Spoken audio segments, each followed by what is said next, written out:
Hello everybody, how's it going? Alrighty, we got some side missions to work through,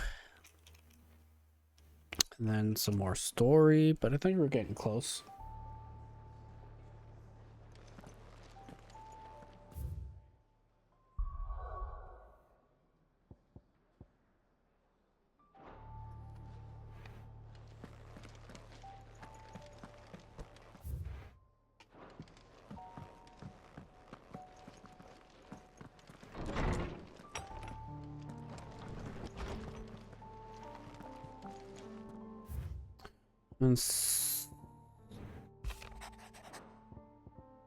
In search of a lost home, reluctant as I am to add to your burdens, I would ask your aid in a personal matter, albeit one may be beneficial to your cause. There exists an ancient text deemed too injurious to modern thought that mere possession is deemed a crime, and was a chance encounter with one such tome from a distance that sparked within me the scholastic curiosity that burns to this very day. I wish to enlist your aid in reclaiming the text. Should you require further incentive, know that I am willing to offer compensation for services rendered. Something tells me this is no mere adventure story.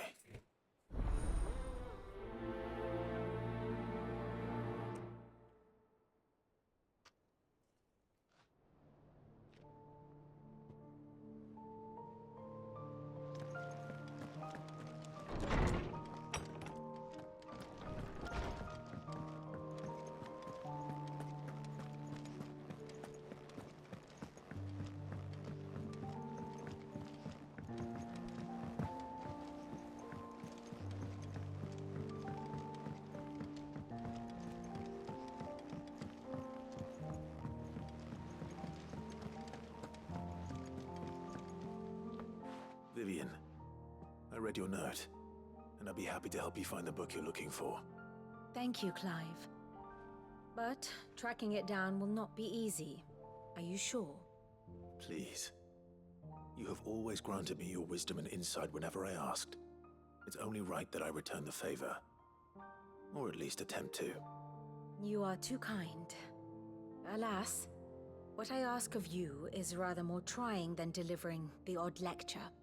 I spoke with Hippocrates to see if he had any inkling as to where another copy might be found, but...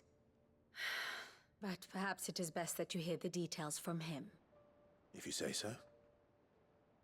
Forgive me, Clive, for asking this of you. But this book, it set me on the path to becoming who I am today. Its importance cannot be overstated.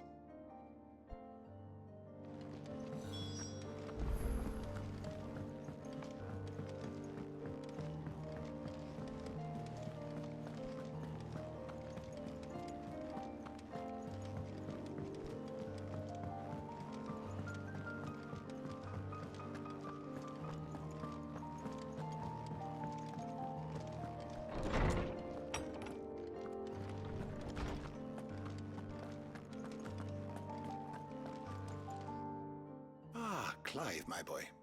What a pleasure it is to see you. Hippocrates. There's something I need to ask you. I've been charged with locating a book called From a Distance. Then you seek a rare gem indeed. One whose name I had not thought to hear from your lips. You've been talking to Vivian. Right as always. But she didn't seem keen to tell me very much. I take it she didn't like what you had to say. And yet I gather it did naught to dissuade her. Clive, if the young professor has tasked you with obtaining a copy, I fear she asks the impossible. The executors would not allow it. The executors? Coveters of Secrets, a clandestine organization committed to the collection and intenebration of forbidden texts and technologies. One such text being the tome Vivian seeks, chronicling as it does the true history of the enslavement of bearers, a tale which could overturn the established order were it ever to become widely known. Or so rumor has it. I've never actually read the thing, or even set eyes on it for that matter. How is it that I haven't heard of this organization? Why, secrecy is the Executor's watchword.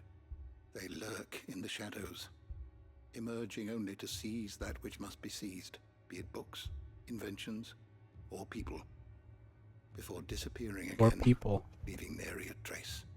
Which would explain why Vivian's copy was snatched from her grasp not long after she found it. By the hand of the Executors, yes. But what drives them? Self-interest or ideology? Fine question. Sadly, all that is known of the Executors can be recounted in a single breath. You may just as soon ask me of their origins, numbers, or the identities of their leaders. Any answer I give would be pure speculation. Then my hunt was doomed from the first. What was Vivian expecting? That I'd pluck it from thin air? Not from thin air, no. From ash. Rumors of the Executors are rife among the scholars of Storm, but rather less so across the Strait. I have a friend. Well, I had a friend in the village of Garnick, a collector of rare tomes, upon which subject we would oft correspond. Alas, I have heard naught from him since the skies fell dark. And no doubt he too has turned.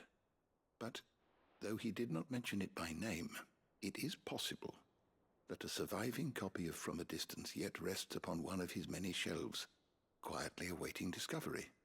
If you were, by some chance, able to save even a single book from the poor man's library, I know his soul would rest easier. Very well. When I next find myself in Waloed, I'll be sure to pay Garnick a visit.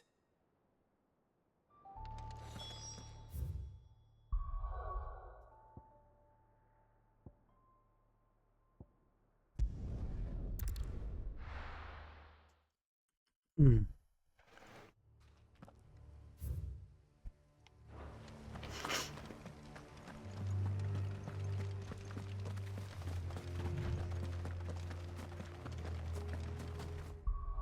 How many ability points do I have?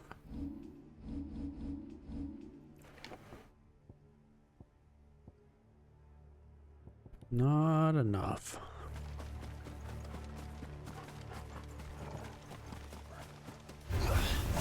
Enough of you, are there?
The entire village looks abandoned. Now, which house would a bookworm live in?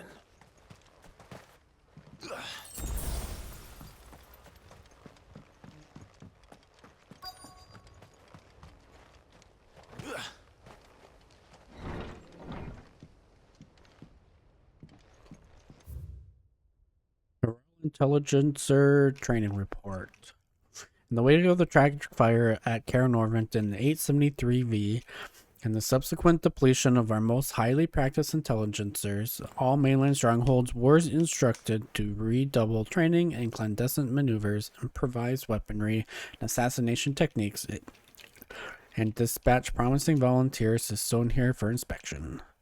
This report details progress made by the stronghold at Garnick in reinvigorating Walud's rank of esteemed intelligencers. This is a Royal Army logbook. Did he take this from the local barracks?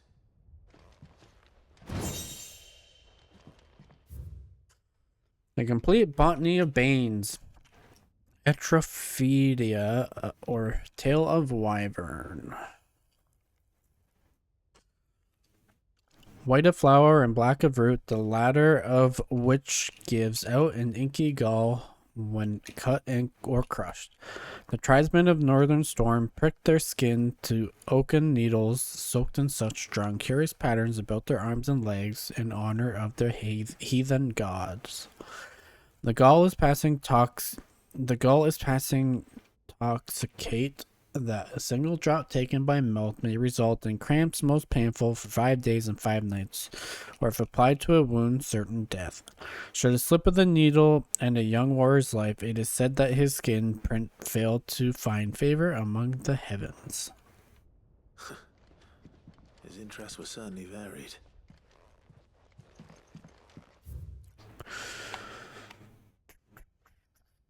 For the folkloreless fabulary, the Moogle. No spirit or sprite appears more often in Villistian folk tales than the humble Moogle. Though they are occasionally painted as mischievous souls akin to pixies or imps, most stories depict them as clumsy yet congenial spirits who delight in helping mankind with their daily labors. They are said to have sweet tooths, leading to the common superstition that one must not leave cakes or other sweetmeats uncovered overnight, lest not remain but crumbs come morning. In appearance, they are described as being covered head to toe in soft white fur, excepting the small dark wings by which they are somehow able to take flight, and their brightly colored pom-poms that protrude from the tops of their heads. And yet this is one detail regarding the Moogle that most finds more remarkable than even the orb that attops its brow. The fact that the creature actually exists. Preposterous, I hear you cry. Everybody knows that Moogles are the stuff of legend. I quite agree, but every legend has its basis in truth, and in this case of the Moogle, the fact may be not so dissimilar to the fiction. Ancient bestiaries list the white mole whose feet do not touch the ground among the beasts of the realm, and illustrates beside the name.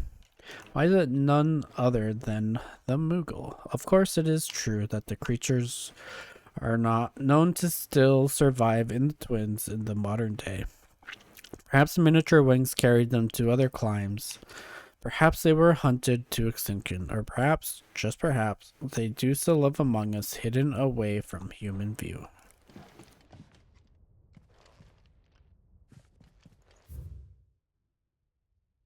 Oh boy. Alright. Far from a distance, Chapter 16, The Fall of the Bearers. The emergence of the first magic adepts was widely heralded as a gift from the gods. Indeed, the title with which those with the gift come to be commonly known is most likely a contraction of bearer of the heavenly blessing, the wording used by the tribunes of the time.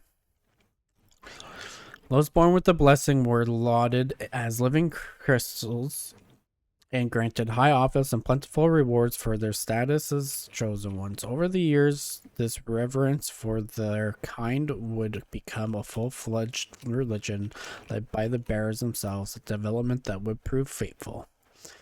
The divers mentioned of the time were unanimous of their disapproval of the founding of the church. While the authorities had for years welcomed bearers into positions of power in their own structures of state, they were mistrusting of an organization led by bearers for bearers. Efforts were effectively made to chasten the church and its followers, banning members from holding office, evicting adherents from their homes and breaking up meetings by force. The church responded by forming a volunteer army to resist the persecution, and yet it continued, creating a cycle of ever-increasing bloodshed and rancor, and growing rift between those born with the blessing and those without.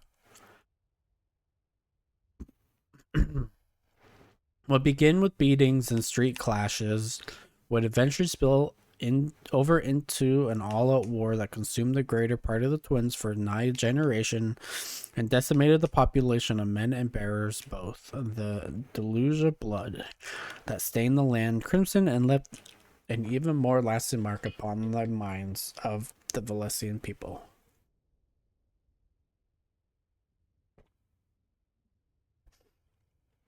After the bear's last resistance was crushed, the nation of Valencia came together to sign the Continental Accord that initiated the system of slavery that persists across the realm to this day. It is well known phrase, bearers are other than human, has its roots in bitter war of the years before, being the unblessed's only excuse for their calamitous refusal to allow the blessed to decide their own destinies. This is it. But if what it says is true, I need to get this back to the hideaway. We're gonna get probably attacked.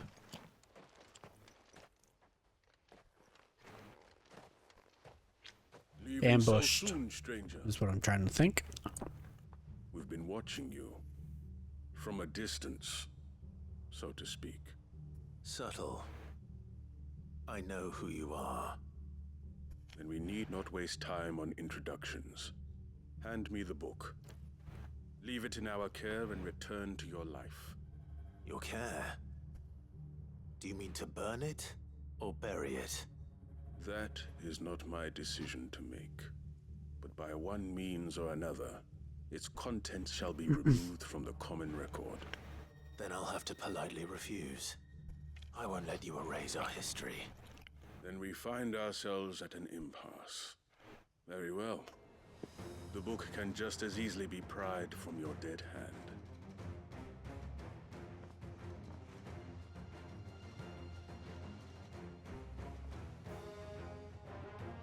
Let's see, shall we?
Impressive.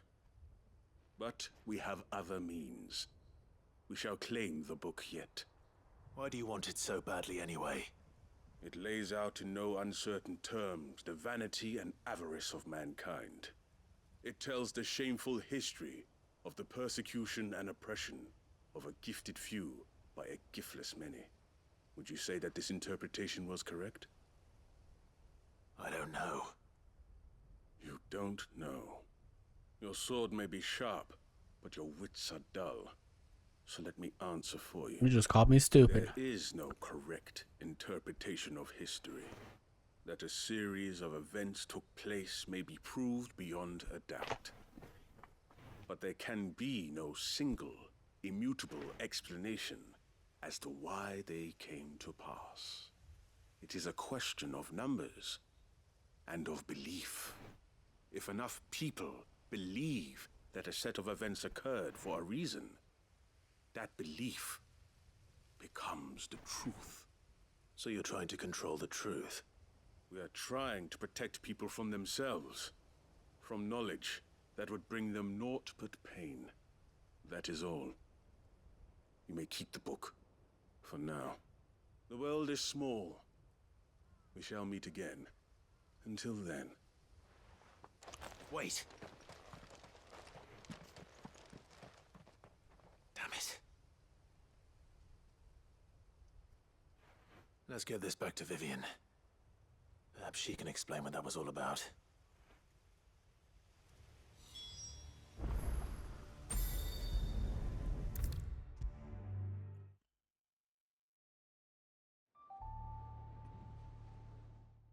Vivian. I found it. The book you lost.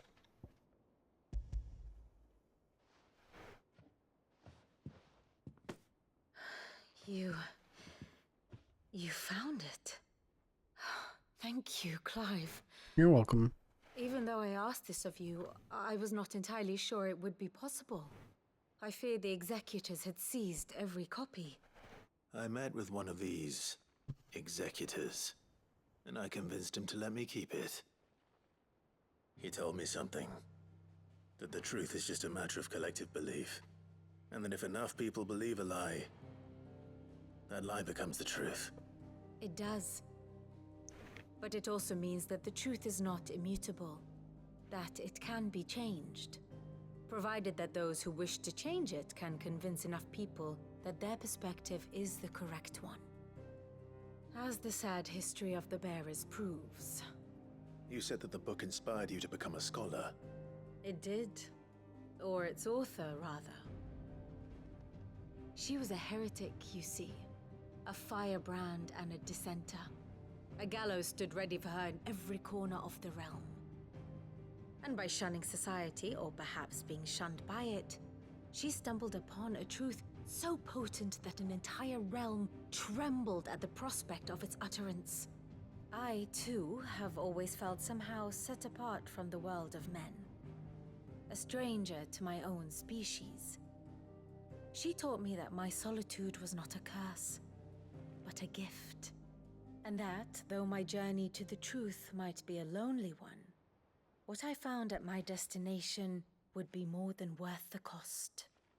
Do you still feel that way? That you're not one of us? Honestly, I'm not entirely sure anymore. Since coming to the hideaway, I find my thinking somewhat clouded. Perhaps the result of studying mankind from a rather closer perspective than I had intended. But the more I study, the more I find value in this perspective. In looking not from the outside, but from within. So if you'll permit me, I'd like to continue my work here. Remember, Clive, when enough people believe, belief begets truth. Give the men and women of this benighted world the gift of truth. Hello, Huntsman. How's it going? Make them believe in you, as I do. I'll try, Vivian. I'll try.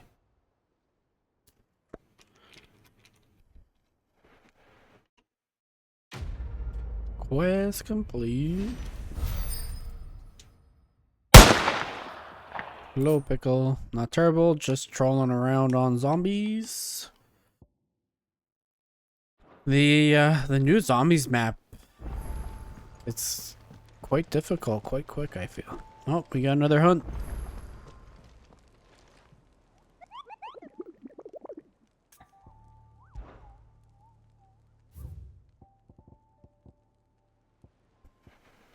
Garnick, Walud. Okay, we were just there, but we'll go back.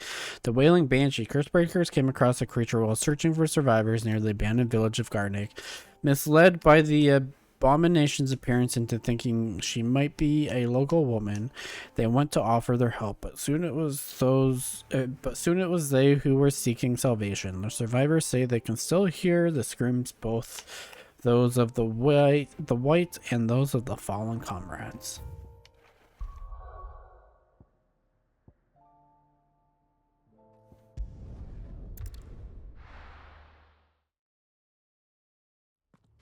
You didn't scare me this time, Pickle.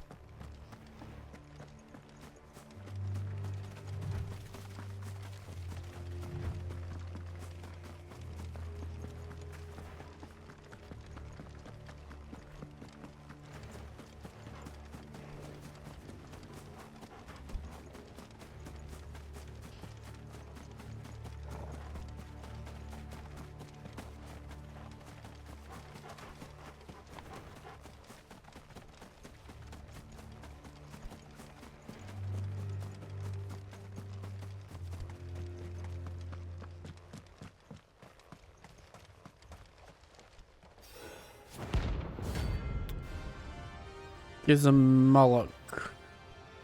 A harpy.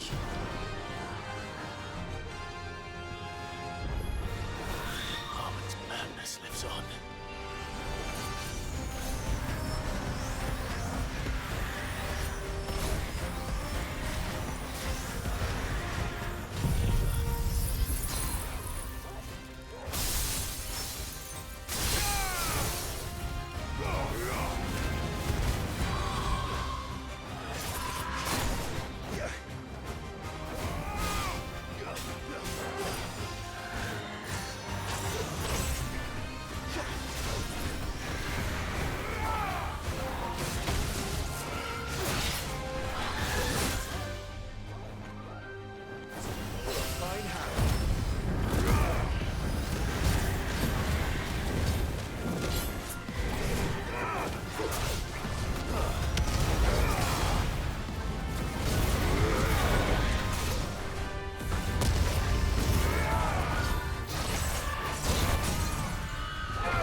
This fight's crazy.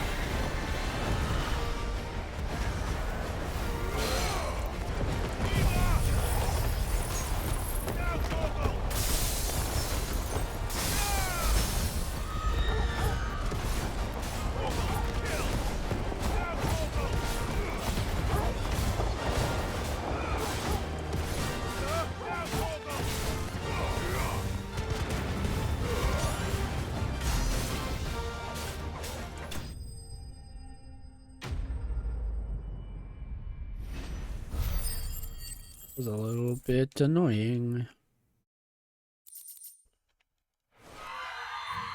Rest in peace.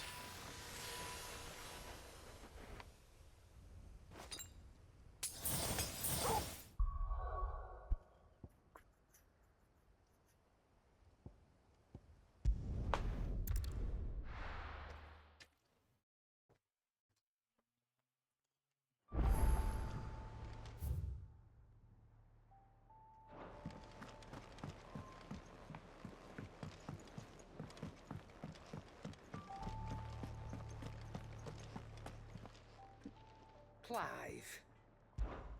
Go on then. You're rubbing me blind, you know. Is that all?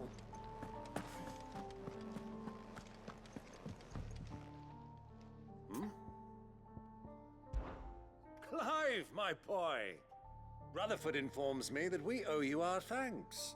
Hadn't intended for you to get involved, but such are the times we live in, huh? I would have done the same for anyone else. You're far too modest, Clive. You'd make a terrible nobleman. But tell me, is the realm truly in as dire a state as Rutherford suggests? From what little I saw, you were right to be worried. I suppose I should have expected the worst. But I was rather hoping the great and good of the realm might have things a little more under control. Alas, it seems that firm leadership is in short supply these days, and without it, the people are bound to lose their way. We must move quickly. But where do we start? True, the challenges that face us are many, but in my estimation, there are two key areas to be addressed before any other. The realm's armies and her larders. As you've seen firsthand, it's every man and woman for themselves out there. Certain cities have banded together to try and maintain some semblance of order, yes, but such cases are few and far between. And yet, the only remedy for the chaos that faces us is unity. A unity that transcends even the borders laid down by our ancestors. In short, if Storm does not stand together, she will fall apart. But how would one even begin to unite the realm? The armies, my boy. As I told you already, we begin by restoring order among the ranks of those sworn to maintain it. Sadly, I doubt I could convince even the lowliest gaggle of privates to dig a latrine together. But I do know someone the High Commanders have been known to listen to on occasion. Field Marshal Eugen Havel. I thought he was retired. He was, until an Akashic army tore through Randalar and killed most of the rank and file. There is no man alive more capable. Literally. And as luck would have it, I've already spoken with him on the matter. Of course you have. And he's agreed to help. On one condition. That he first speaks with you personally. Havel has always been a man of frustratingly rigid principle, and he has certain qualms about clasping arms with, well, with an outlaw. I extolled your many virtues as best I could, of course, but the old goat was adamant that he be allowed to appraise you in person. You don't mind, do you, my boy? Of course not. As long as chaos reigns, we will never build a better world. I'll do whatever it takes. And if the Field Marshal wishes to speak with me in person, then so be it. That's the spirit. I'll leave for Randalar at once.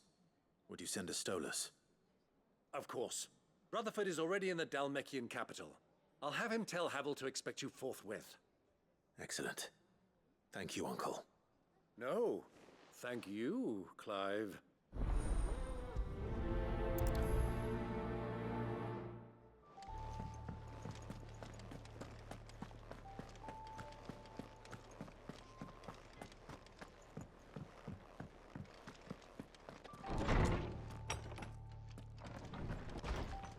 Why are there more?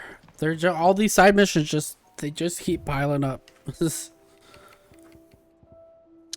Scholar's Bonnet, Vivian Ninetail's academic cap, awarded to her upon her graduation from University Camper. Now Vivian shares her learning with Clive, the gift of the bonnet serving as a pledge that so long as they remain together, her knowledge shall be as much his and as her knowledge shall be as much his as it is her own.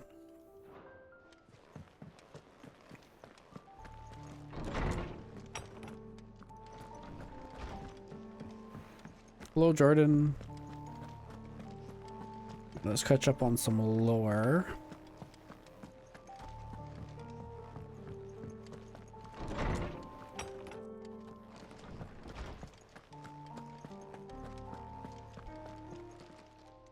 Good morrow to you, my friend.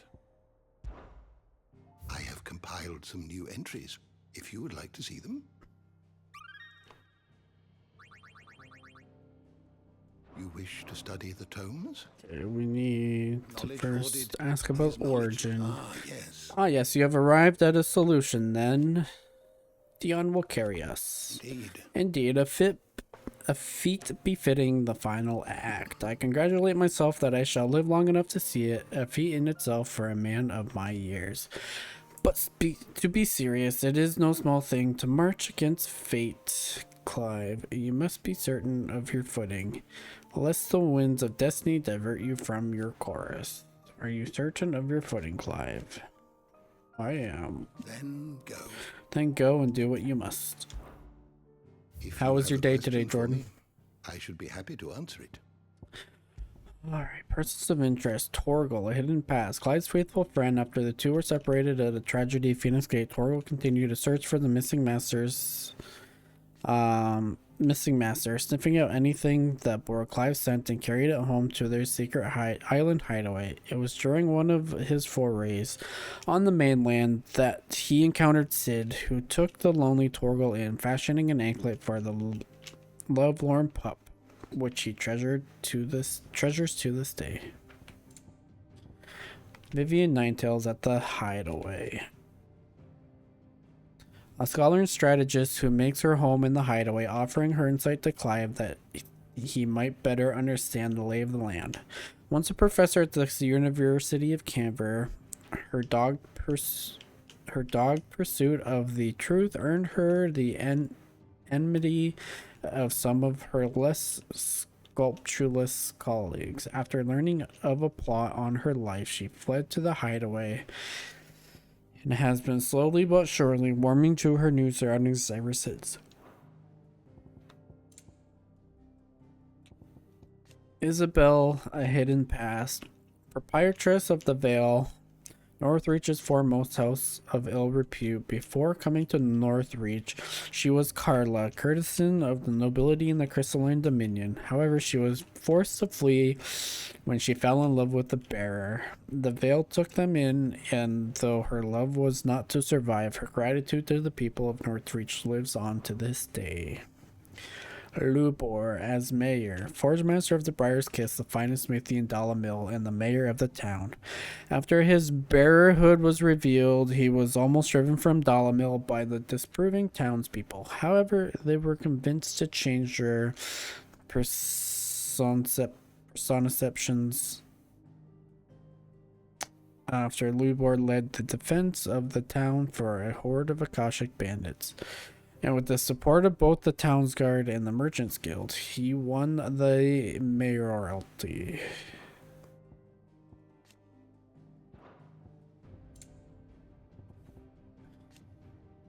The real following the tragedy of Mickelberg, a senior member of Undying known as the Bearer of the Burning Quill.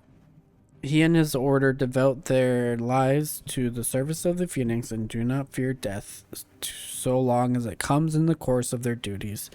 Though Clive takes exception to what appears at first glance a pointless waste of human life, the two came to see each other eye to eye, Cyril expressing a deep gratitude for the regard Clive shows for his fallen comrades.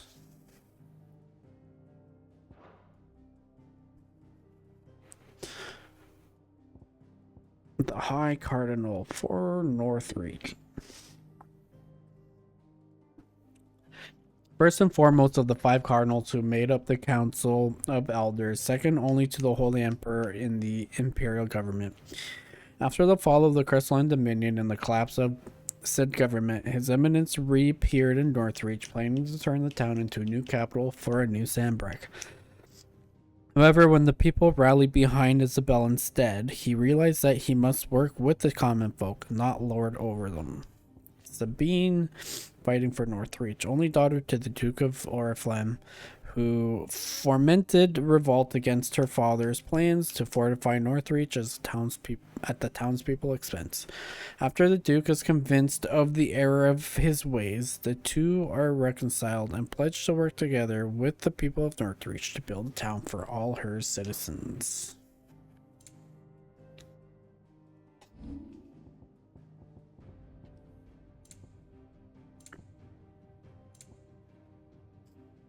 Northreach following the attacks of the Thralls. A town which once acted as a defense gateway to Sandbreck's holy capital of Oriflamme, not long after the skies took a turn for the ominous, and most of the old capital had lost to an aether flood. The Imperial High Cardinal arrived who designs to build a new empire, but at great cost to the citizens of Northreach. At this time, Ultima's thralls descended upon the fields both north and south of the Great Wall, forcing the citizens to choose between abandoning their town or fighting, and possibly dying for those they loved. The people chose the latter, and after the hard-earned victory, the High Cardinal was finally convinced to join hands with Madame Isabel, and a modicum of order was at long last restored. The Dala Mill Inn under new leadership. A literal oasis, Dala Mill offers goods, foods, and respite to those travelers who make the long march through the western Dalmatian, sweltering Valkyrie desert. Since the fall of Drake's Fang, however, what was once constant flow of visitors had dried to but a trickle, leaving the town in dire straits and tensions amongst its citizens high. When faced with a horde of Akashic bandits beating at both their gates, Lubor, renowned blacksmith, convinced the town's guard and the League of Merchants to put aside their differences and join hands to fight for the people's survival. For his accomplishments, he earned not only the respect of the peers, but with the position of mayor despite being a bearer.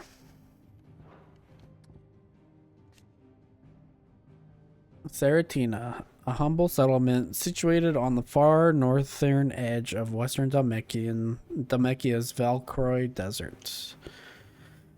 No long abandoned by its original residents, the so-called League of Outlaws had taken up residence here for a time, but the sudden arrival of the Aether Flood rendered the bandits Akashic, all but sealing the village's fate.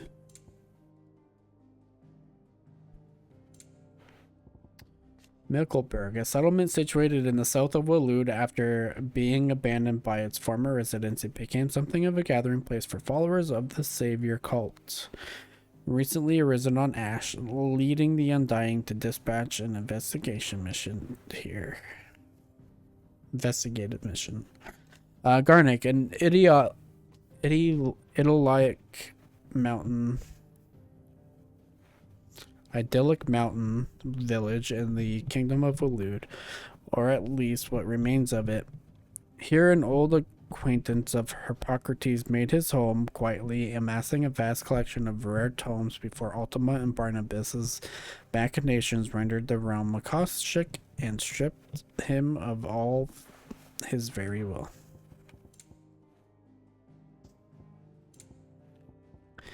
Savior cult, a religion that has arisen in recent years in Ash and which has its basis in the Circle of Malleus, an ancient faith whose followers worshipped Ultima as a god.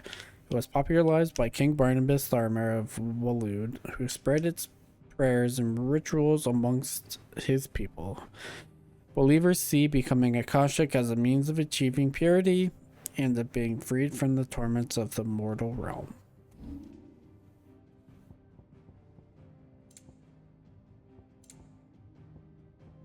A deluge of blood. Hello, Rigid. Doing a project for school with my daughter. I got you tabbed. I appreciate it. Hello, Hannah.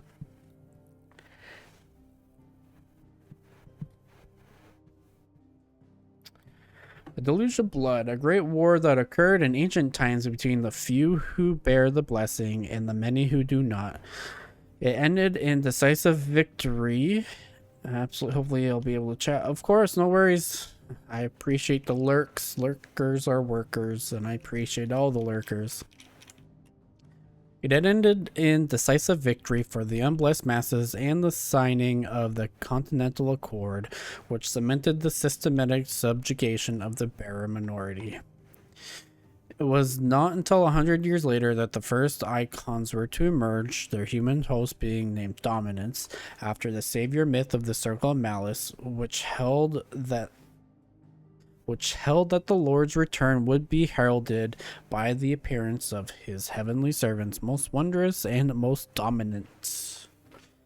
Such was the awesome power of these creatures that the authorities had no option but to exempt them from the system of slavery, announcing them to be something other than a lowly bearer and deserving of the highest honor, lest they would side with the fellow oppressed and bring a second deluge upon the master's heads.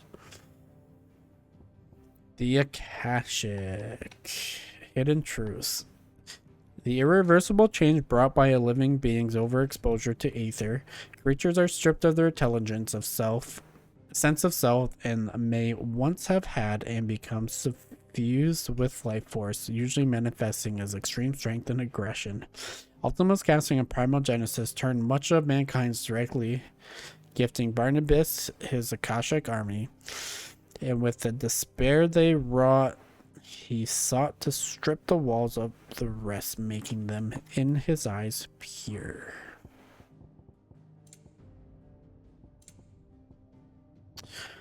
From a distance, a tome that lays bare the buried truth of the avarice and vanity of mankind.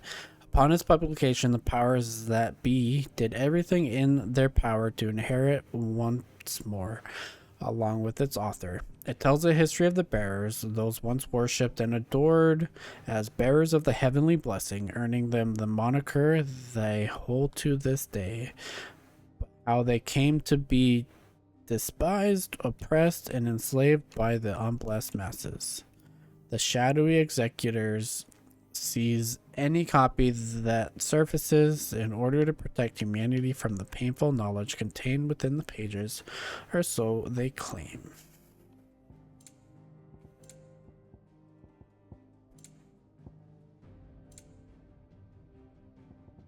The Executors, a shadowy cabal who control the truth of the realm by collecting and concealing any knowledge they believe should remain hidden.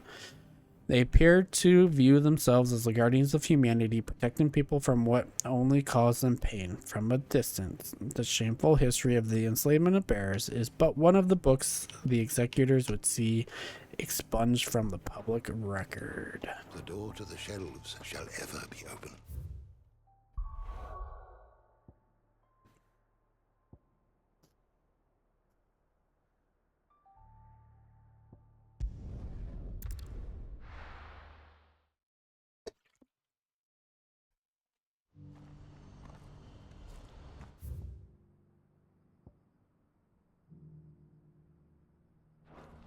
You see that too?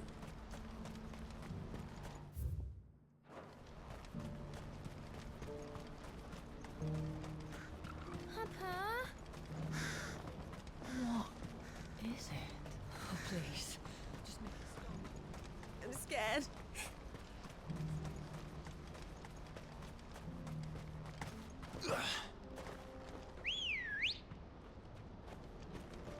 Come on. Fly, Ambrosia.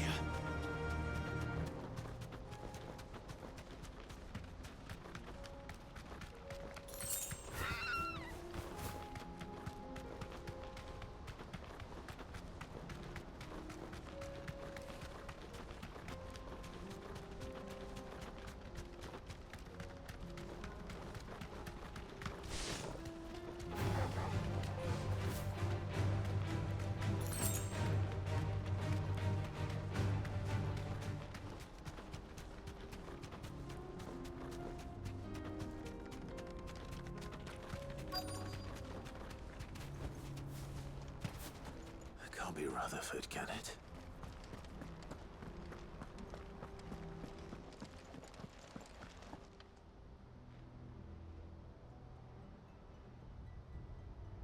Turncoats and cowards, the lot of you! If it's a fight you want, it's a fight you shall have! Allow me. I don't need your... Please, Field Marshal, oblige him. This won't take long. You're right. It won't. Men, finish him.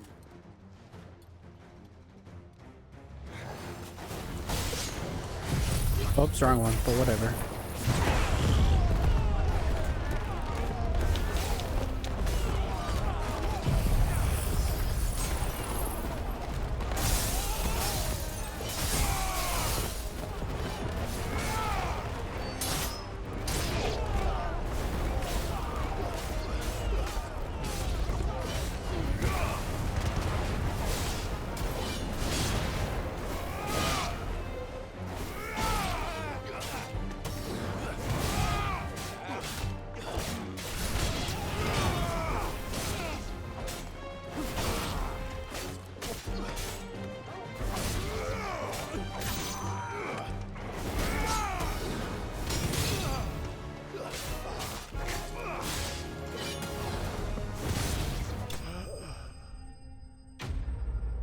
Da da da da da da da da.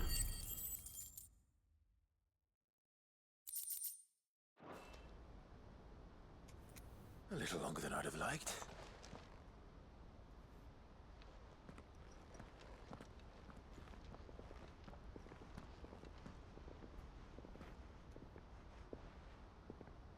Field Marshal Havel, I presume. Are either of you injured? No, my lord.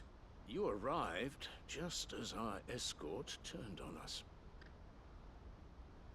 Fucking traitors. I'd heard reports of soldiers in the outlying regions abandoning the oaths they swore. But I hadn't thought the corruption had reached so close to the heart of the Republic. It's a fucking disgrace.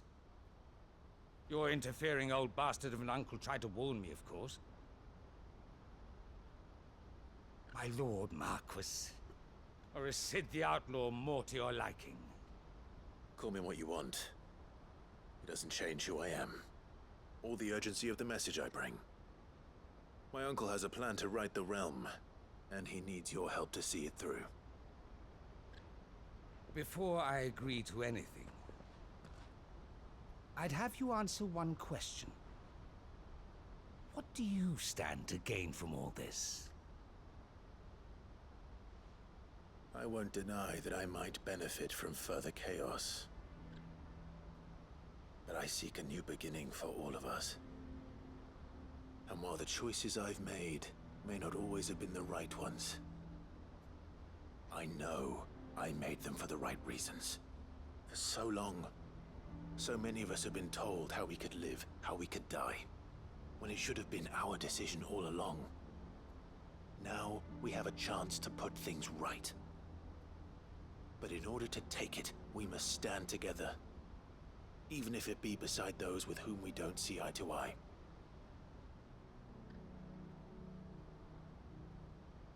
Certainly not the words I expected from an outlaw. But perhaps your uncle was right. You are no ordinary outlaw. I'll never hear the end of this. All right. I'll start by ordering my most trusted guard to bring the Dhalmekian fringes under control. Next, I'll make contact with my counterparts in the Imperial Army and see if I can't convince them to try and restore order in their own territory. Thank you, Field Marshal. But they are not the only ones we will need to convince. What do you mean? I don't doubt that I can bully some sense into a few generals. But those they answer to require a different kind of persuasion. And when it comes to honeyed words, well, we will need an envoy. One who can court even the most stubborn of statesmen. You, perhaps. I'm flattered. But I'm no diplomat either. And I have other problems to attend to. What we need is a skilled arbitrator. And I may know just the person. Is that so? And would he happen to be an outlaw too? Of a different kind, perhaps. Well, beggars can't be choosers. I suppose we'll all have to find a little of the outlaw in ourselves if we're to make it through this. Very well. Send your man to me right away. I shall.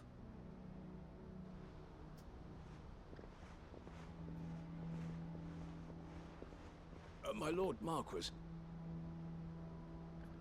Your Lord Uncle bade me escort the Field Marshal to his manor in Port Isolde. And I will see that my associate joins you there. Very good, my lord. Very good.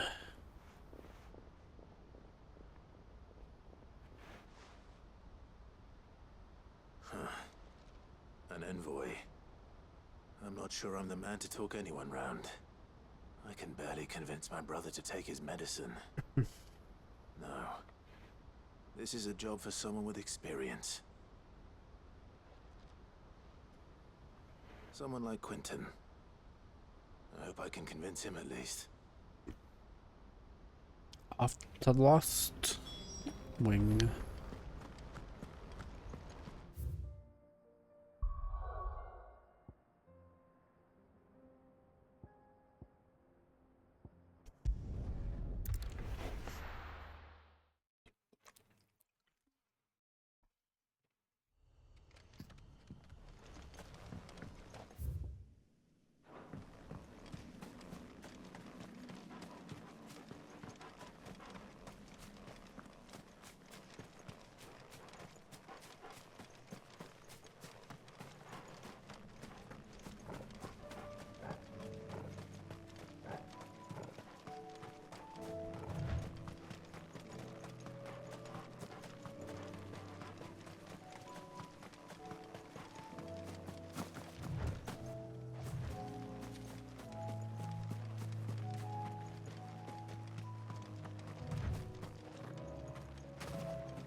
Quentin, I have a proposal for you. Do you now? Something tells me you'll be asking more of me than a cask of Gotand gold. Go on then. Propose.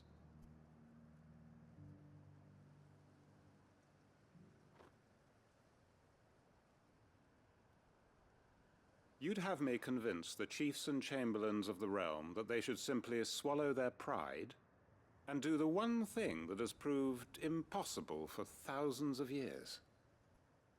Was there anything else? Perhaps I can fetch you a meat pie as well. I know it's a lot to ask, but I can think of none better suited to the role. And you'd have me give up what little I have left to do it. I told you, Clive. The people of Lostwing are my family, and I cannot abandon them. You'll have to find someone else. I'm sorry to hear that. So am I. And why might that be? What he's asking. How's it any different to what you've done so far? They want you to speak for those who can't speak for themselves. That's what you do best. If it's the vineyard you're worried about, we'll see that the grapes are picked and the tons filled. You know we will. It's not that. Then what is it? You said yourself we're family. Don't you trust us? You know that's not what I'm... Then what are you saying? That only we are worth saving? Why turn your back on everyone else? You convinced us we could build new lives for ourselves, and if you can do that, who's to say you couldn't convince the entire realm? A stirring argument. I fear that any rejoinder I make might fall somewhat flat by comparison. So you'll join us? Where do you need me? Port Field Isolde. Marshal Havel will want to speak with you in person. He's currently in Port Isolde. I can arrange for a party of Cursebreakers to accompany you there. That would be very much appreciated. I hear the roads are far from safe these days. Hopefully not for long. My uncle will want to know that his plan is taking shape.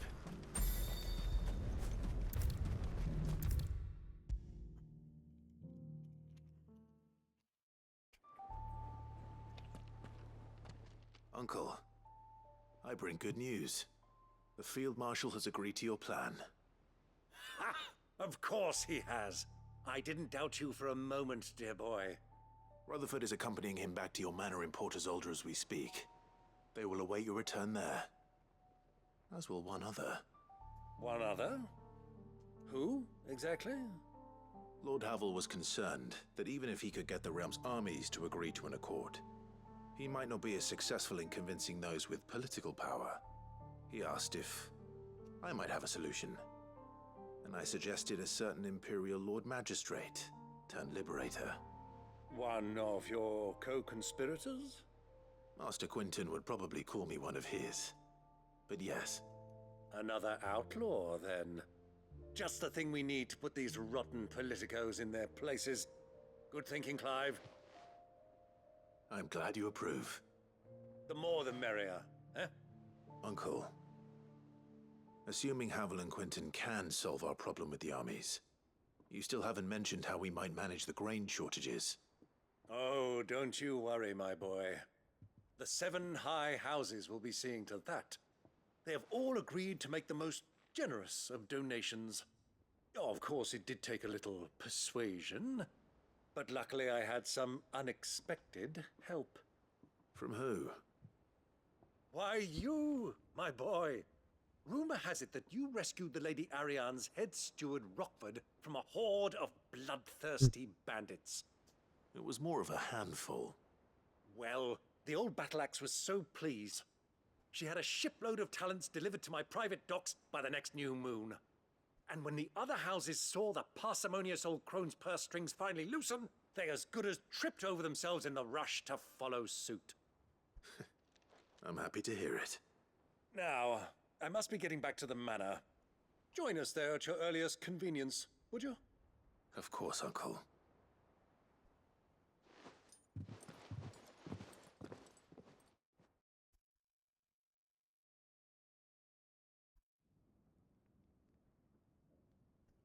Rosfield Manor. And how, pray tell, will we get that grain to the capital if the roads are still overrun with Akashic? You'll find another bloody road. I only have so many men, and I'm not about to send them headlong into an ether flood. That is, unless you'd have them turn as well. Well, I'd certainly eat less. Says the man with a belly bigger than a band of curls. My soldiers actually need their rations. Without any food to keep them going, they'll be dead even before you've sent them on your fool's errand. If I may, gentlemen, perhaps I might suggest an alternative approach. Though supply routes are indeed disrupted, there is no shortage of ships. Indeed, they bob away in every bay from here to Randalar, awaiting a safe haven. Allow them to make port and fill their bellies full of grain. And once those who crowd the cities are fed, Ferry the displaced back to the countryside to work the fallow fields. Ah, but I'm sure that you wish to continue your discussion. Forgive the interruption. Two such firm friends as yourselves need no help from the likes of me. Rutherford spoke fondly of the great bond between you. Us? Friends? I can't stand the man! Clive, I'm beginning to question the quality of the company you keep. And what kind of company were you expecting him to keep? The man's a criminal! Criminal? How dare you? You are not fit to breathe the same air as this fine, upstanding young gentleman. Upstanding? He calls himself Sid the Bloody Outlaw! Once more onto the breach.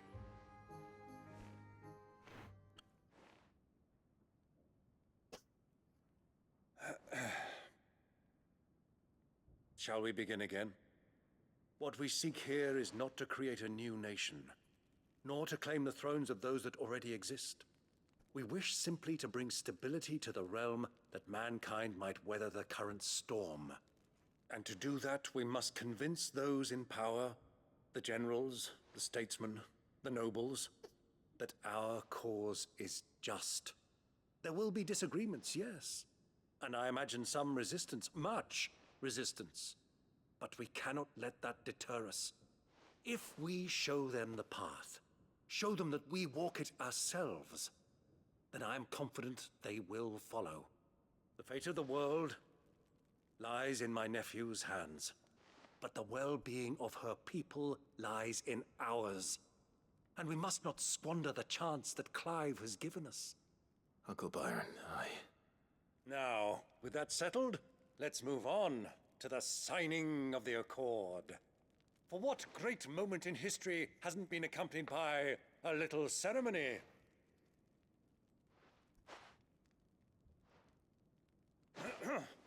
Citizens of Valisthea, I present to you the Triunity. Rutherford, Mike Will.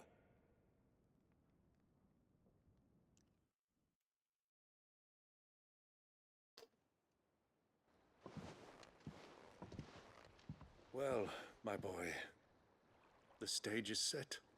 that it is. This is the role you were born for. Now I ask only that you trust in the talents of your supporting cast. We shall play our parts to the best of our abilities, that you might have the opportunity to shine. The realm needs its Sir Crandall, and there is no better Crandall than you, Clive. I want you to keep this signed accord as proof of our faith in you. I will. Thank you, Uncle.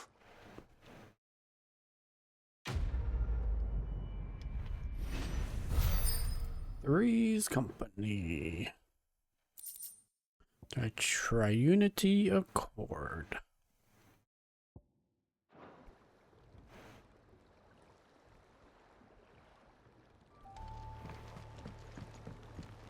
What do you think that thing is?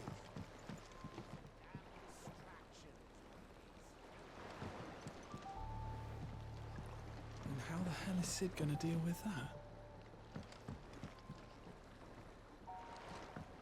We'll figure it out.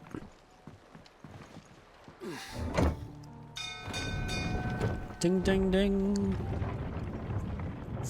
We got some more side missions though. 1, 2, 3, 4, 5, 6 of them at least.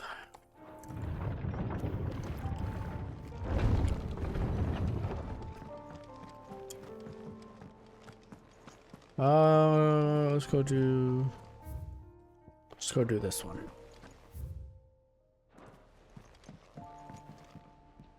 Sid, I was wondering if you could help me. Sure. It depends what with. A bearer, but recently freed from his bonds, is keen to join the Curse Breakers. As you know, the work we do is not easy, which is why we test every volunteer's suitability. I was hoping you could oversee this one's evaluation. Sure. I don't mind, but why this one? Because he wants to be a scout. Our ranks are filled with men and women capable of breaking chains and putting slavers to the sword. But scouting, we're few with the nose for that, which is why we still rely so heavily on Gav. And since he accompanies you on so many of your missions, I thought you might be better placed to recognize the traits in him that we should look for in those who'd fill his boots. Sounds reasonable. So you happy to oversee the boys' test, then? Sure. One can never have too many scouts. Truer words, Sid. I'll let the initiate know that you'll be attending his trial, and that he is to proceed directly to Northreach in readiness. No time like the present, eh? No time like the present. I'll await you there. All right, off to Northreach. Northreach. I don't suppose they could have chosen somewhere closer.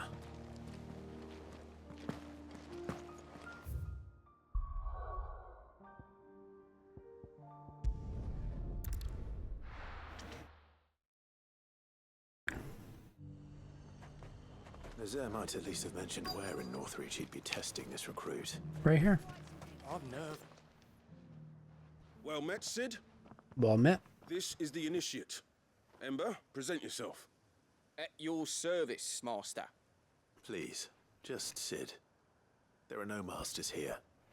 Your life is your own. Oh, of course. Thank you, Sid. The sergeant says you'll be evaluating me at my trial. To become a scout, yes. You are aware of the dangers inherent in that role. I am, but I swore I'd face them. Just like the man who saved my life. Who would that be? Gav. It was him who found me and freed me. No magic, no support, just one man and his nose. Came and sniffed me out. It taught me what one man can do if he puts his mind to it. And I've been training ever since, so that one day I can be someone's saviour, just like Gav was mine. I'm sure he'd be flattered. You clearly have good intentions, Ember. And it sounds like you're under no illusions. Stick to this path and you'll make a fine cursebreaker. So, what? Have I passed? You haven't even started yet. Now listen.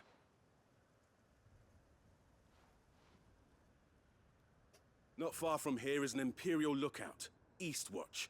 The guards there record all their sightings in a logbook. You are to find it and bring it here. And bring it here, right. Anything else? No. Sneaking into a heavily guarded Imperial outpost and stealing the logbook would be quite sufficient. You'll need to assess the situation, determine a point of entry, create a distraction and effect an escape, all without being discovered and thrown into an Imperial oubliette. Ember, Gav isn't our best scout because he can do everything. It's essential that you know your limits. Know my limits, right.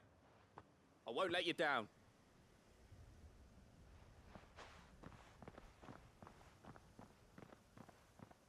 We're gonna not hear from him, are we? It shouldn't be as dangerous as I made out. But keep a weather eye on him all the same, would you? On my way. All right, Ember. Impress me.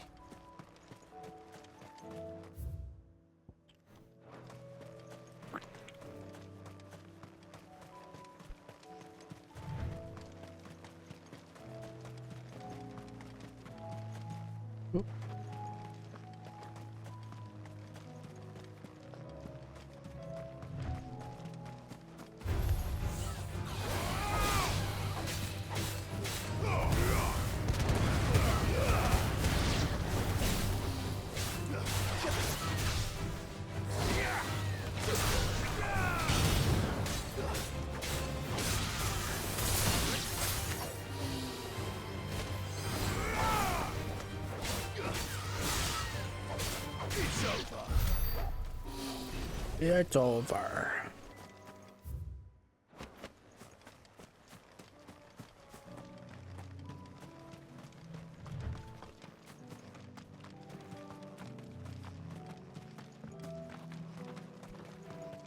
These are clean kills. Perhaps young Ember really is ready.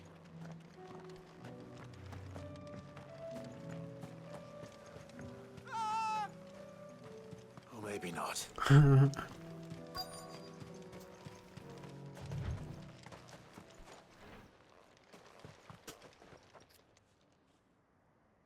Damn it. Ember, draw your sword! I can't!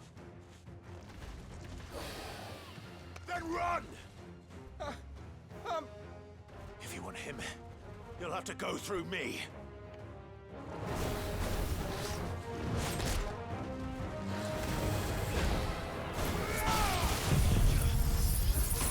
Torgal, kill!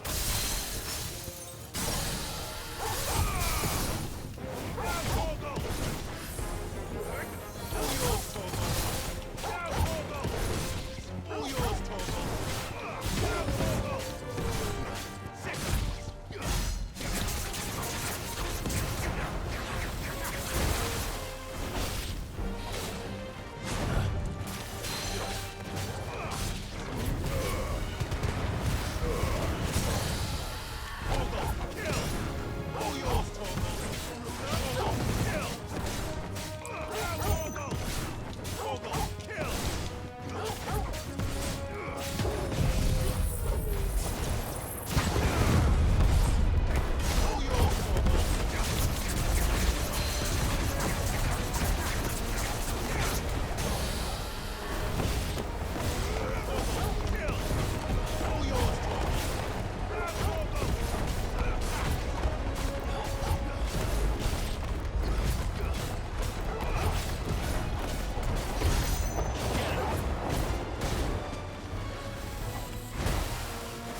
Ember, are you...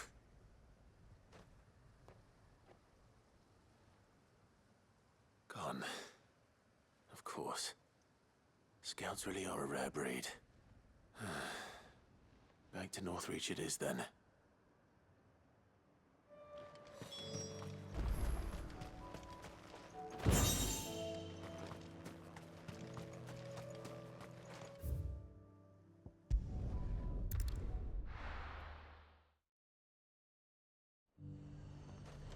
The garrison said they'd take another 100.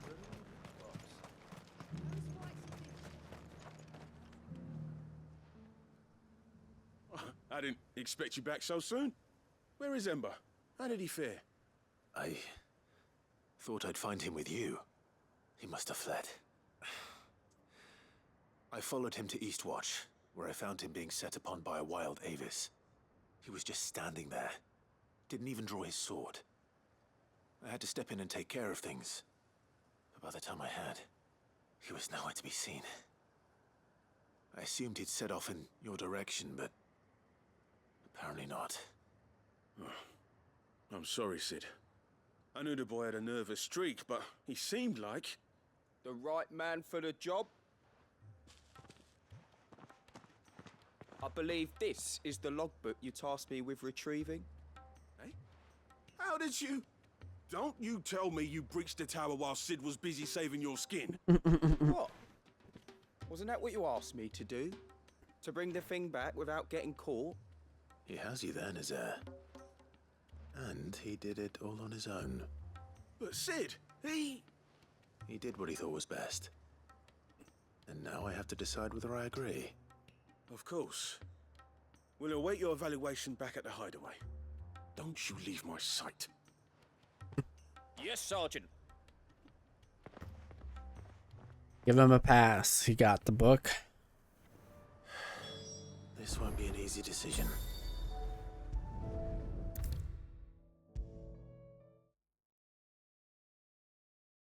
You should have seen him. The thing didn't stand a chance. Yeah, neither... Welcome back, Sid. Welcome back, Sid.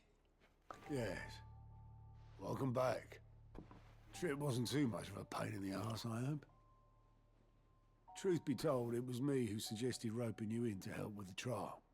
But from what I hear, things didn't go quite as planned. No, they most certainly did not. I'm gonna say yeah. Ember lost his nerve in the face of a beast of prey, but he didn't lose heart. He pressed on, and he achieved his aim. And is that not what we ask of our scouts? Indeed it is. Thank you for your honest appraisal, Sid. The fact remains, however, that Ember will not always have a battle-hardened warrior on hand to pluck him from the jaws of peril. All I have gleaned from this trial is that without someone watching his back, Ember is little more than a liability. Wait, Sergeant. Ember still has much to learn, it's true. And this time he was found wanting. But I'd say he's due a second chance, nonetheless. After all, he did do as you asked. With a bit of hard work, any hand can be made to hold a blade, and any mind can conquer its fears. But a scout's nose is different. You've either got one, or you ain't.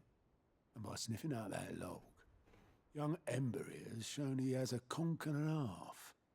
Wouldn't do to waste it now, would it? Fine. One more chance. I'll do whatever you ask. I'll spend my days and nights in the pit if I have to. I'll show you. Just you wait. Okay.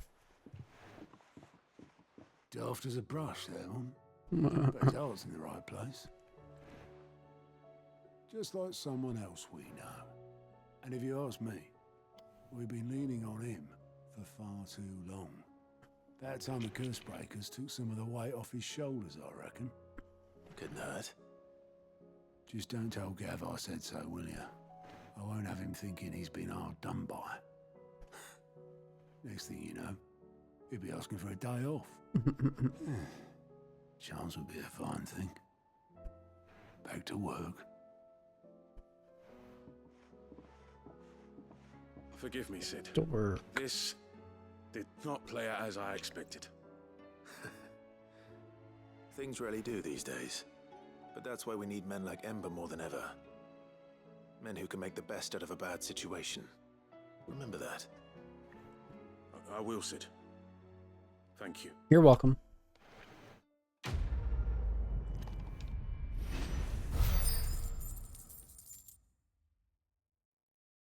Go around and buy all the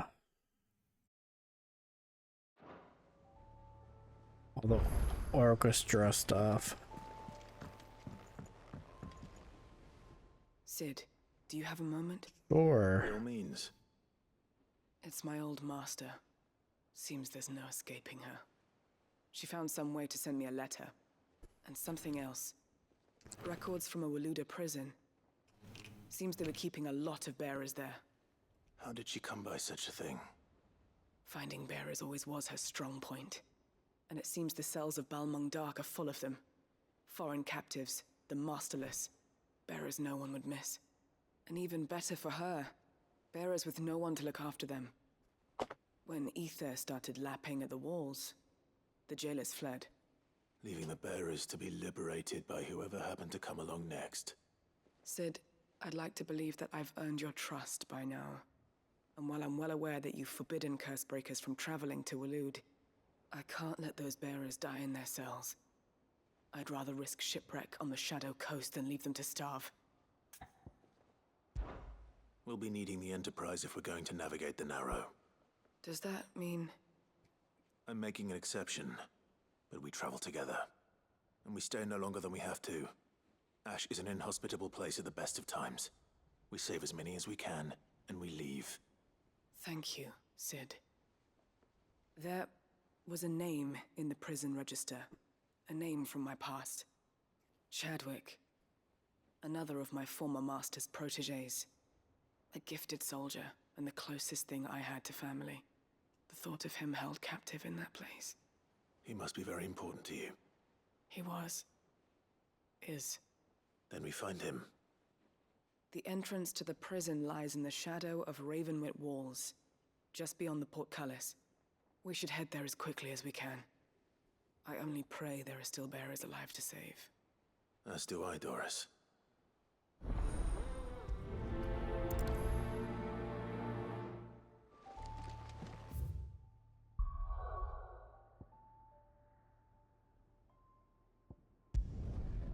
Ravenwit Walls.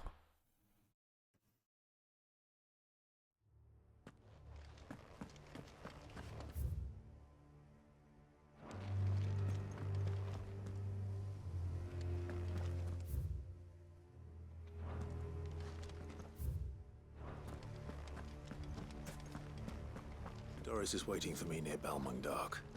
The longer she's out in the open, the more likely she is to be found by a Kashik. I need to hurry.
There were no guards, I take it. None manning the gates, no. It's a different story inside, though. I remember coming up here. Corridors are crawling with We're the making my Kashik. way to Ultima. Most likely guards left behind when the wardens ran. If Chadwick was being held here, I worry that he may already be. Don't give up hope just yet, but let's move quickly. Let me check the ground floor. The ether stick is there. Then I'll search the upper level. Good luck, Sid. Stay safe.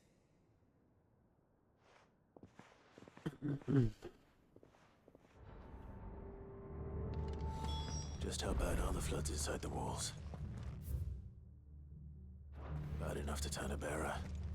I hope not. We're risking a lot just being here. Better keep my eyes open for signs of life. Oh well.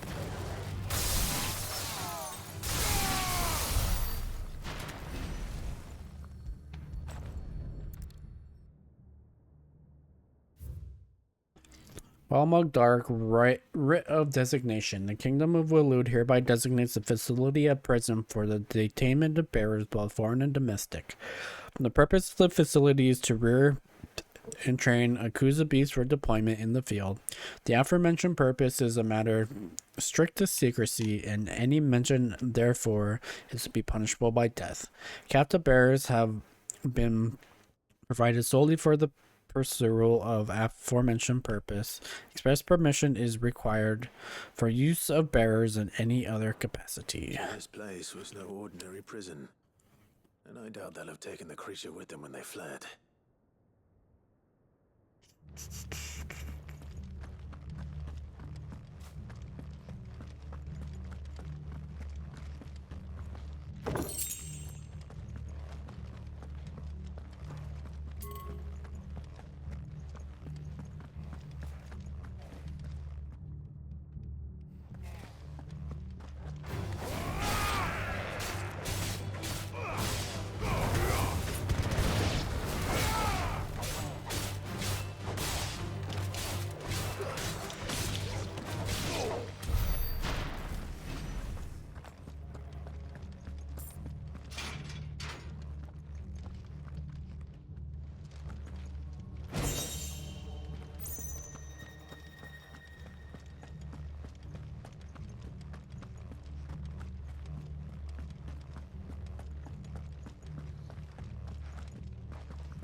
No sign of any bearers yet. I hope you have better luck downstairs.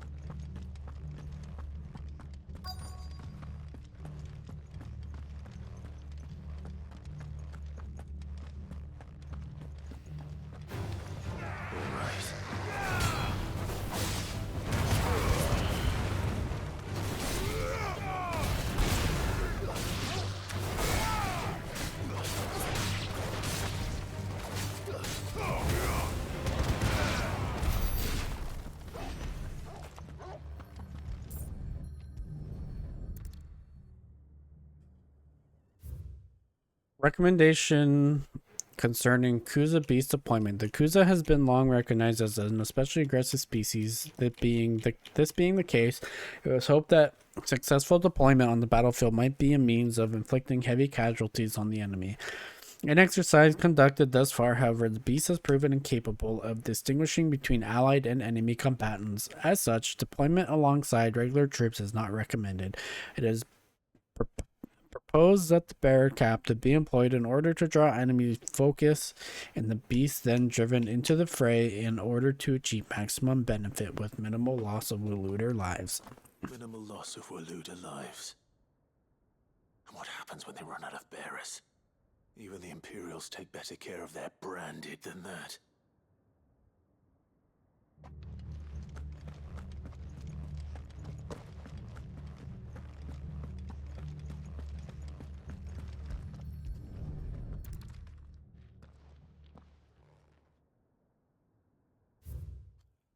Memorandum on Kuza beast feeding. Recent supply shortages left us with sufficient resources to feed the Kuza entrusted to our care. Fortunately, the creature was observed to kill and consume the bearers assigned to fight us beside it in a mock battle conducted as part of its training. The beast was further observed to enter a state of visible contentment upon feeding in this way, suggests that live bearers may be its preferred source of sustenance. While this behavior is unexpected, it is not unwelcome. Bearers no longer of use for the training purposes can now be repurposed as required. That's fucked. Feeding bearers to it. This is even worse than I'd feared. Nothing but a caching down here. Hopefully things are looking better upstairs. I should go and see how Doris is getting on. Imagine we're gonna fight it in the pit.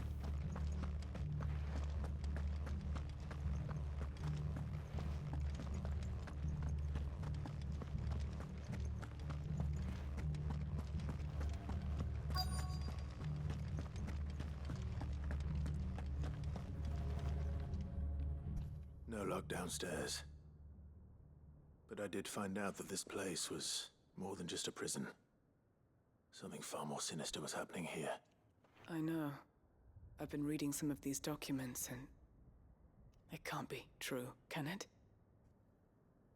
Bearers die every day in service of their masters, but this is so much worse. Pitting bearers against a wild beast armed with nothing but their wits? And all in order to bring about more death. And not just those who could fight, but the elderly, children even. And those who wouldn't or couldn't were disposed of. Whatever that means. I'm afraid it means they were fed to the monstrosity they kept here. Then we're too late. And I was a fool to bring you here. Don't say that. Did you find anything else? A key. But it doesn't fit any of the locks on this floor. Perhaps it will fit one of the doors downstairs. There's a corridor I haven't searched yet. Finish up here, then come and find me when you're ready. All right. I'll be there in a moment.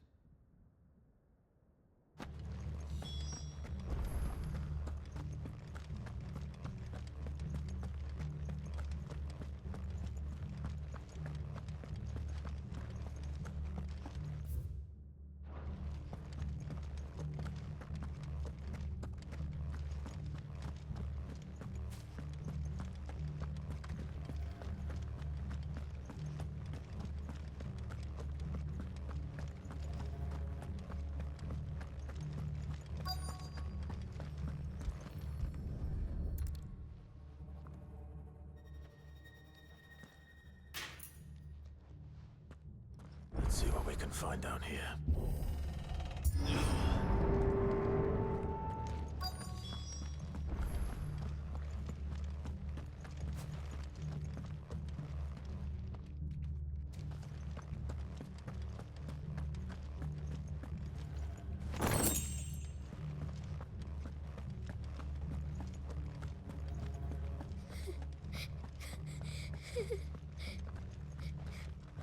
A survivor. She sounds close.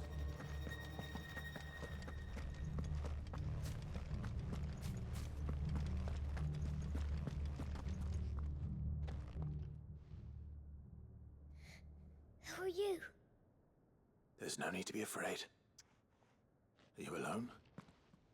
Are there any other survivors? Some of the guards. They're still here. But something's wrong with them. Everyone else was eaten by the monster. Of course there were. Thank the Founder. It was worth our coming. But I'd rather we didn't linger. Are you ready? Ready when you are. You poor thing. You must have been terrified. Did Chadwick send you? What? He fought the monster. Distracted it so I could run away. He must have sent you.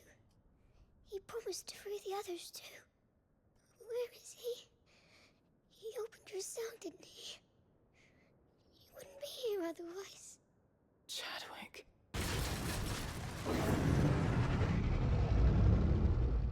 Was that?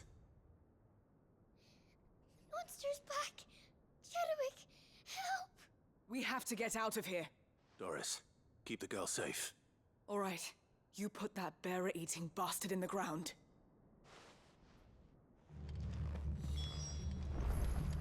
Oh, waiting for me. it's a behemoth, of I course. can't let it live. Not if it's got a taste for bearers.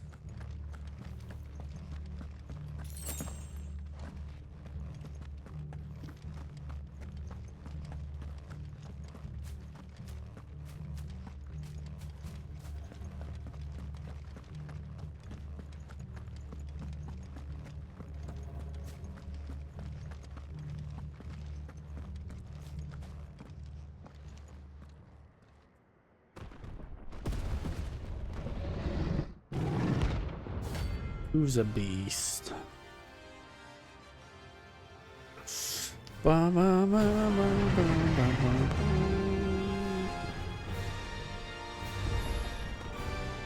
Beast will wreak havoc if it ever leaves the prison. I can't let that happen.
Hell yeah.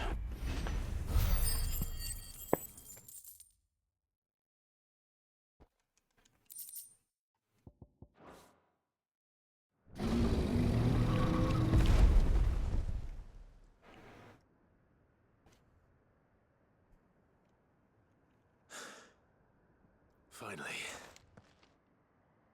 Sid, are you hurt? Nope.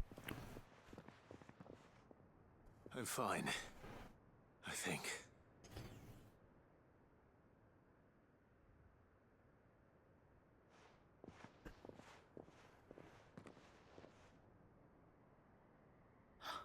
Try to external, I bet. What is it? A diary. I gave it to Chadwick before we went our separate ways. He was here. Do you think that creature? I'm sure he fought bravely to the last. The girl is safe thanks to him. Chadwick. You fool. Come on. We have to get her back to the hideaway. We don't want his sacrifice to have been in vain. No. Of course not. I'll see that she's looked after from now on. It's the least I can do.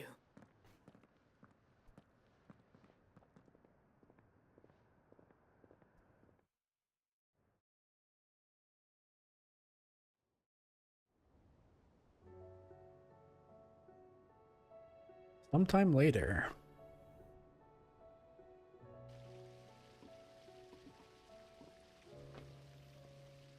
From what I hear, you've barely left the girl's side in days. I hope she's recovering from her ordeal. She is. Slowly but surely. She's far tougher than she looks. I thank the flames we found her. If we hadn't... I know. But we did. I'm sorry we weren't able to save Chadwick. There's no need to apologize. Without your help, I would never have found out what happened to him. How he fought to the bitter end to save her. To save Haida Marie. That's the man I remember. The man I thought of as a brother. I wish I could have met him. I'd like to hear more about your past. If you don't mind, that is. Of course. You already met my former master. She trained Chadwick and I to do two things. Kill and obey. We were supposed to be sold to the highest bidder when the time came. But no bid was ever high enough to convince her to part with us. For years, we were her daggers in the shadows. But we could never quite shake our doubts about the things she made us do. And then, one day, we just couldn't do them anymore. So we escaped. But staying together was out of the question. They would have found us too easily. After so many years of training, the pull to serve was always strong. It scared me to think he might have taken another master, become a dagger in someone else's hand. But even in captivity, the battles he fought were his own. And he died not as someone's tool, but as a hero. Haida Marie is proof of that. Bearers can cast off their shackles. And the Cursebreakers will show them how. I'll fight until my dying breath to see it done. For Chadwick, and for all of us. Thank you, Doris. We'll be counting on you.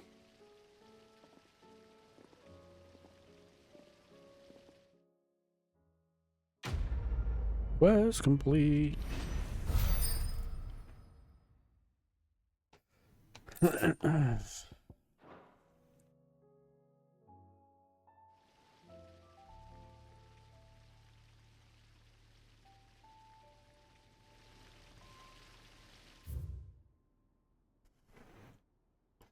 Well, since we're here,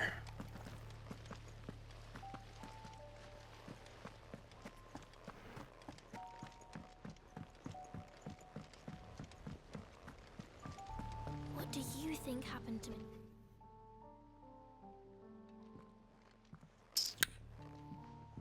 Sid, you have to help us. With what? You didn't take apart another of Mid's contraptions, did you? No. Well, yes. But that's not what we want to talk to you about. It's Miss Mididol. She's been acting strange. Very strange. She's barely ever around. When she is, she acts like we aren't even there. Her head's in a crowd. In the clouds. That's what I said. In the clouds. Well, she does have a lot on her mind. When did you last see her? Not long ago. Ah, right after she got back from saving you from Stoneir. Then it's probably just about the Enterprise. It did take quite a battering on the way there and back. You didn't break it, did you, Sid? You really should be more careful around Miss Mididol's inventions. Don't listen to her. Even if you did break the Enterprise, you could put it back together, couldn't you? But who's gonna put Miss Mididol back together? She seems really sad. Why don't I go and see if I can cheer her up? You do that? For us? She's in her dungeon. Don't scare him. It's not a real dungeon. Thanks for the warning.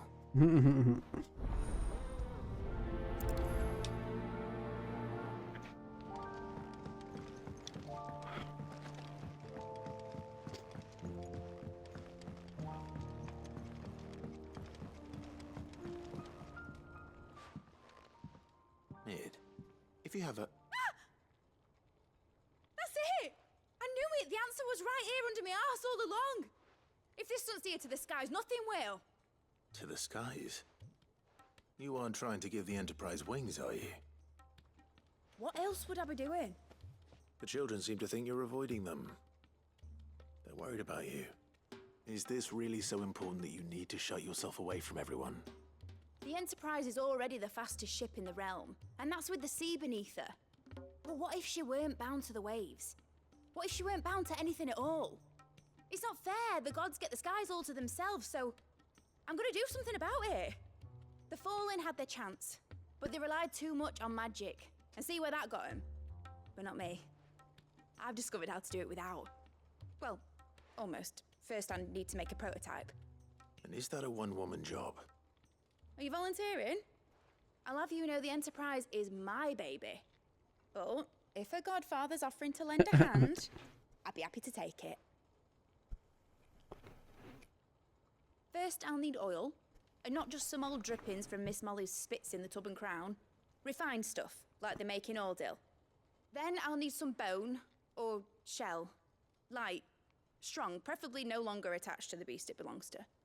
If it's beast bones you're after, I'm sure the curse breakers will know where you might find some. No, they'll know where you might find some. You're the one who offered to help, remember?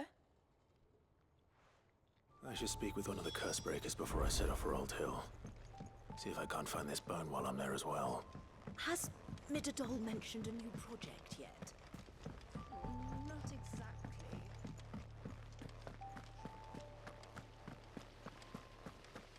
Hello, Pickle.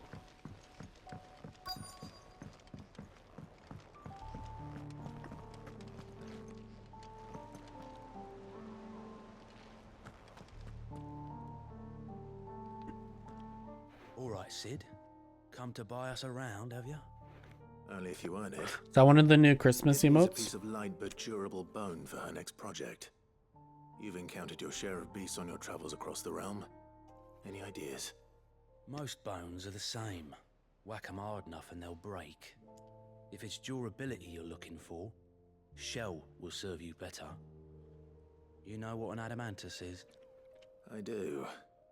And I know to give Maybe them from wide me and berth. Deej doing a shared Let chat. old adamantus do. Well, with shells, the older the harder. There's a rumor of I an mean- ancient adamantus down in Carava. Because they're doing some like thing. If you go and like edit your Don't expect to make quick work of the bastard. your stream and your tags, it'll tell you about it. Holiday hoopla. Thank you.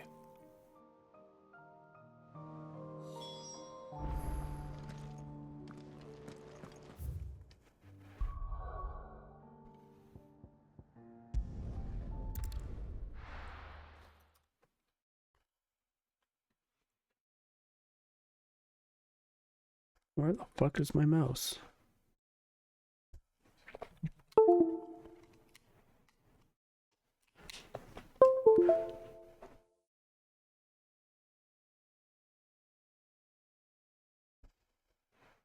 Cat in the Hat. Here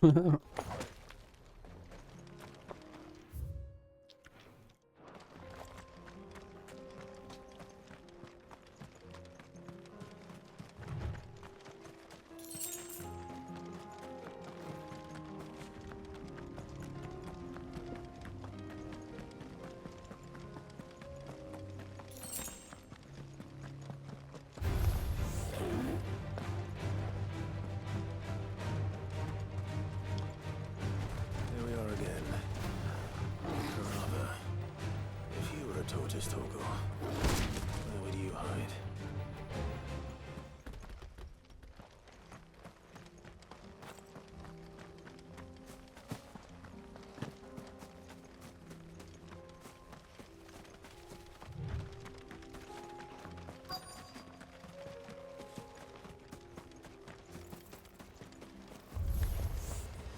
Looks like we found him.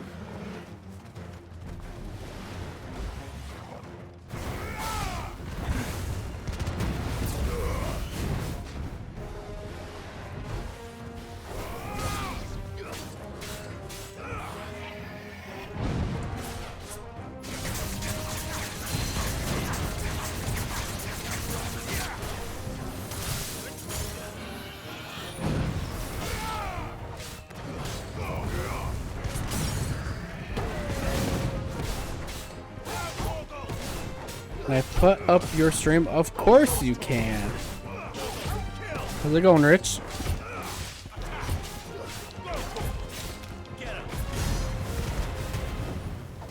You don't need to ask. You can even do it in secrecy if you want. I like the lurkers, and I'll never call them out if you're lurking. How is Rivals? I've heard it's been good.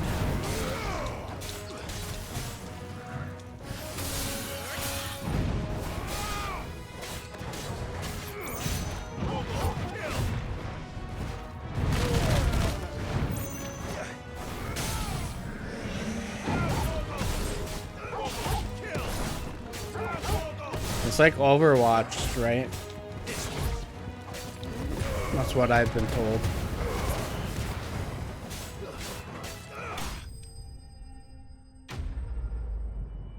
I got you, man.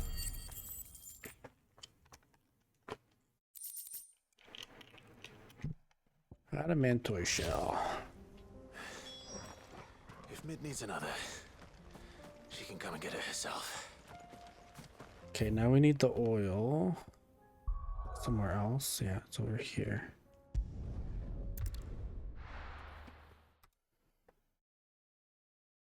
Da, da, da, da, da, da, da, da.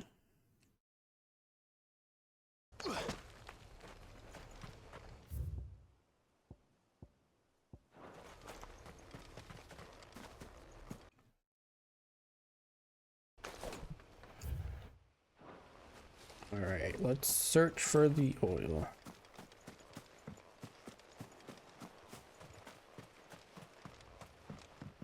Nope.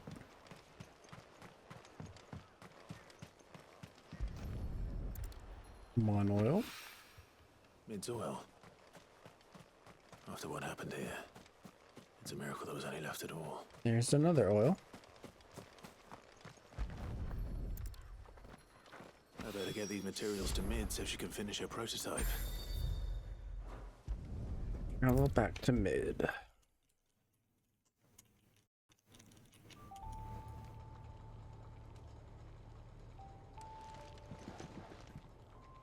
Mid, tell me this is all you need.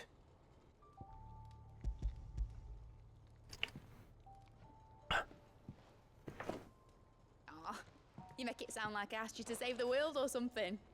Tell me this is all you need. It's most of what I need. After you left, I went over the figures again, and I realized I'd forgotten a 1 and a 0.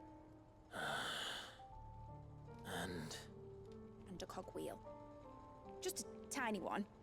Though that's the problem. Gears that small are a bastard to make, and I may have lost the one Blackthorn spent a fortnight toiling over. Wait. The children. When they took apart your scales, there was a tiny brass gear. Now that I think about it, they didn't use it when we put the scales back together. The young'uns? But why would the... You know what? I don't want to know. I'll keep working on the model. You go and find that cog. Oh, I do remember that. Bring it back together, and they asked where the cog went.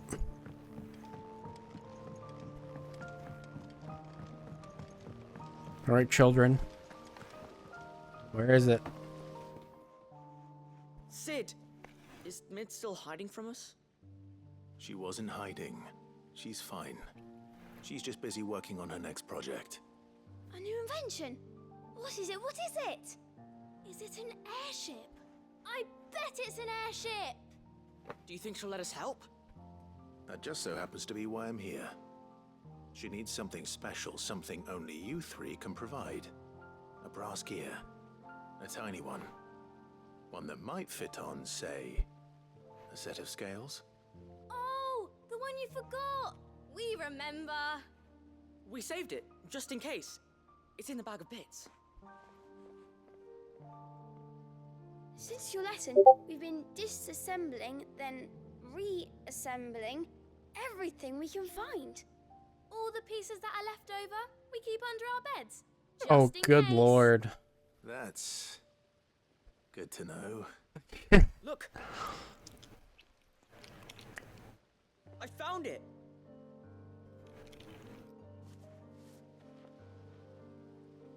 Is that all? Just the gear? We have more parts if Mid needs them. That's all for now. But I'll let Mid know about your hoard. Just in case. Thanks, Sid.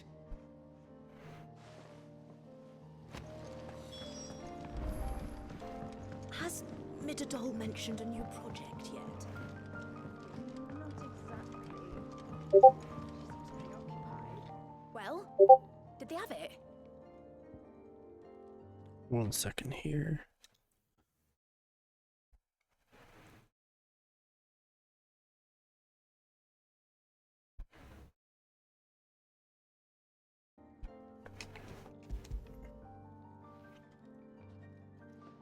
You're fine. Yeah, I've been good. And they kept it somewhere nice and safe. It's been a good stream. Will it work? Will it work? He's perfect! You're a genius, Clive.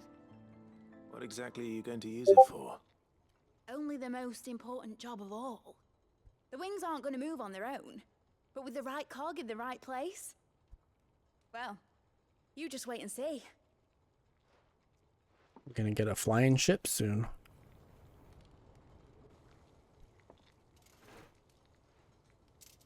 That should do it.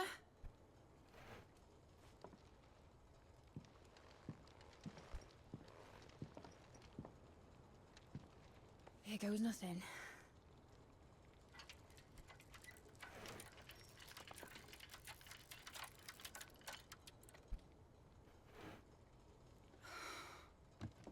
Titan's tits. It wasn't supposed to fly, was it? Of course it was supposed to fly. Wouldn't be much of an airship if it didn't.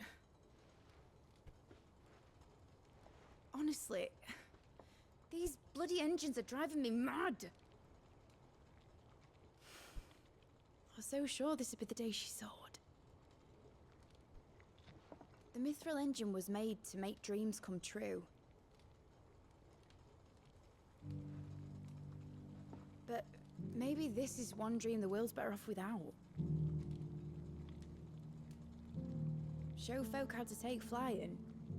It won't be long till they're raining death down on each other. People will lose their homes, children, their mums and their dads. Like I lost mine. I'm sorry. So am I, Clive. So am I. Sorry that I have to choose. Do I follow my head, or do I follow my heart? It's so good. I've been enjoying it, Rich. Good question. The first time I stood on the deck of your You played it ship, 3 times? Damn. felt the wind in my hair. was like I was flying. But imagine how it would feel to actually do it. My dad always said there were two ways. Yeah, of me living too. life. Chasing a dream or shuffling to your grave. And he were right. Right about a lot of things. Not that I like to admit it. People need dreams to chase. Especially in a world like this.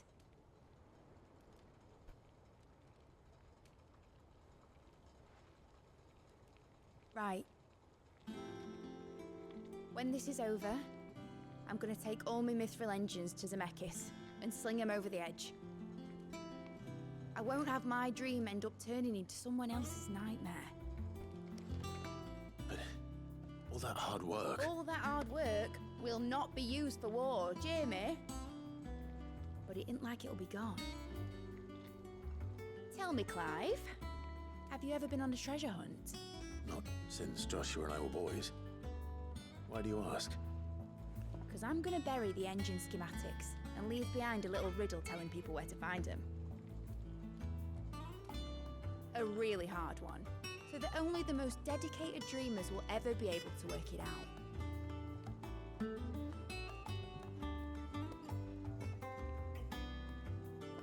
Ooh, I can picture it now.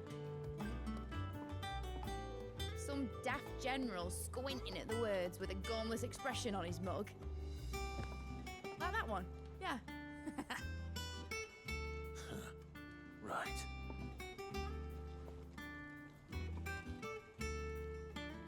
So the only Final Fantasy game I couldn't get into so far, Rich, was Final Fantasy X-2, because goddamn the combat is so bad in that game.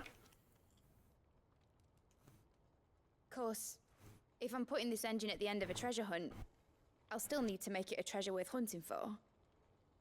Won't be much of a prize if it couldn't even make a toy boat fly after all.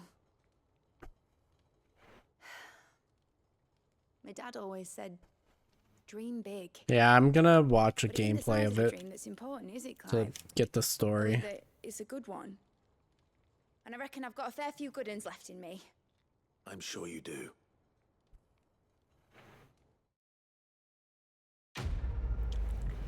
Quest complete. Enjoy the game. Thanks for hanging, Rich. Model airship.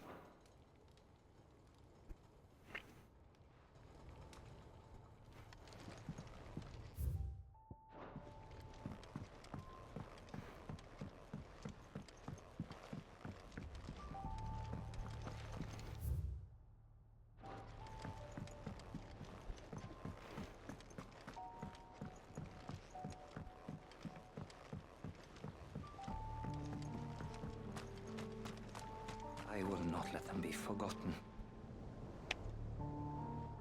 Sid, may I have a moment? Of course. It is an honor to finally speak with you. My name is Herman. I've been with the Cursebreakers for some time now, and I wish to be deployed to Ash. Any assignment will do. No. The lands across the Narrow are too dangerous. I will not send good men and women to risk their lives needlessly. Why would you want to go back? I need to retrieve something. Something important. I was raised in an orphanage. The Badbach Conservatory. Or rather, I was held captive there. It was not a place of nurture. It existed solely to turn bearer children into mindless weapons. We were tortured until we feared no pain. Tormented until our hearts turned to stone. And few ever survived long enough to become tools of the last king. I can't imagine. I lost so many. I can't even remember all their names. But they must be remembered. They cannot fade away, faceless and forgotten. The Institute was run with military precision. Every child measured, every name recorded, every death logged with meticulous care.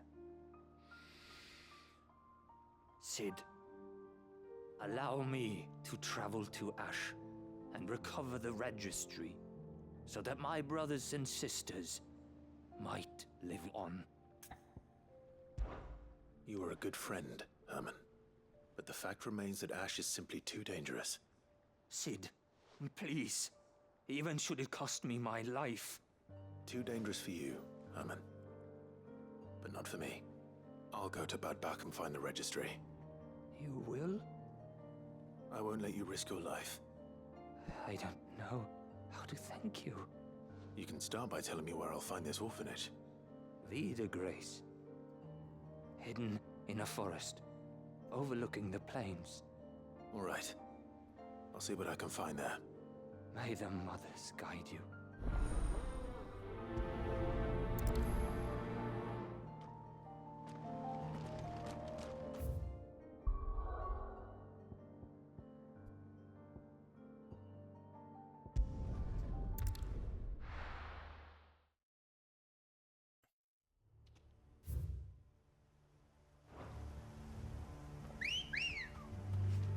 Ambrosia. Good girl.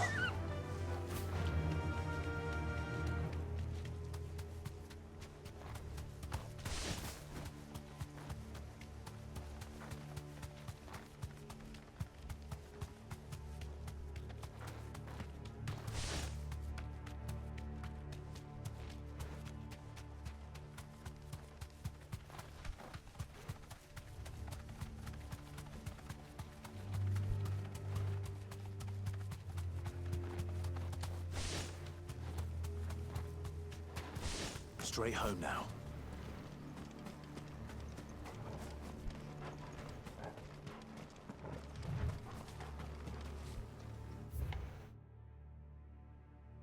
Damn it.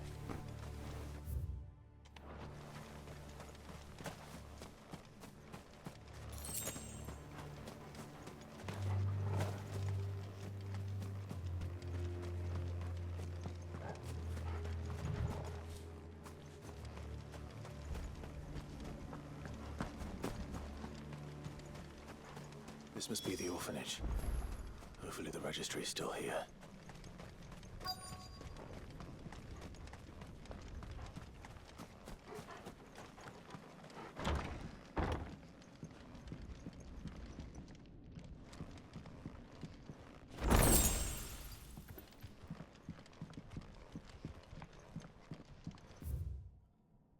Conditioning schedule. Today's exercise will consist of the press yard, 20 sandbags for such duration as the structure shall dictate.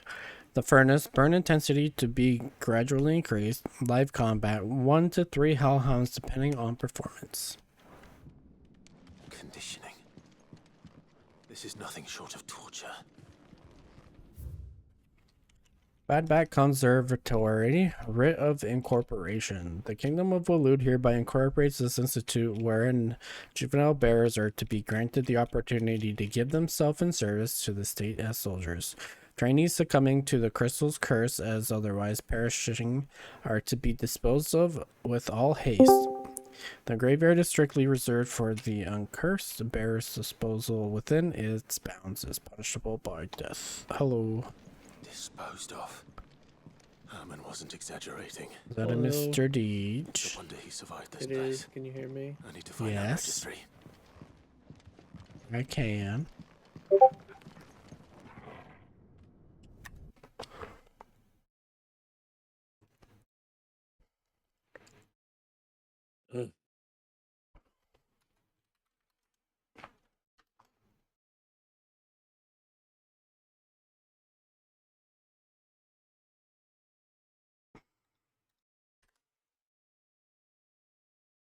How's the Deej? What's going on here? I gotta mute this group chat for a bit. Too many badoops.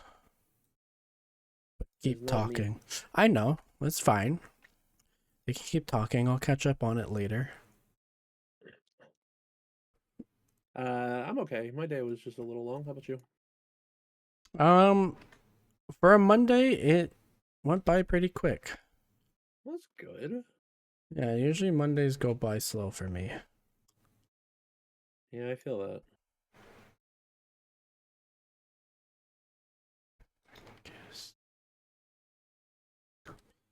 Okay, I'll send you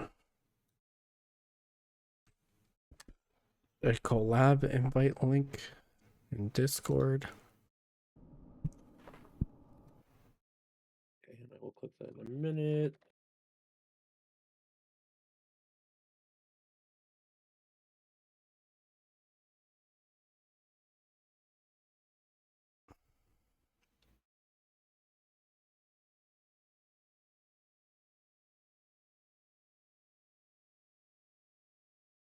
Get my entry.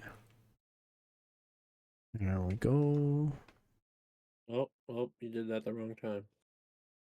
Why? Because that did not count. What?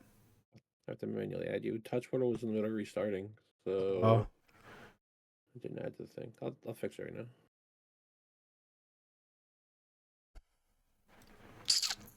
You know, it's not like you have the most amount of fucking. Right, but that. Oh well, no, that's not the point. The point is, I need another entry. Clearly. I thought you were gonna say it's not that I don't have enough channel points. I have 512,000. Oh, is that all? Yeah, that's a few. Just a few. I've recently learned that my own daughter was among the children turned to stone by the brutal training I subjected them to. I had not so much as a thought of her since handing her to the authorities as a babe, but inquiries with the military confirmed it was her. I've been torturing my own flesh and blood, and now I see her everywhere. Today, one of the children smiled at me in the hoping of receiving a few scraps from my table. It was her smile, the smile she inherited from her mother, the mother I killed for giving birth to a bearer. The ghosts have all come back to haunt me, my daughter's, my wife's, all of them. All those children, so many have died at my hand.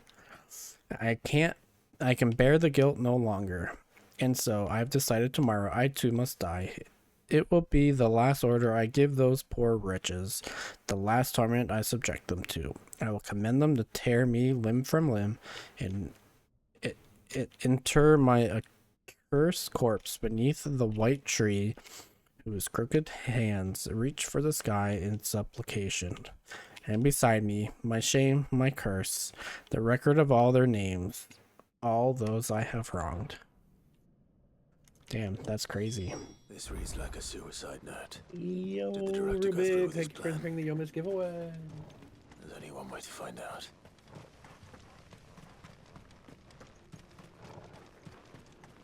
We'll start here in a minute after the ad finish. She is running.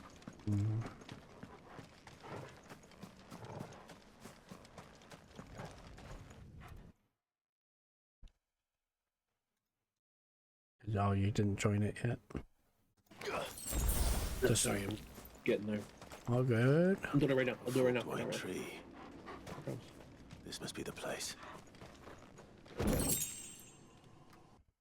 I've joined you. Chat has started.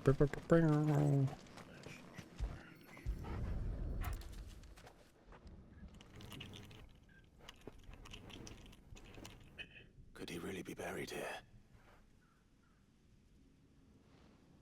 There's something hidden among the roots. Let's see.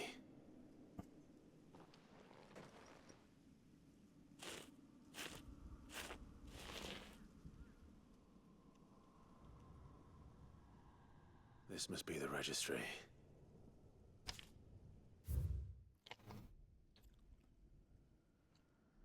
Not conservative registered bearers losses.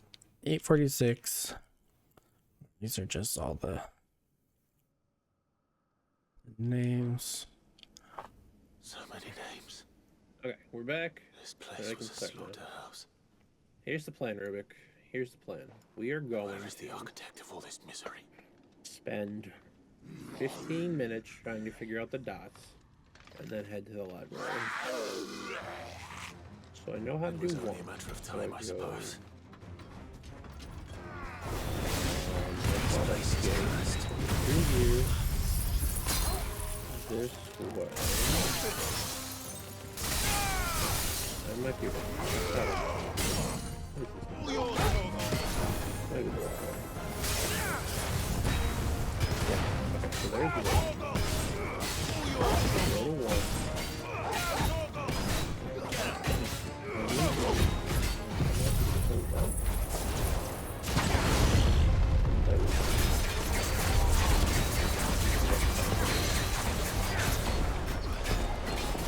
So he's teleporting.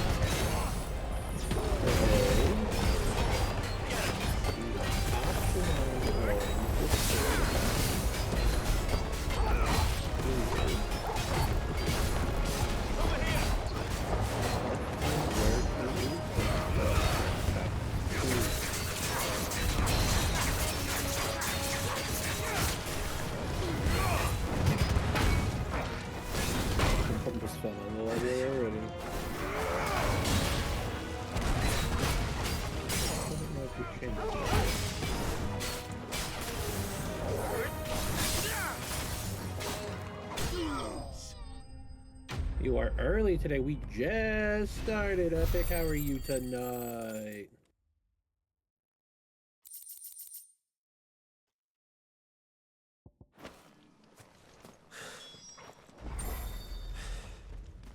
I'm done here. Let's get the registry back to Herman.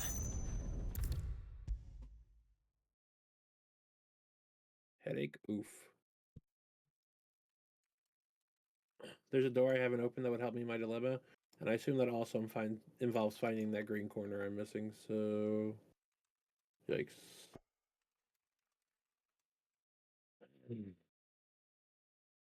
Oops. No, different? Okay.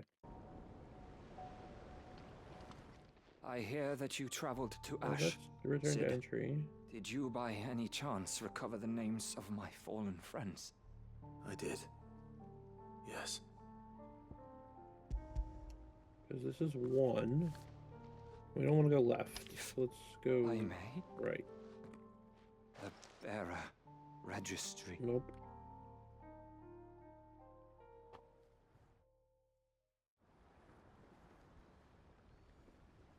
The director A was door a brutal man. that I have not He got opened. no worse than he deserved. The registry was all I found beneath the tree. There was no sign of a body. Or any record of what happened to the children after the orphanage closed. I pray that at least some of them survived. All their names are here. The ones we lost. My friends. My light in those dark times. I can still remember their faces. Like it was yesterday. Children who were taken from their bunks in the morning. Never to return. No explanation ever offered. They'd be happy to know that you survived, Herman. But why did I make it out alive? When so many others died in that awful place? It's not your fault. And blaming yourself won't bring them back. Honor their memory. See that their names live on. That way, at least. They're never truly gone. Thank you. Sid, I'm going to write a book. An account of the horrors of Badbach, and the spirit of those its custodians sought to crush. All of Valisthea will know of our suffering, and in the name of those I lost, I will not let it happen again. Neither will I. These records would have been buried for all eternity, were it not for you. Thank you. You're welcome, Herman. Wondrous garden. One in the overlooking hedges. One behind a smile. 16 colorful squares. Fearless retreat. Remember how you type mastery before getting to the library? This is a checklist of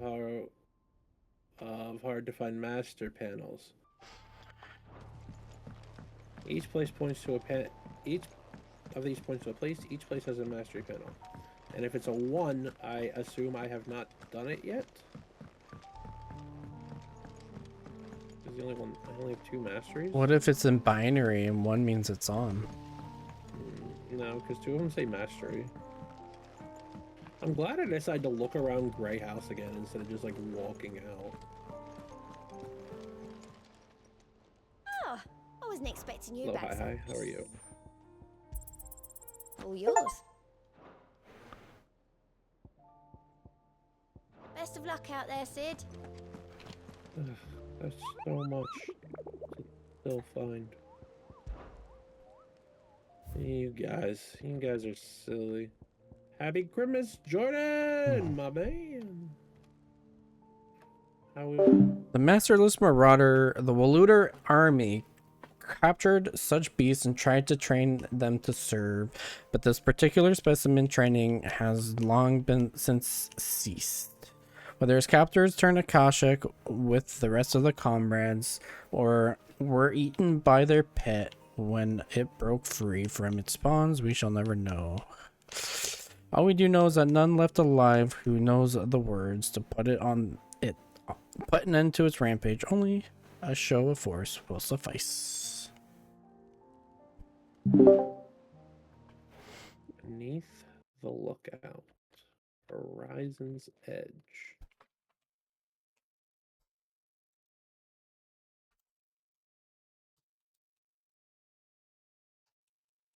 Fuck the library. Library's for nerds. Welcome to Lingo, where plans go awry after one panel. Yeah, that's. You know what? Fair. I'm not mad. I'm excited. Look, man, this could all be ones. I could have had no numbers. This had nothing to do with. Oh, I'm aware.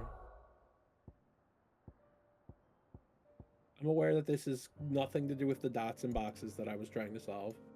And it's a brand new problem for me to wrap my head around. But you know what? Sometimes new problems are good. Okay. Gemstone room. Wondrous garden. Overlooking hedges. Behind a smile. 16 colorful squares. Fearless retreat. Between hedges. Among treetops, Horizon's Edge, beneath the lookout, past Wheel's Barrow, Pilgrim's End, rooftop staircase. Well, we're not going to find anyone by not walking around. Oh, you Myth King.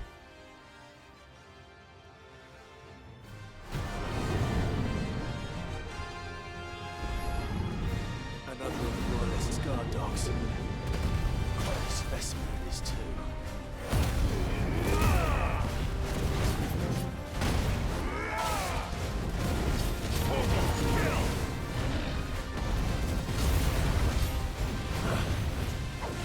I have at least 3 things to do in level 1.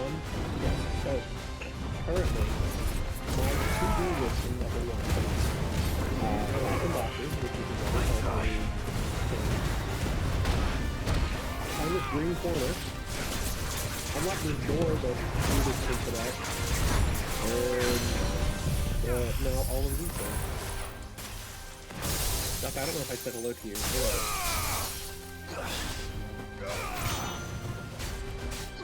Well, do you just chat?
depends on where the start is, yes. Like it's already moving.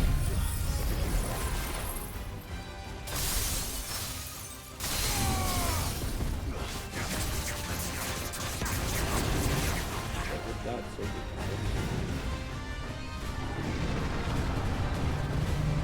oh wait, I think I fell off the key.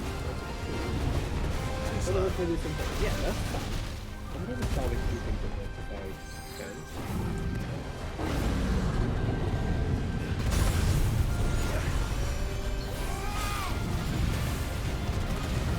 Nice try.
Merry Crisis!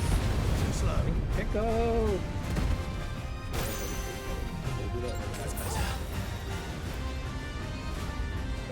Get out of there! Oh my god. I appreciate you. Cloud with the resub! Barch hype. How's it going, Cloud? Cloudy, cloudy, boo!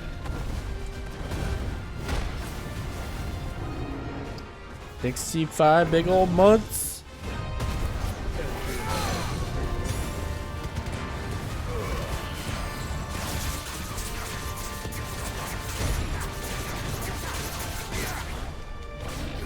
Well done,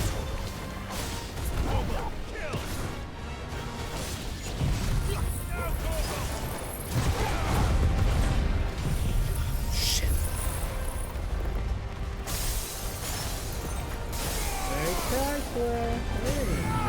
I got it if it was.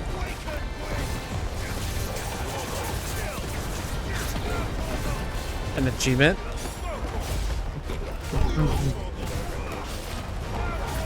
I support it.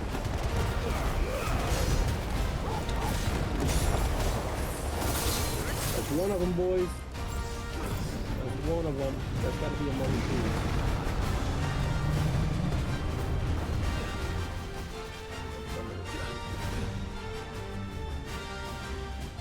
How are you today? Nice try. Good. That.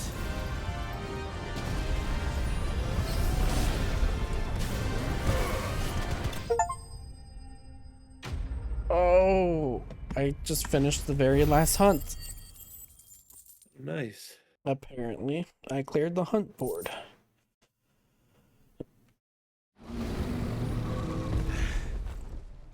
No match for you, eh, Torgal? Horizon's Edge. Like, I gotta go, like...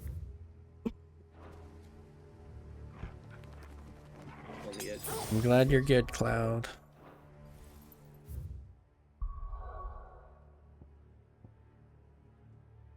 Okay, we got 3 more side missions before we go through the main mission.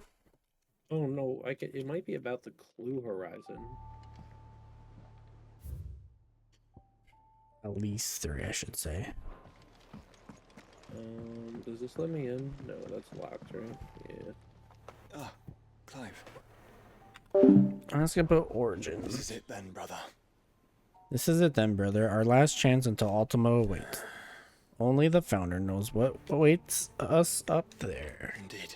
Indeed, but whatever we find, we shall overcome it. It would not do to disappoint our friends. They all believe in you, Clive. They would follow you to the ends of the earth if they could. You're wrong. My friends don't follow me. They spur me on. I couldn't have made it here this far without them. Nor without you, Joshua. You gave me your blessing and made me your shield. Without you, I don't know how I would even survive. Even when we were apart, you were always with me, and I trust you'll be with me until the end. Of course. Of course, whatever that may be.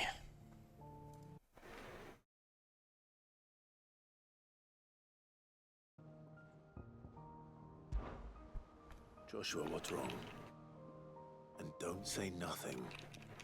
It's not nothing. I've received word from Cyril. The Undying have found Father's will, or something akin to it. His will? How? Where? In the crypt beneath Rosalith Castle. After Kupka was kind enough to drive out the Imperials, the Undying took the opportunity to recover what relics of the Duchy yet remained. And in the process of doing so, they found a letter from Father. I'm surprised anything survived down there. Cyril asked that I join him in Tabor at my convenience. I have been meaning to go, but would you join me? Of course. I want to know what's in that letter as much as you do. Very well. I'm ready to leave when you are.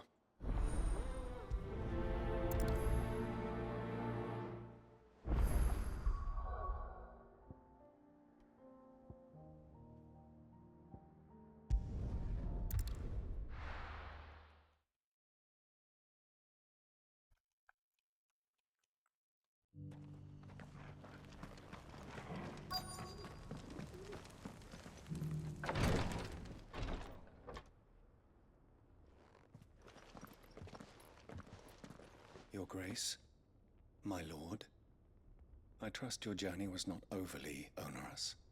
Cyril, you found a letter from Father? Yes, I have it here.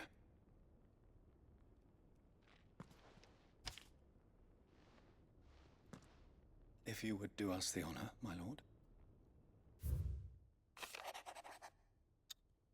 My beloved sons, I know that I ask much of you in this coming war, but I see no other way to secure a future for our duchy and our family.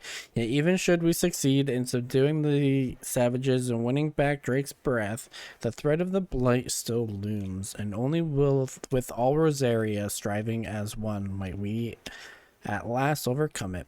I have made plans to see us through, but such are the obstacles that I stand in our way.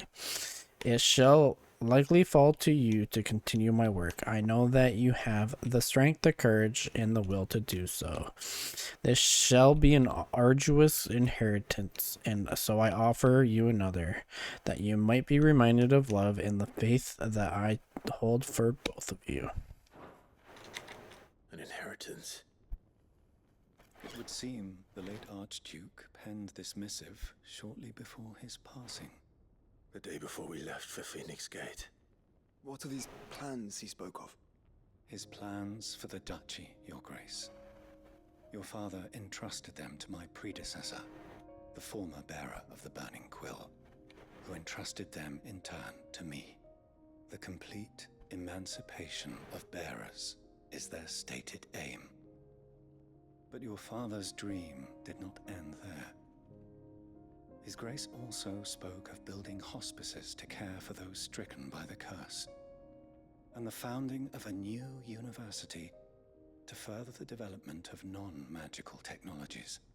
With the blight spreading ever more widely across the twins, Archduke Elwyn saw this as the only means of securing Rosaria's survival. He wished to see men and bearers treated as equals. To see centuries of common wisdom overturned. Small wonder he did not think it achievable within his lifetime. But he thought it achievable nonetheless. Had he not, he would never have written this message. Nor would he have entrusted his vision to his most faithful aides, those who would have stood with you, shielded you from the machinations of the less benevolent personages at court. It's a pity only they are still with us. 'Tis true that those most loyal to your father were the first to suffer the Duchess's wrath. But one at least remains, and she has come bearing gifts. What do you mean? Mayhap it is better that she explain, my lord. After all, the duties entrusted to me by my predecessor extended only to recovering His Grace's will and arranging a meeting with the one who might execute it, or a part of it at least. And where is this woman? She awaits you in the archive, Your Grace. Thank you, Cyril. To the archive.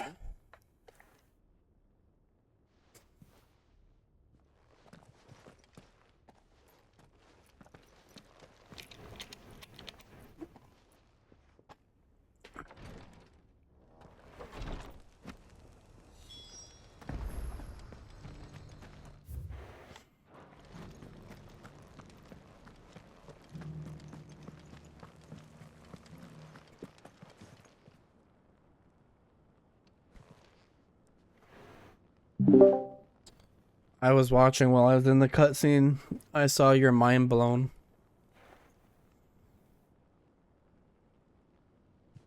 If you is player, who would me be? Duck. No, sorry, Duck, it didn't work.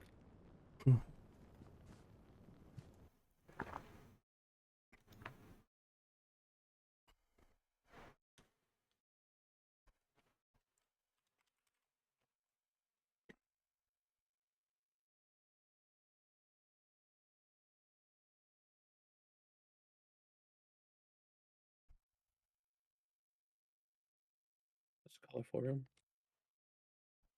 How many letters is it?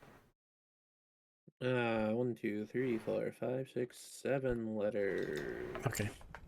I think I know the answer, but you'll figure it out. Okay. Will I, dude? Will I figure it out then? Yeah. Here's the scraps you were after. If...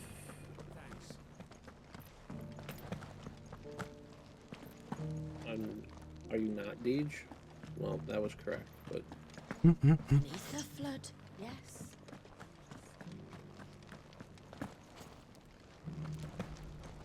I could be way wrong, but I think I know.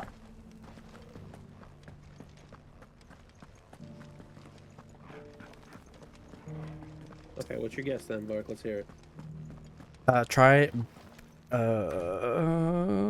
where is it? Try Brenton. Brenton.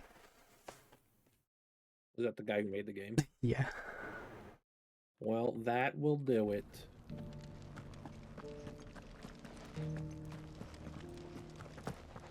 Good job, Bark. There, now I got Straw and Brenton. This is... We've gotten... I couldn't have done this without you. Okay. So we've gotten 701 solved. That's insane. That's so many.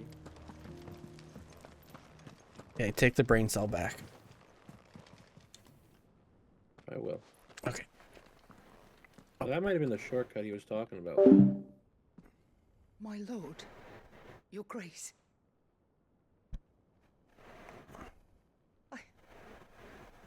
I hardly recognize you. I am Goditha, retainer of House Rosfield, loyal servant to the Phoenix and his shields. Your father, the Archduke Elwyn, entrusted me with the delivery of a gift. I only hope you can forgive my tardiness in bringing it to you. Lift up your head, Lady Goditha. You have our gratitude for your service to our house and to our father. I merely did my duty, as any proud Rosarian would. My lady, perhaps you could explain a little more? What exactly is the gift you bring? As I'm sure you know, it has long been the custom for the children of House Rosfield to be presented with certain keepsakes upon their coming of age. Indeed it has. Our father often spoke of the day when our turn would come. And had he lived to see it, he would have presented you with the treasures I bear.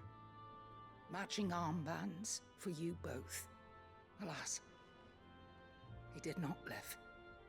Indeed, he was taken from us even before they could be completed. He had intended to claim the Heartstone with which each armband was to be finished himself, but it was not to be. And his gifts remain incomplete. I see. It saddens me to bring them before you, as they are. It was your father's wish that you be presented with the finished articles, not these works in progress. But with his grace long since gone, and the stone left unclaimed, I had little choice. You are grown men now, and his house is yours. And while I would not presume to insist upon your claiming the Heartstone in his stead, I know that nothing would have pleased him more than for you to do so. Thank you, Lady Goditha. What say you, Clive? What else? Of course, my lady. May our father's will be done. Oh, I am much obliged. Do you know where we might find this Heartstone, my lady? I do. Though it may be a matter of a good deal more than simply happening upon it. It is found in the bellies of elder griffins, you see. We do at least know where to find one. A certain specimen has made its nest in Titan's Wake, not far from here. A certain specimen? You are most perceptive, Your Grace. In answer to your unspoken question, yes. In fact, this is the very same beast your father meant to slay. I have been tracking its movements since you were but a boy. Were you to slay it in his stead, as men of House Rosfield, it would surely make your father proud. What say you, Joshua? What else?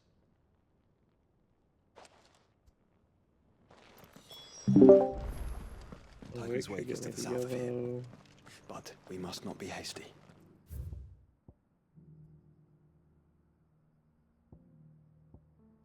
Or it's by neither of those, and it's by red.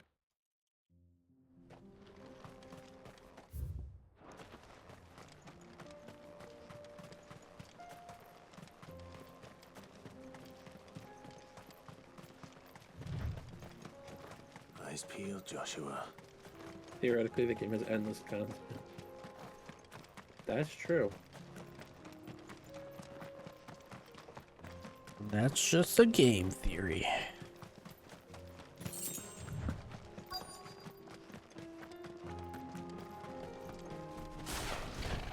There it is.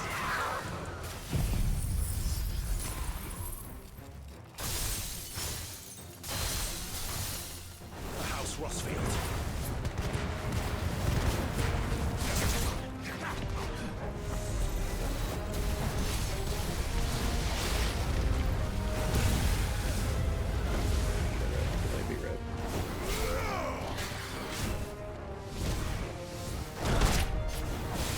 Definitely not right.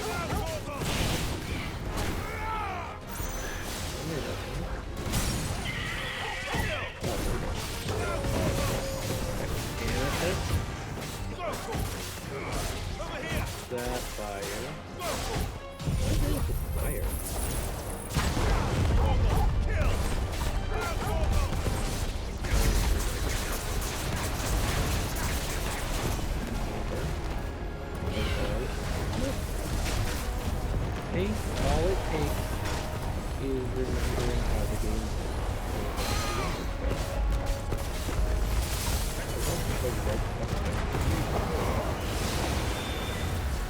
probably was top hit. Well, that, you know, okay, Sarah, I forgot.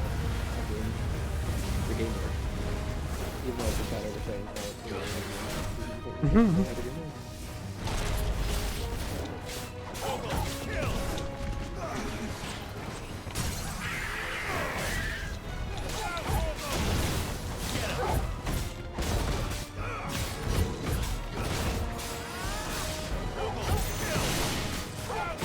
My favorite gemstone. Girl wants to go once, but now you gotta get her that master gemstone.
Can I do some zoom that is not those numbers? Is this the Heartstone? I expect Lady Goditha will know. Hey, whatever. I'll crop for you guys. That's fine. Better already. Because you can't probably read any of that. I can barely read it. Okay, what do? We did Among Treetops. God. We did Among Treetops. Here, take a look at my wares. Did... Of course. Anything else? The gems. Of course. Take care. And I think bottom of pit, top of tower was already done. Yes.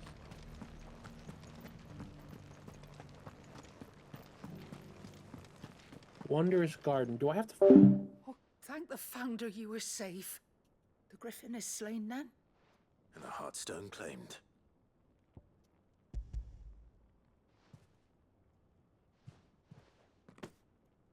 Yes. This radiant luster, like frozen flame. It is just as your father described it. Thank you, my lord. Your grace. Your father would be so proud. Lady Goditha, the lapidary is ready. Thank you, Cyril. I will be with him shortly. If you would excuse me, I shall have the stone cut and set forthwith.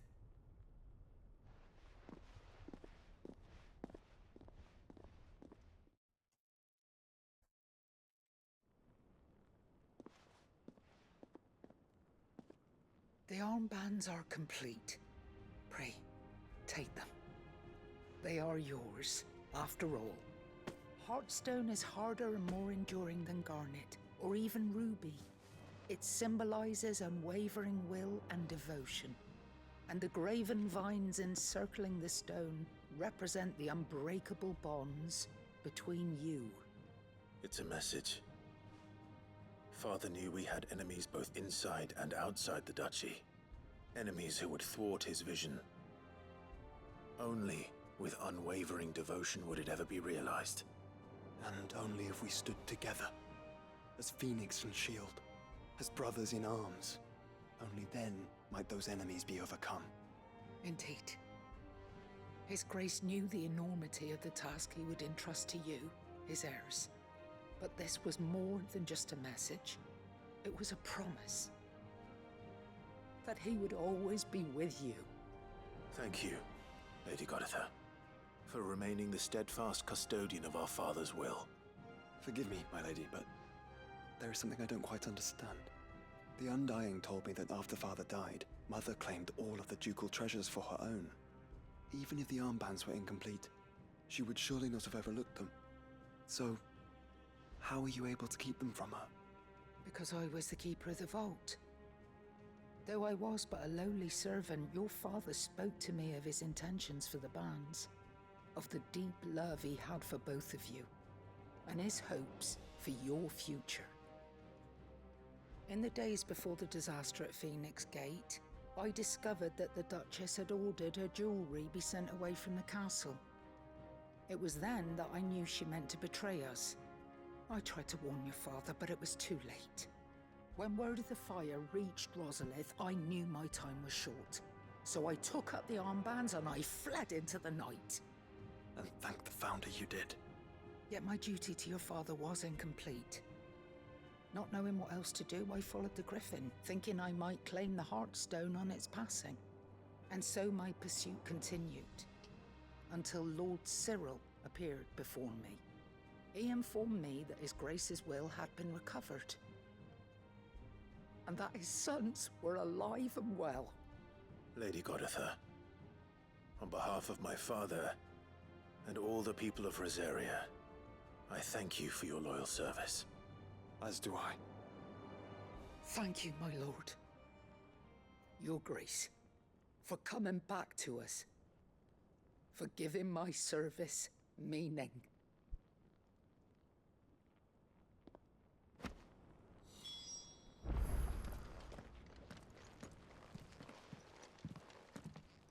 The bands suit you well. It must be gratifying to finally receive the inheritance that was denied you for so long. It is. And we thank you for the part you played, Cyril. If you would permit me to play my part a little longer, might I suggest that you make your way to your father's memorial atop Hawk's Cry Cliff?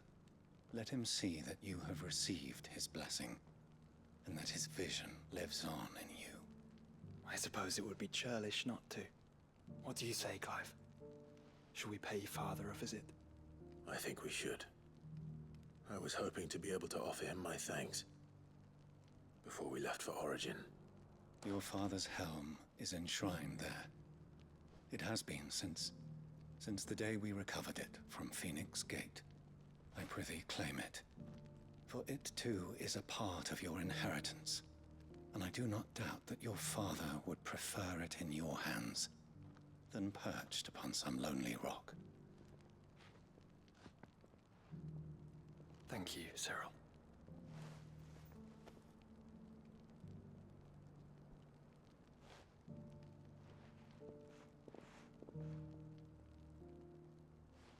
Come on, Clive. He's waiting.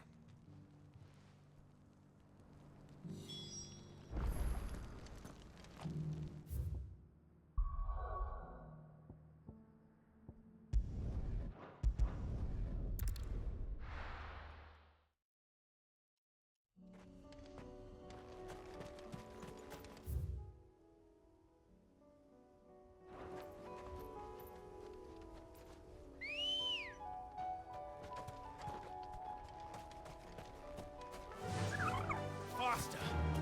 Unwavering will and an unbreakable bond. Do you really think we're strong enough? To save the world? Of course. To have overcome Father's political enemies? Of that I'm less certain. Especially knowing what we know now. What Mother was truly capable of. But perhaps these bands would have helped. Knowing he was with us would have made all the difference.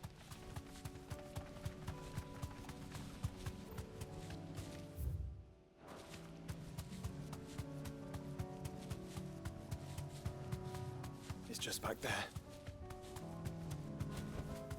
You deserve a rest.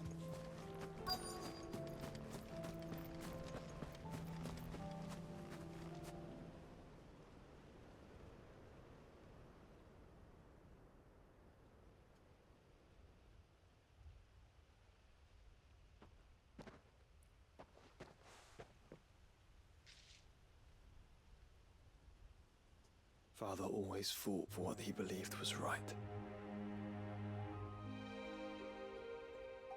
It wasn't until that night at Phoenix Gate that I realized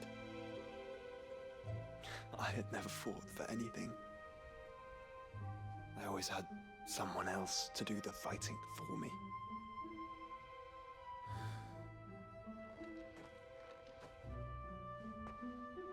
No matter how fate conspired against him, he never lost heart, never looked back, never stopped fighting.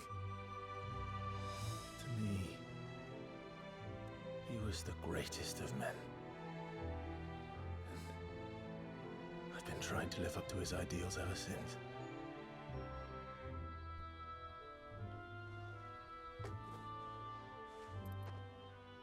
We all have, Clive. We all have. And we'll keep trying. Because that's what he would have wanted. What he would have done himself. Even if it meant standing against the very gods in the heavens. I shall be borrowing this, Father, if I may. That you might watch over us as we follow in your footsteps.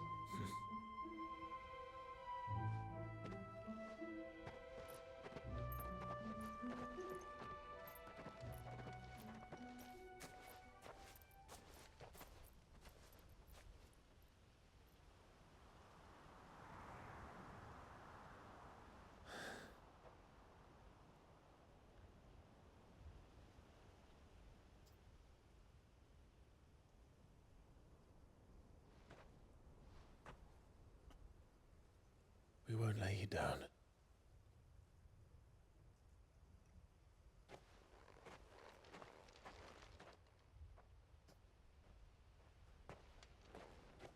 Onward then.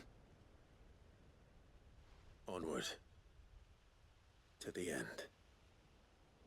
And to a new beginning.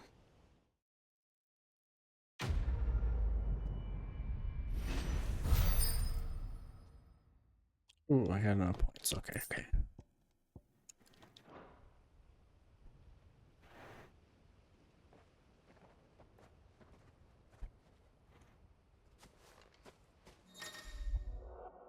Joshua has joined Clive's party and will remain with him until departing for Origin.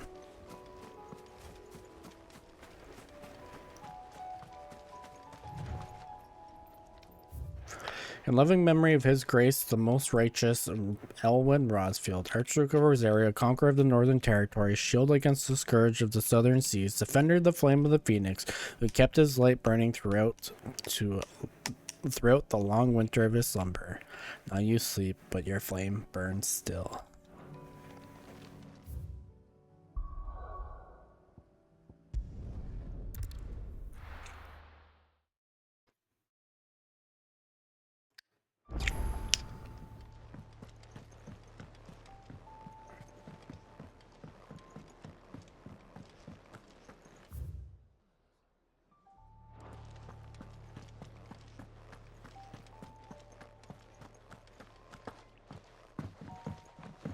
I will not forget this kindness, my lord.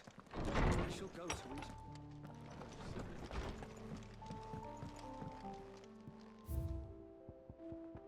We are missing 1, 2, 3, 4. Rusted Battle Helm. Archduke Owen's helm, worn in his victorious campaign to quell the Northern Uprising, and later laid to rest upon his memorial stone. Now it sleeps in Clive's chambers, a constant reminder of his bravery and selflessness, of the man in whose footsteps he and his brothers meant to follow. Model airship, Mid's dangerous dream of flight, immortalizing in miniature. Though the experiment ended in failure, Mid has allowed Clive to keep hold of the model so that once her renown has grown, he might sell the piece for an exorbitant amount of gil. The Trinity Accord, signed in Port Isolde by representatives from Rosario, Damakia, and Sandbreak. This mutual accord sets the stage for a new age in Storm. If not officially, then at least in spirit. Here we got a bunch of letters too. Oh my god, why are there so many side missions? We're not finishing it tonight, I bet. It's all side missions tonight. Then tomorrow, we'll leave it with the final, well, maybe the final story mission. I don't know. But we'll finish up the side missions tonight. And then we'll finish it off tomorrow, maybe. Hopefully, we'll see. But we'll still go for a bit. Alright, whole again. Clive, it occurs to me a single word of thanks does not nearly suffice to express my gratitude for reuniting me from a distance. The tome made me who I am today, and yet I thought that I should never set eyes upon it again. That those who took it from me had forever robbed me of a part of myself, but now I am whole again thanks to you. I regret that I can only fill in the gaps in your knowledge and not the holes in your soul, for which reason I shall ever be in your debt. Vivian. The Trinity. Bringing together three men from different backgrounds was not to be without some difficulty. However, come together we did for a better Valencia. The Trinity, the Triunity was but a first step. A longer, more bitter journey awaits us all, one that will almost certainly end in hardship. Yet what matters most is not the destination, but that we can learn from one another while on the road there. You have paved the road for us with your courage, Clive. Now we must have the courage to walk it. Your loving uncle. Treasure hunt. What, you didn't think I were just saying that stuff about hiding my engine, did you? Wouldn't you know I've already a fine spot picked out and everything, but if you're going to go on this grand adventure, you'll need to be quick about your business with the Rudy gods of yours. Take too long and somebody more clever might beat you to the prize. I suppose in the cause I could bury you one of my lesser inventions. Goddess knows I've countless. Mid.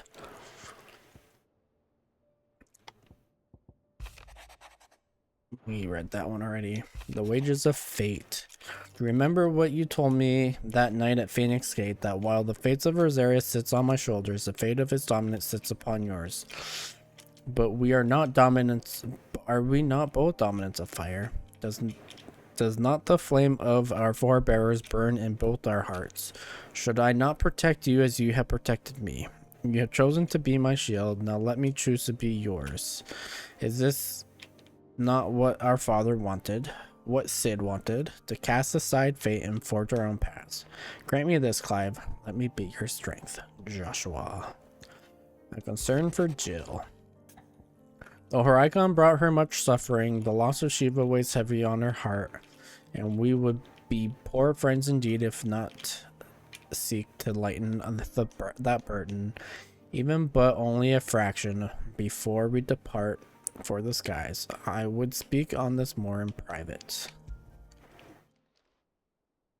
If Joshua's worried about Jill, I should go and speak with him.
Joshua, I read your message. You're right. Jill is different. I don't think I'd realized how different, but since we returned from Drake's spine, I felt it more and more. I suppose it's not hard to imagine why. She doesn't think she belongs anymore. And that's why we need to remind her she is still one of us. To let her know that we still need her, now more than ever.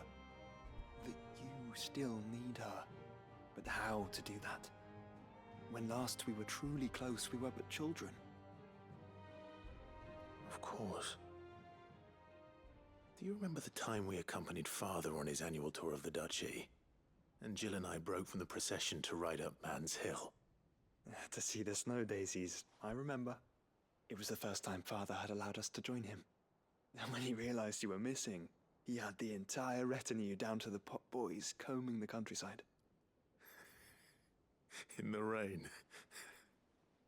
A thunderstorm forced us to take refuge in a grove of oaks before we'd even made it halfway there. It was the Lord Commander who finally found us, and needless to say, he was none too pleased. Then it seems you and Jill have unfinished business. What do you say? Man's Hill. It's not that far. Oh, true. Though I suspect it is also much changed. Little in southern Rosaria remains as it was when we were children. You're saying I should go and scout the area for bandits? I'm saying we should first go and see if there are actually still any snow daisies left. What would you do without me, Clive?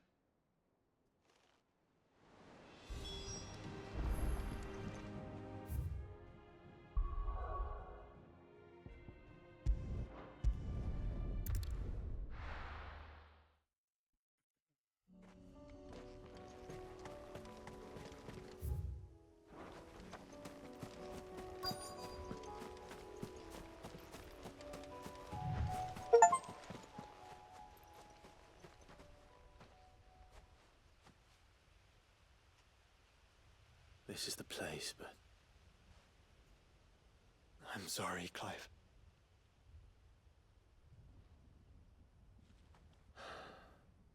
There's nowhere been spared.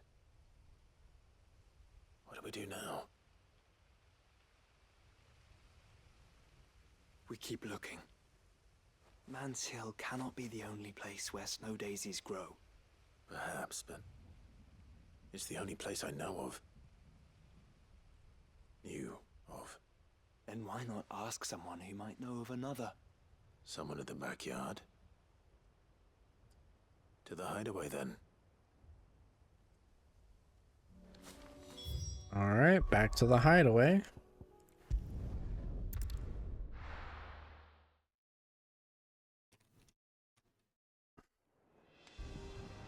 Let's hope one of the gardeners knows where to find snow daisies.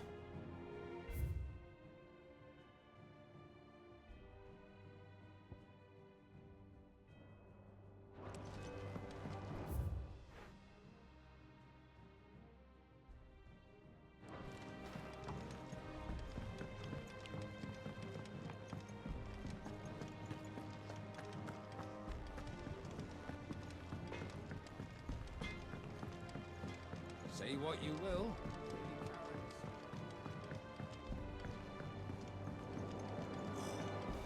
This should tide us over till the new moon.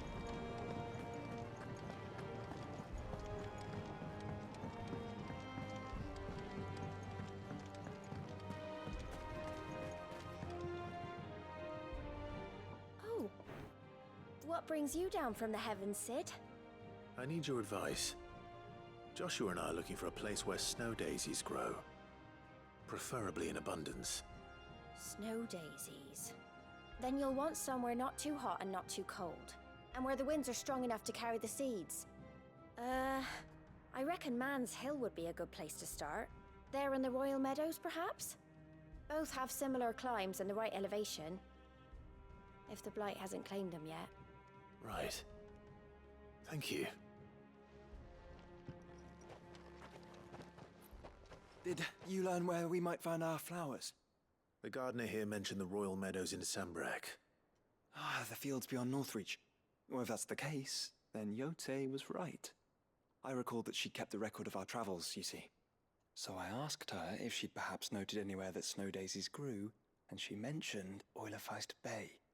Whose shores border the meadows. Off we go then.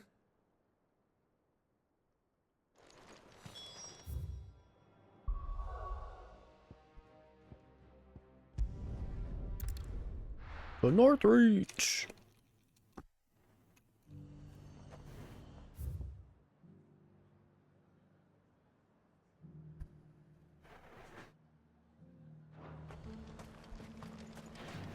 And how might I help the garrison today?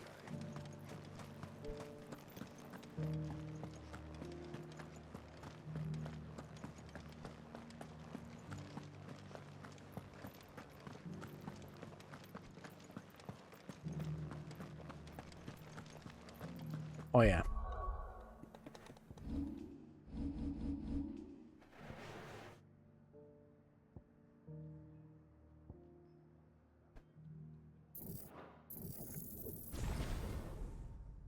So I'll need to learn this. I'm sure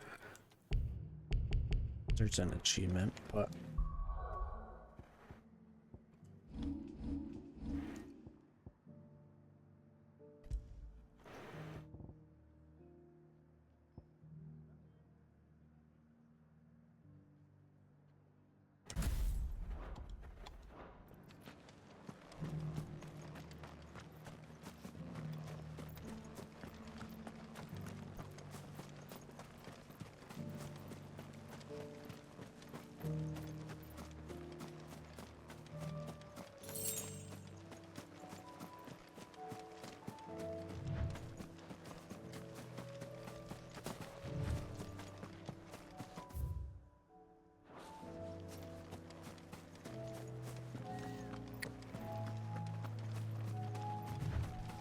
The meadows are vast.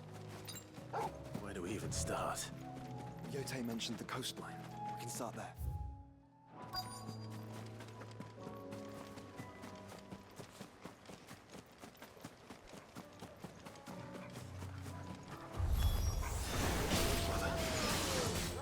You see them? I do. Flowers. And our friends.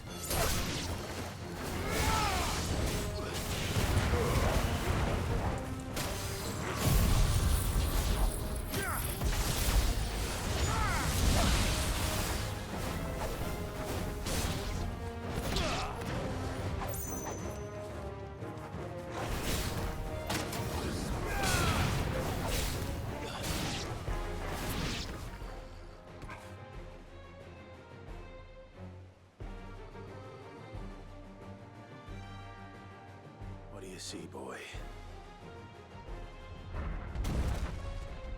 just a minotaur. Let's hope this is the last one. Only one way to find out.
That was harder than I expected.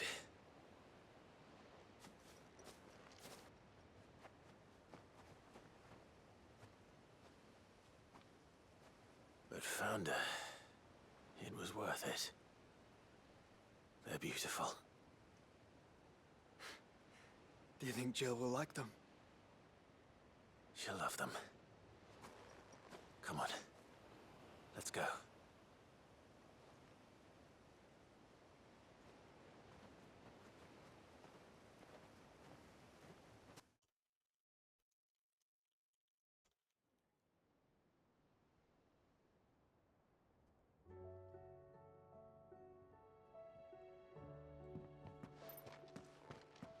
It appears my work is done.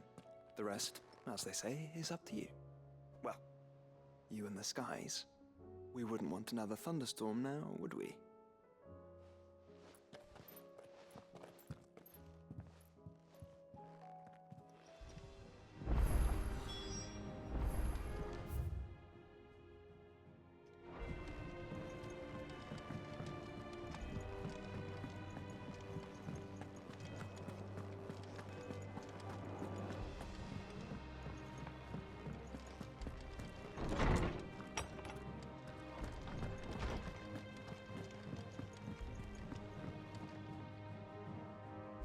Jill,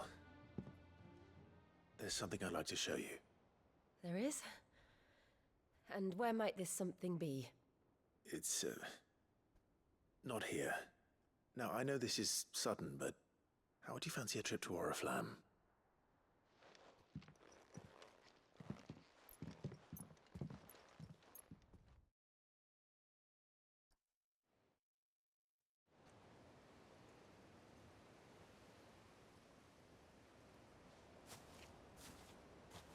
There are so many. This is what you wanted to show me.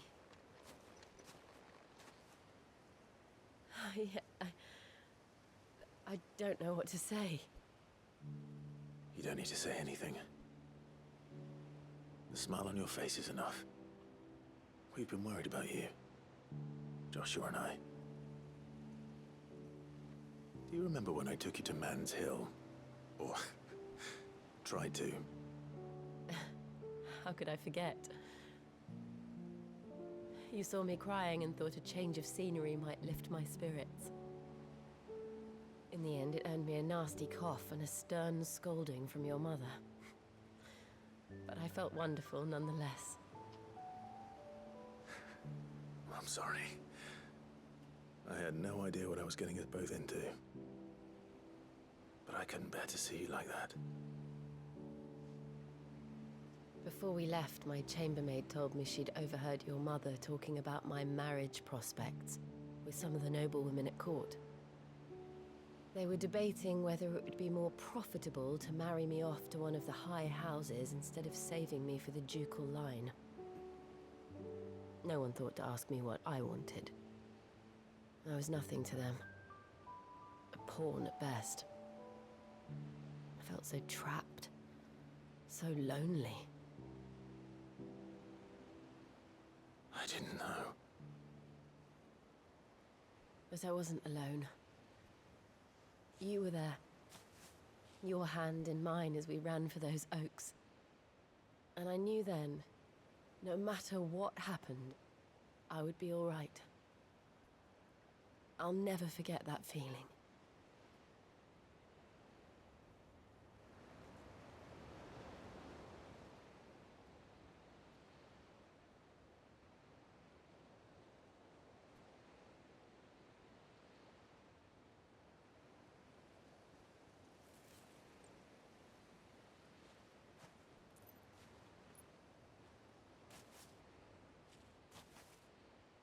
Before we broke camp, the morning after the storm, do you know what I did? No? What? I slipped away from my governess to climb the Tor. And from there I saw a sea of petals, all reaching for the sun. And I realized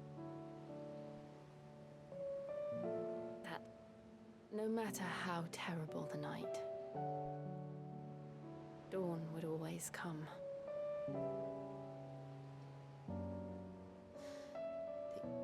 That you would always come for me. And you have. Again and again.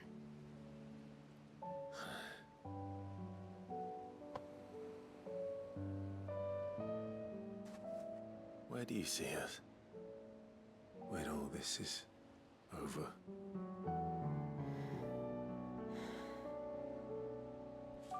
I don't know.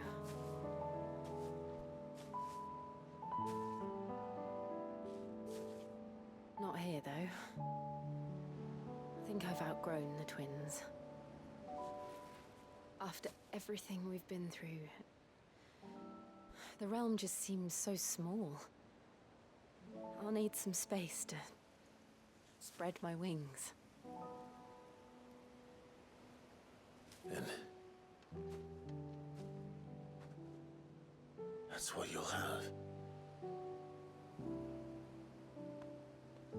And I'll stop at nothing to see that you do.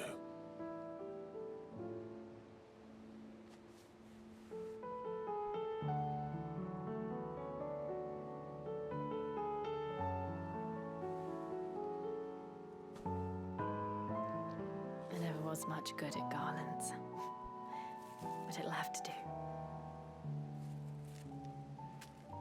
I'll treasure it forever. Thank you, Clive. For this, the flowers, for everything. It's exactly what I needed.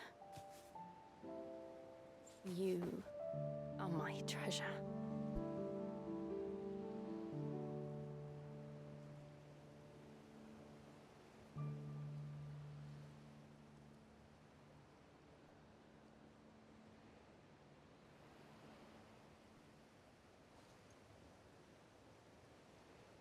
Oh, sweet.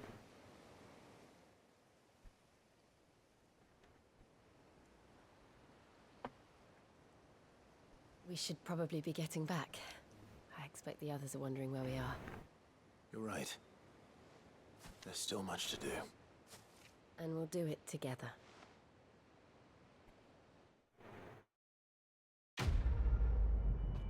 Quest complete.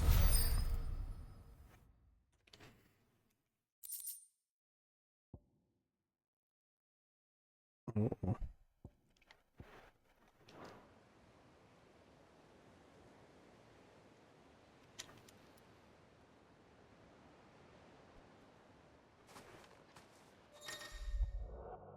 Joel joins Clay Party and will remain with him until departing for Origin. Echoes of the Fallen quest line. A new quest line, Echoes of the Fallen, is now available by speaking with Karen at her stall in the Hideaway. Alright. That is DLC. The Rising Tide questline, a new questline, The Rising Tide, is now available by inspect. Okay, that is also DLC, which we will do after main story.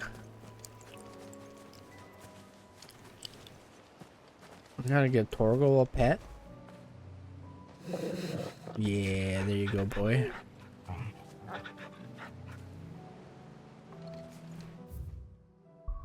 We got 2 more side missions.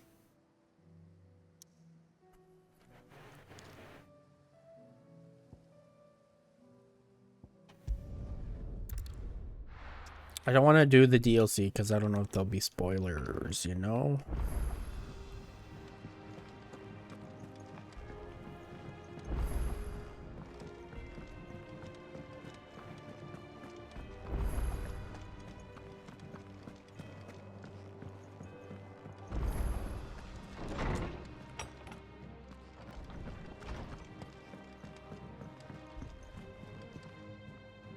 Clive, do you have a moment? Of course. Always. I wanted to give you something. Is this? I stitched it from the cloth you gave Hortense. The piece she said you liked best. I told her I used to enjoy needlework, but I didn't think she'd remember. It's beautiful, Jill. You didn't have to. When I was very little, I recall my mother telling me that young ladies of the court would give knights ribbons from their hair before they went off to war. I still wear mine, so I made you this instead. Black is the color of eternity. It cannot be stained. It cannot be sullied. It is unchanging, unwavering, just like your resolve. And mine. Our resolve. May it never diminish. And may it ever bring you back to me. I will always, always be here. Thank you, Jill.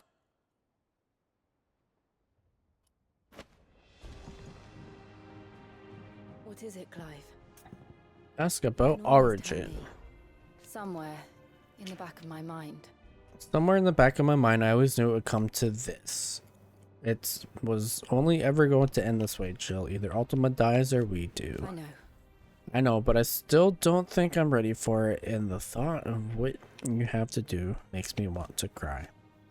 And cry, shout, scream, laugh, do whatever you feel. Our feelings make us who we are, makes us better than Ultima. Thank you.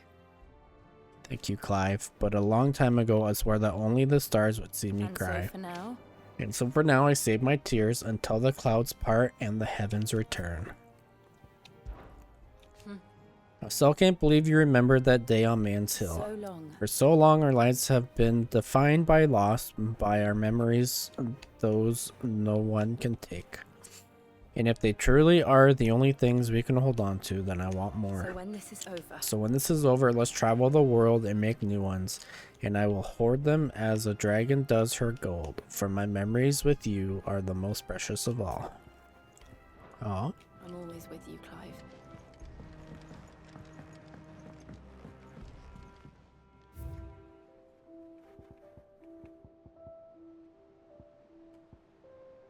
No, Daisy Garland. A fragrant diadem hand woven by Jill from flowers picked on the shores of Alephius Bay. The garland rekindles memories of a more innocent time and speaks of a love that can never fade.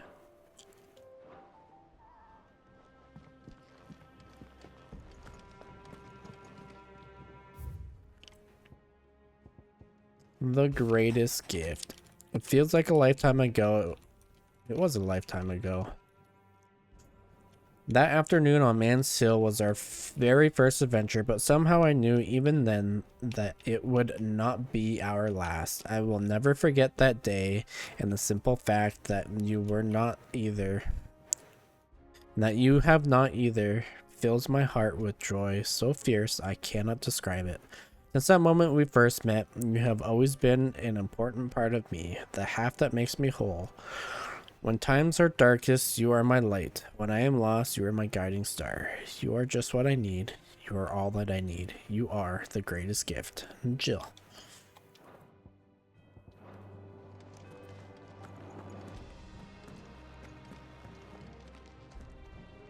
I think we still have another quest in here. Making amends. Master Clive, I am aware that a matter of much great importance which demands your attention, but should you find yourself a moment, I bid you visit me in the shells that I might ask a single favor concerning His Highness Prince Dion, or Hippocrates. It's usually me making demands of Hippocrates. I wonder what this is about.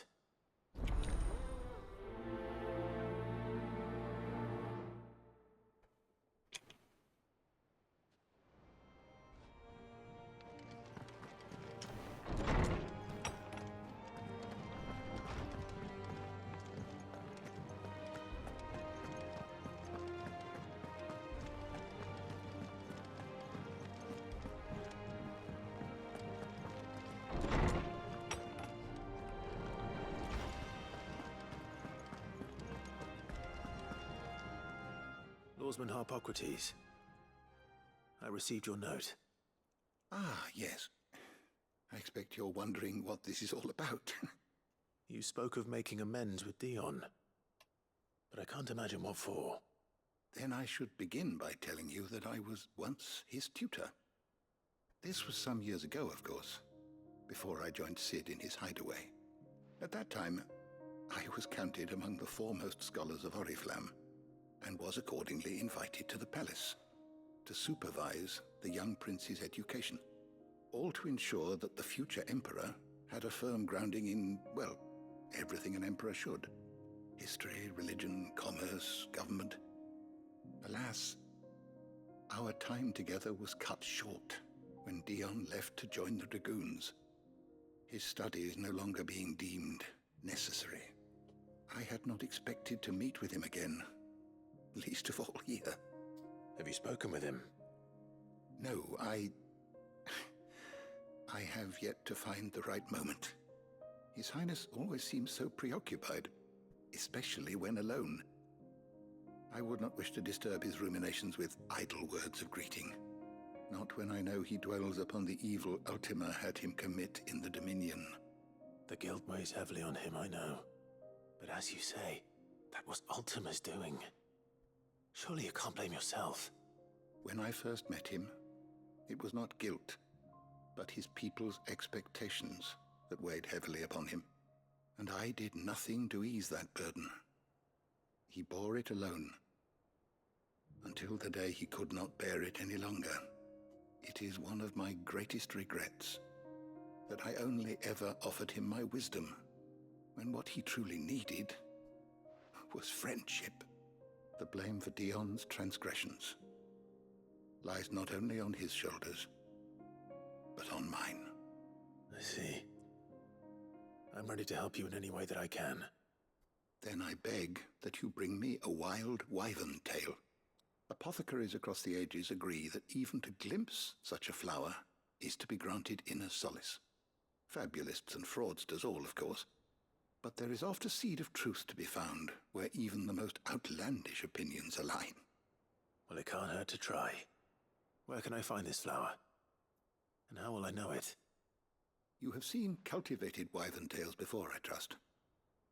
The lily-white blossoms from whose roots the poisonous ink for the brand is distilled. Well, those which grow in the wild differ only in their purple hue. The harsher the environment in which they are raised, the deeper the color. There is a waterfall in Rickmal's roost across the strait, where the flowers once grew in abundance. Whether they still survive there, I know not. But try as I might, I can find no likelier location. It's all right. I'll find you a wyvern tail one way or another. Thank you, Clive. And please, be safe.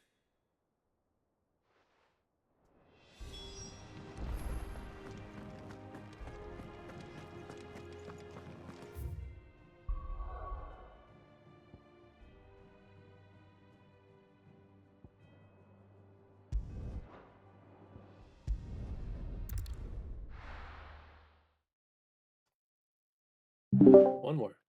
Two more. No, just one. Well, maybe two, but as far as I know, just one.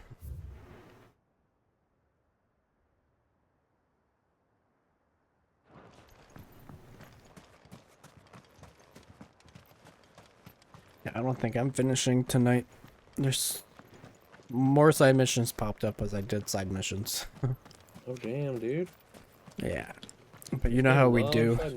It's okay. It's a lot of character building, so I'm okay with it.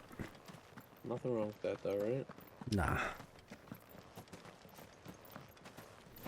I unlocked the ability to do the DLCs as well, but I'm gonna finish up the main game before I do those, just in case there's any spoilers. I don't know.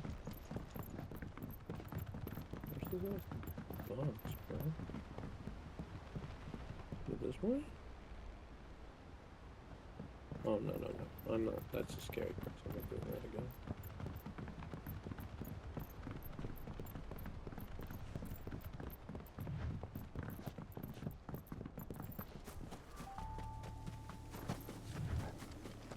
again.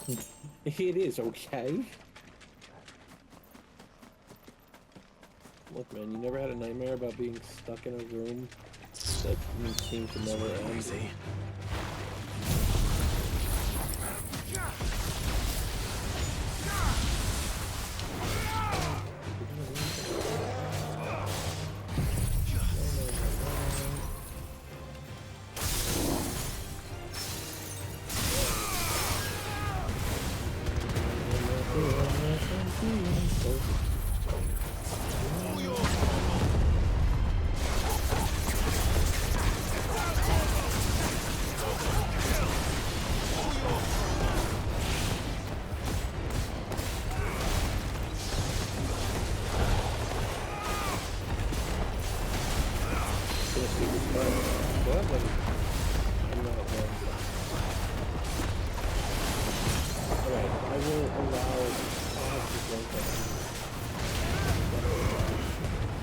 Do I have to go back to the stage?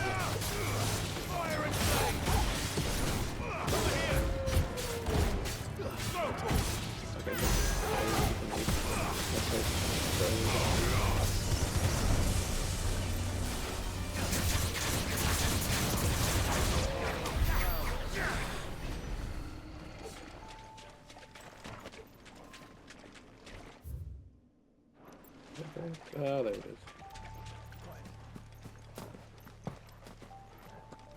We did it, Reddit. Seems this place has been flooded twice over. Wait, what are the words there? I'm in the middle, purple. Purple flowers blooming next to a waterfall. Shouldn't be too hard to find. We are the scientific, y'all. Look at that. Oh, it brings me here. Oh. Okay.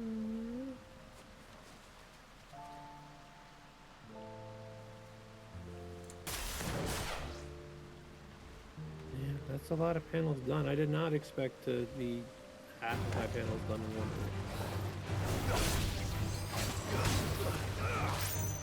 Nice try.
Might as well pick enough for a bunch, I suppose.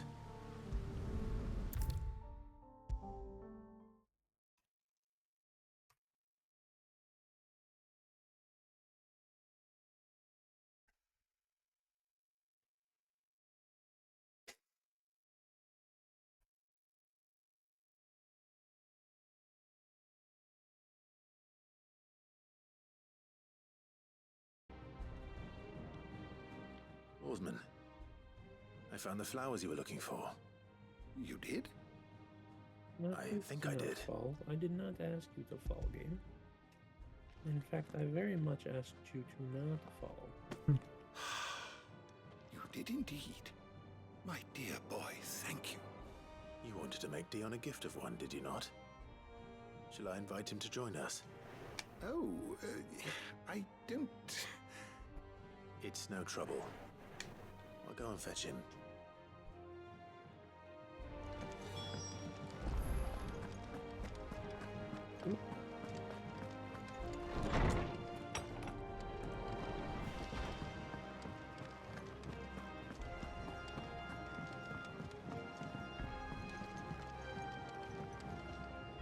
And I could need to go like way further down. Your Highness. Like I could just be like not going. Would you do me the nearly honor of far accompanying enough. me?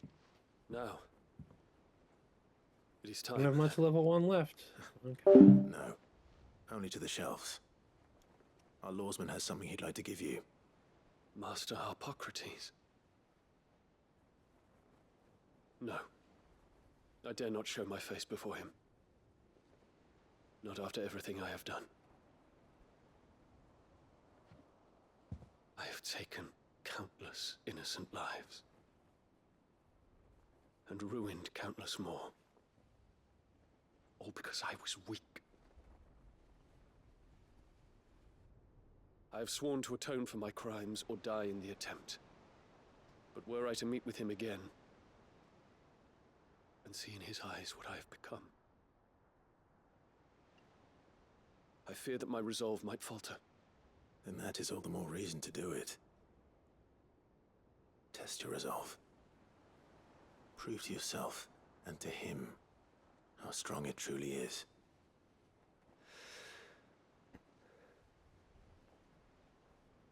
You are right. I must, at the very least, offer him my gratitude. Very well, then. Take me to him. Follow me.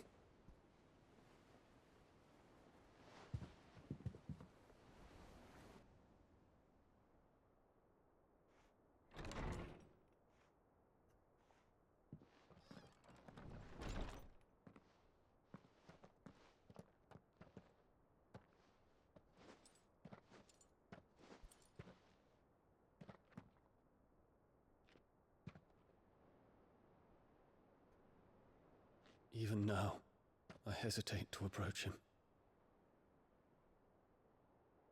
What must he think of me? You'd be surprised.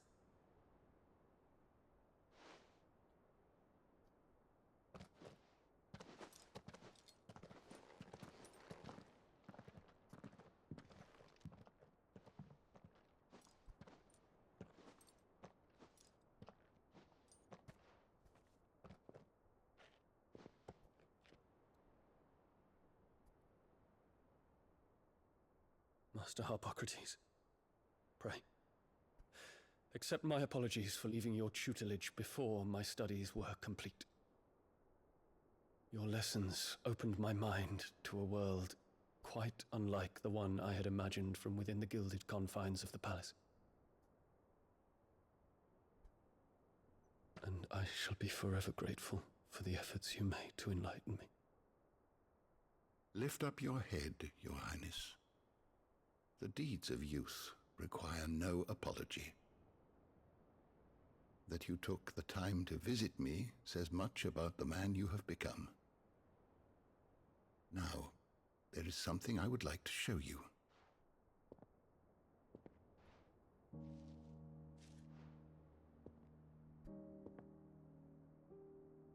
Is that a wyvern tail? The color is unfamiliar to me. Because it is unique to those found in the wild. Something in the harsh environments in which they grow lends them this striking hue. Their roots are indistinguishable from those of their hothouse cousins, but once they bloom, the difference is immediately apparent.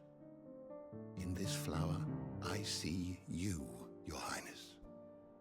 Its roots were the roots of a wyvern tail, with all that implies.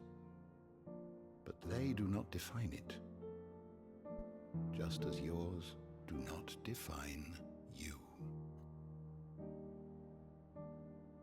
I want you to have it. that it might remind you of this truth.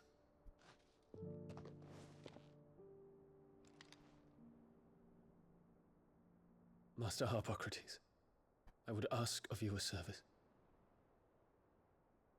Keep your gift until I have fulfilled my duty to the realm, for only then shall I be deserving of it.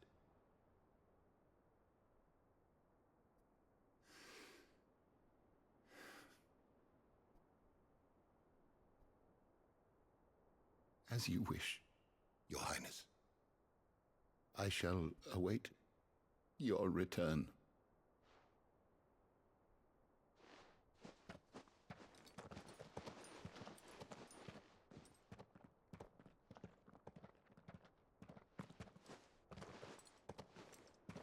Our roots do not define us. No wonder my stepmother didn't like him. For reuniting me with memories I had thought long lost.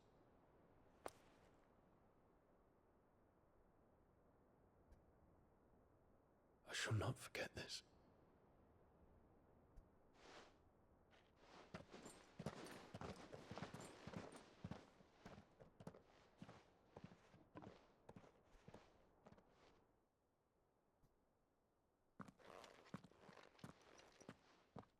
Thank you, Clive. Were it not for you, I fear I might never have found the right moment to speak with him. Not to mention the wyvern tales. I shall plant their seeds, that I might not disappoint His Highness upon his return. I hope the soil in the hideaway is to their liking. Why, these flowers bloomed in the bleak, black wastes of Waloed. I'm sure Nigel's yard will suit them to a T.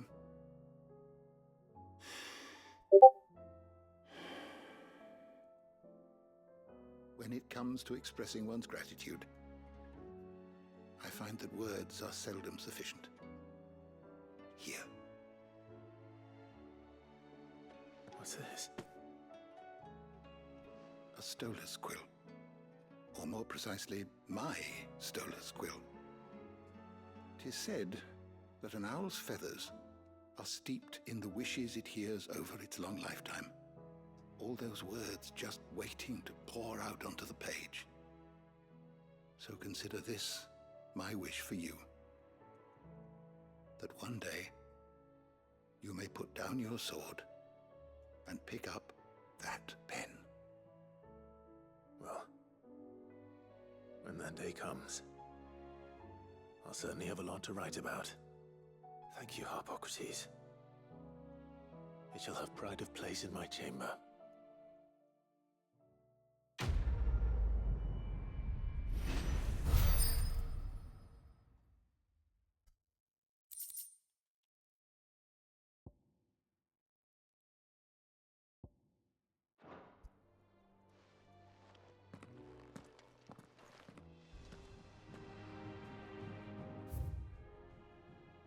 Alright, now we got Gab.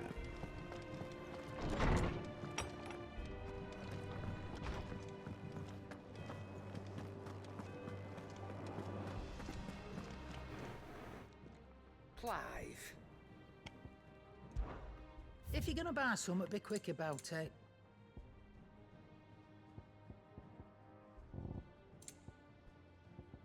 Finished, are you? You alright?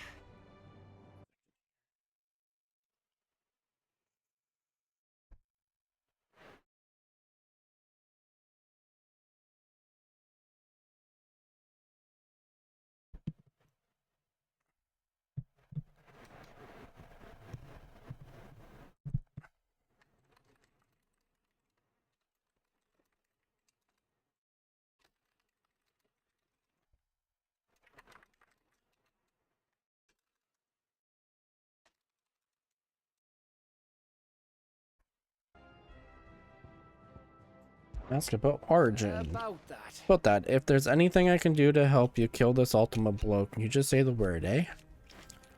You could promise to take Sid's name off my hands. Oi! Hey, don't even joke about that. Anyways, I thought you'd say you hadn't finished with it yet.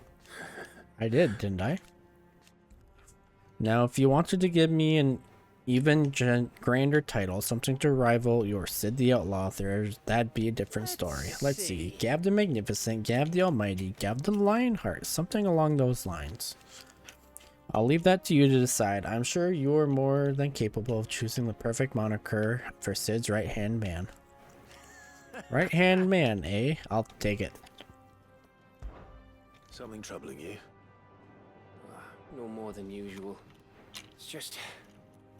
Eda's baby will be coming soon, and I wanted to make something for it. I'm sure she'd like that. Back in the north, families would always make gifts when a bairn was on the way. I'll let the little tykes know they were welcome in their new homes, like. So, what's the problem? Well, the problem is that Eda's due any day now, and I don't know if I'll be ready in time. Is there anything I can do to help? You know, there just might be. All right then. What exactly are we making? A good luck charm, but not just any good luck charm. Not just any.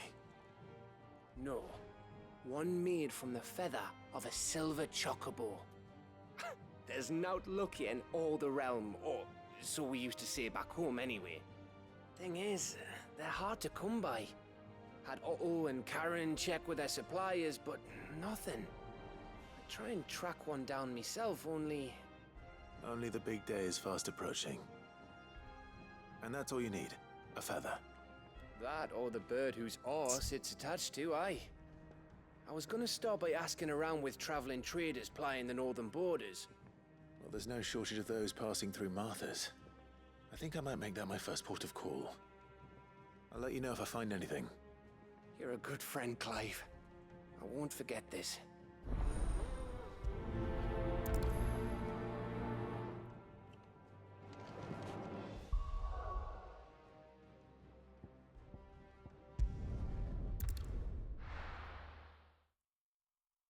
Off to Martha's Rest.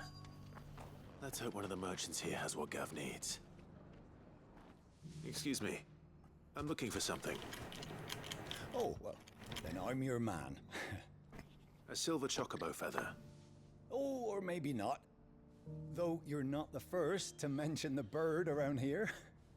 There was a man stopped by the rest not long ago claiming he was attacked by a silver chocobo. Near some gutted hovel not far from Eastpool. Most took him for a braggart and a liar, but who knows? Perhaps there was some truth to his tale. We'll see. Thank you.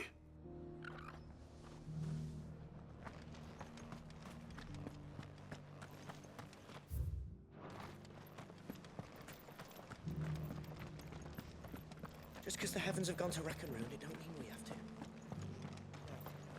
Let's get this... How do, traveller? You've the look of a man who could do with a new whetstone. Or perhaps a bawdy etching of the Vicerine. Maybe another time. I'm looking for a silver chocobo feather. If that's the case, rumours are all you're likely to find. No one has seen a silver chocobo for years. Word is they were all hunted for their feathers. Some northern nonsense about bringing good luck. Didn't bring them much, nor their bows. If any are still out there, I reckon they'll be doing their damnedest not to be discovered. You're probably right. Thank you anyway.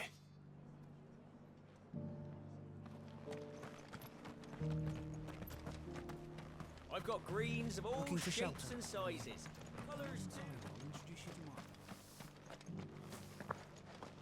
It doesn't still hurt, does it? Oh, 1,000 Akashic jars couldn't hurt.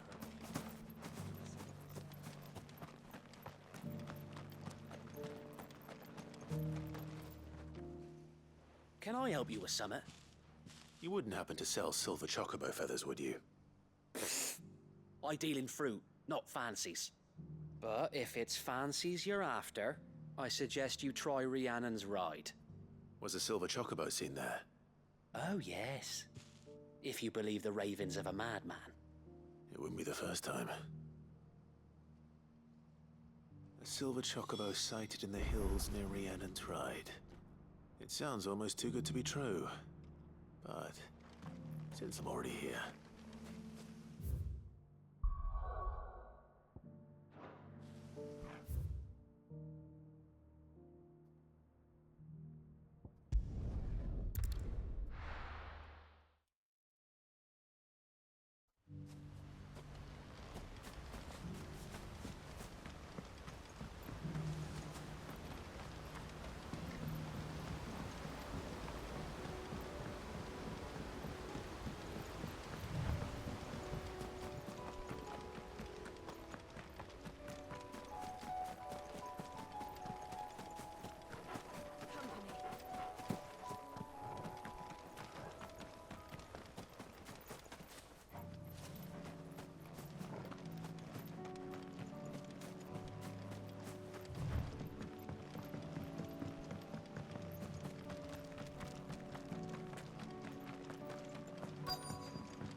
Tracks. They're not left by bandits for a change.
More tracks. And these look fresh. The chocobo was here. And recently. Perhaps it still is.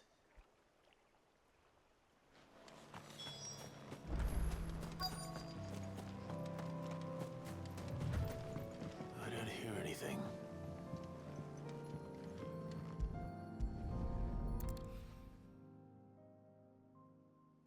Well, I'll be damned.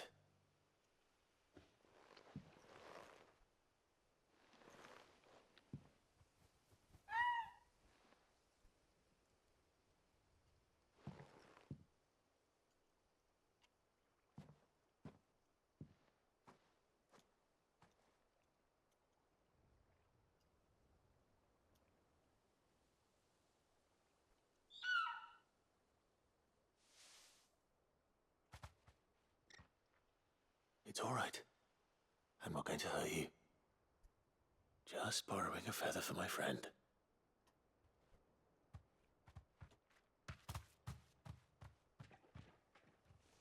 Thank you. Let's get this back to Gav before they change their minds.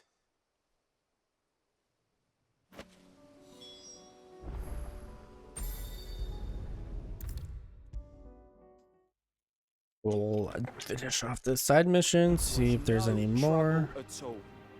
Still, I appreciate it.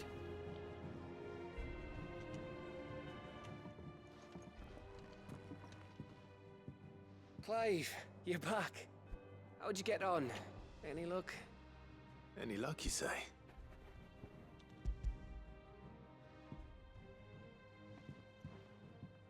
Crystals crack.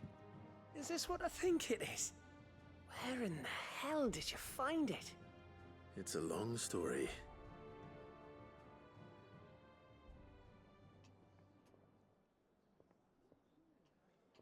Right there on the road to Eastpool.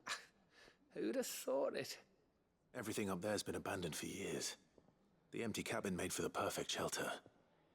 Though I Fear my presence may have forced the poor creatures to look elsewhere. Don't blame yourself, Clive. The Blight's right on Eastpool's doorstep. They'd have had to move on before long, even if you hadn't have turned up. They'll find a new home. Trust me. After all, that's what us endangered animals do. Anyway, what matters is, you managed to nick us one of their quills before they could run off. And now all that's left is to fix it to the carving. I didn't know you could carve. Reckon there's a lot you don't know about me. Like the fact I'm as good with a whittling knife as I am with a sword. And that bone Ember gave me's a dream to work with. What did you say it was from again? An Avis? But it weren't your Avis, Sid. I slew one of my own at last. So all those long nights in the pit finally bore fruit. I'm proud of you, Ember. Don't speak too soon. I ain't done my trial yet. There we go.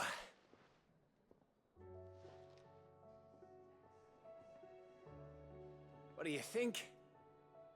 I think if you ever hang up your scouting cap, you'll be able to make an honest living. Oh, will I? I should go and see if Ed is awake. Give it my best. You can give it to yourself. Come on.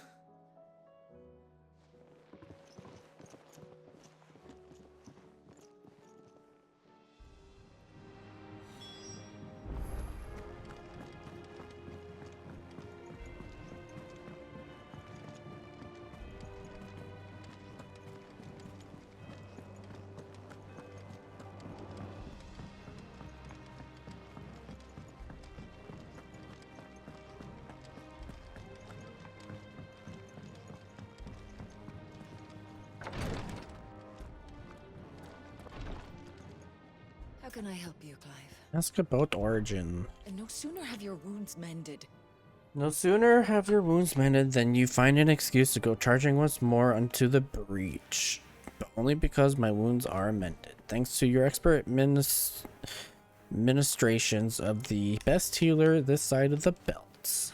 Save your honey tongue for Jill. You're talking about killing a god, Clive. I may not have Gav's nose. I may not have Gav's nose, I know danger when I smell it, and this plan reeks to high heaven. This will be the last time, I promise. That's what I'm worried about, you fool. Don't you think I'd rather stitch 1,000 of your cuts than never stitch one again? I do. I do, thank you. What I truly like. What I truly like is to share my knowledge of healing and herbal lore with the realm.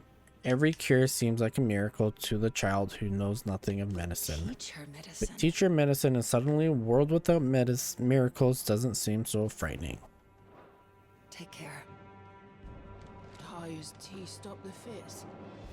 I only hope they stay stopped.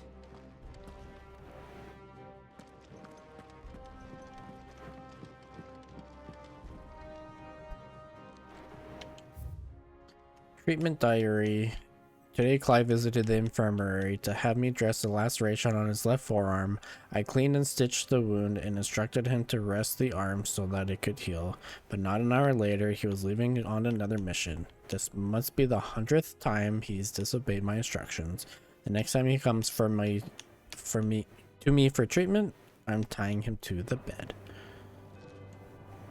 Yes, my lord? Ask about Joshua. His Grace and I. His Grace and I have often spoke on our travels, and a certain saying of his remains with me even now. Duty is the enemy of freedom. At first I thought that he spoke of his own plight, that though he was able to roam the land again, his duty to unearth the truth about Ultima prevented him from being truly free. But I came to understand that he spoke not of himself, but of me. It was my duty to him. It was my duty to him that his Grace judged to be inimical to my own freedom. I believe that this is why he bade me remain here, that I might at last be released from my duty to him. For others in his position would allow the cares of a humble attendant to weigh so heavily upon them, nor take such drastic action in response. My lord. My lord, you are resolved to go, then? I am. I am, and so is Joshua. I know you fear for him, but I'll do everything in my power to keep him safe. I do not doubt it. I do not doubt it. You are, as you have always been, his first shield. I was always ever his temporary protector. Now his grace has bade me protect the hideaway instead, and that is what I shall do. Thank you, Yote. Thank you, Yote. May you return safely. May you return safely to us, my lord, both of you. May the Firebird's flame burn ever in your heart. Ah, me lords. How are you feeling? Well, thank you. Is something wrong? Wrong? No, nothing like that. What it is, Go on, please.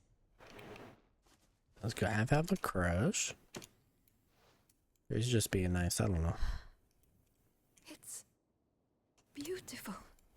Did you make it? We did. It's from all of us here at the Hideaway. Your new family, like. It's a good luck charm. We may come up north when a band's on the way. I mean a baby. To let him know that they're part of the family too. Oh, I hope you like it. I don't know what to say. I thank you, my lords, for everything. If there's anything you need, just let us know. I will. Clive, fancy a swift off? I'm thirsty. I could be convinced.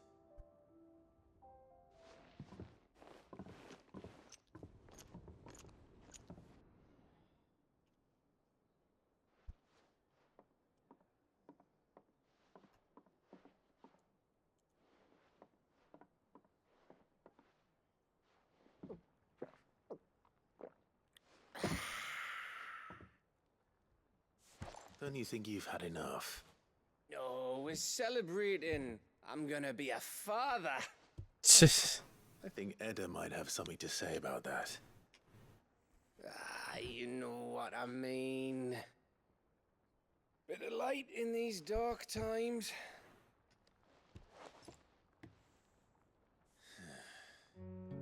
Wasn't long after me 10th name day. My mum told us she was with child again. I was over the fucking moon. I was looking forward to having a little one to lord it over, what with me being the runt of the litter. Thought I'd finally have a chance to prove to the world that I could be a big brother. Imperials came the day she went into labour. Had myself a baby sister. And then I didn't. My whole family gone in a blink, while I hid in the cellar like the spineless little arsehole I was. Great brother I turned out to be.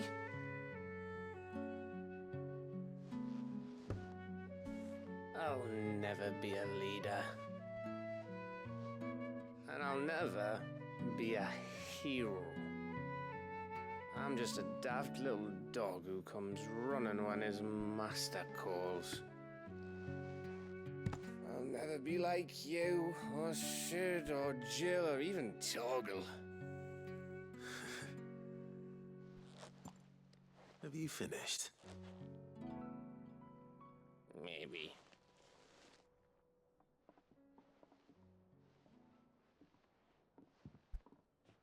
Do you know why you're our best scout?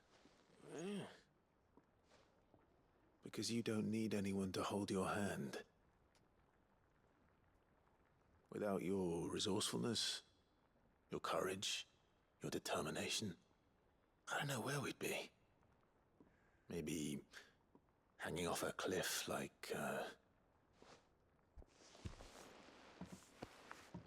That was only the once. Exactly. You learn from it. And here you are after Founder knows how many missions, stronger for everyone. And let's not forget Rosalith. Who was it who freed me from the dungeon? Who was it who ran to Jill's rescue? That would be me. Because you're our brother, Gav. My brother.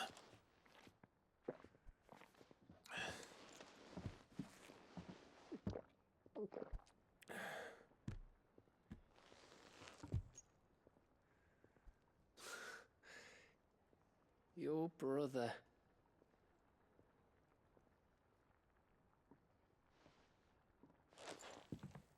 Which means that when the time comes, I get your room. And your sword.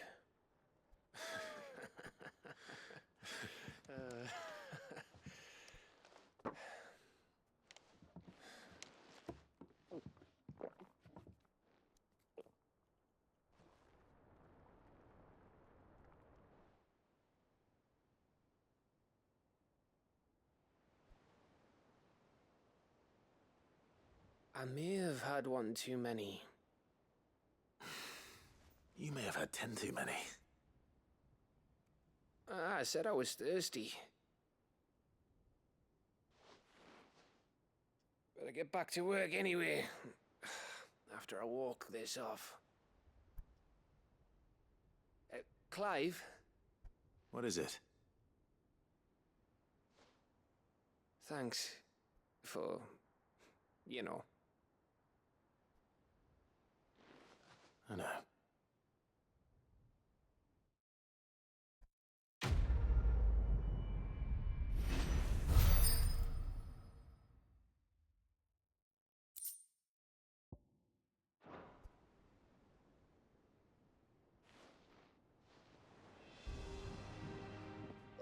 One of these days. One of these days, I swear it's gonna be me who drinks you under the table. If by under the table you mean retching on my boots half the night, I reckon one of those days was yesterday. Ha ha, you think you're so funny. But just wait till we crack open the bottle I left in your chambers. That stuff's strong enough to burn the horns of a behemoth. Sounds like I'll be needing some new boots.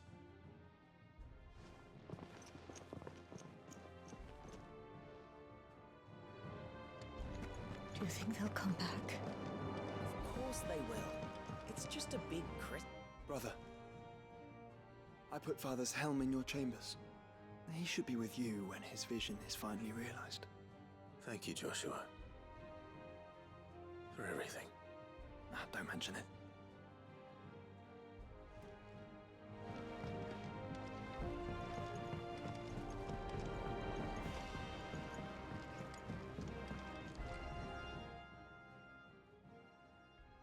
Ifrit? Your resolve didn't falter. No. Though I continue to be bewildered by fate. But I should meet with my old tutor here. At the very end of the world. I thank you. With all my heart. For giving me this chance. And I thank you for taking it. Should like to look upon that flower once more. When I am worthy.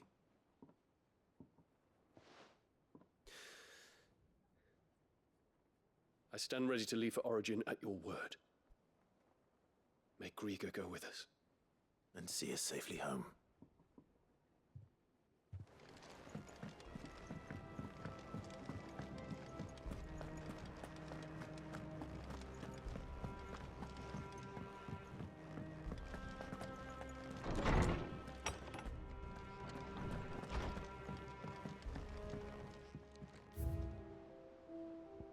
Oh, we're still missing one?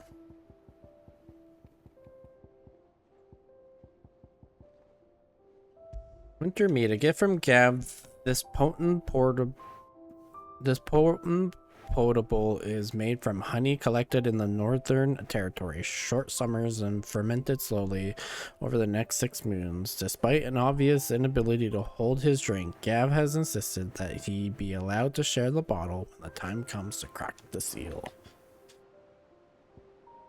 Soulless Quill. Norman Hippocrates' best loved writing implements, whose ink has penned many a learned tome. It is said that the long quills of the Soulless became imbued with the wishes it hears over the long lifetime, the words just waiting to pour out onto the page. So should the day come that Clive puts down his sword and picks up the pen, he shall not find his one and only insurmountable enemy in writer's block.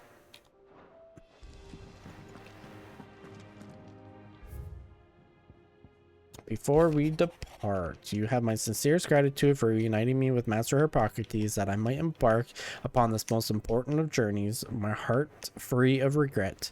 Though in these past few moons I had come to realize that the longer I spend in the company of you and your brother, the deeper I find myself in your debt. We must swiftly see to the menace that is Ultima, if not to save the world, to save me from eternity of recompense. Dion. Safe returns. Thank you, Clive, for ever indulging the whims of this doddering old soul. I'm ashamed that for far too many years I allowed stubbornness and fear to keep me from something so simple as letting a friend know how proud I was of him. Your intervention has lifted a heavy pall from my heart. Perhaps upon your triumphant return from the skies, you might be inclined to see to page the quill I gifted you.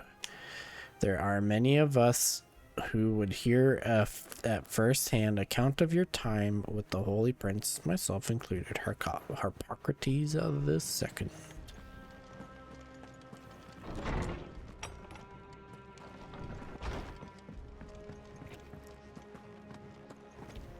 I don't think I talked to Dion about Origin. Maybe I have. The hour fast approaches. Nope, ask about Origin. The decision is made. I shall carry you and your brother to Origin, that the Lesage name might live on in honor, not in infamy. Even if I should not. Your Highness, you're not... You said it yourself. You said it yourself. This is a journey from which I may not return, and yet I am resolved to go. Ultima took much from me, and he means to strip us all of what little we have left. He must be stopped, whatever the cost. He must. Thank you, Your Highness. You are as over hasty as your brother. Save your thanks for when this is over. My days under the tutelage of Master Hippocrates were among the brightest and most rewarding of my life. His knowledge is boundless, and he gladly shares it with me, that I might learn to be of use to my father in matters of state, and so that when the time came, I might be the ruler that my people not only expect but deserve. Alas, I've disappointed him utterly, and yet he greeted me with such warmth, as if it were still I were the same boy who hung upon his every word. In a way, perhaps I am, and perhaps I might make him proud of me yet. I await your word.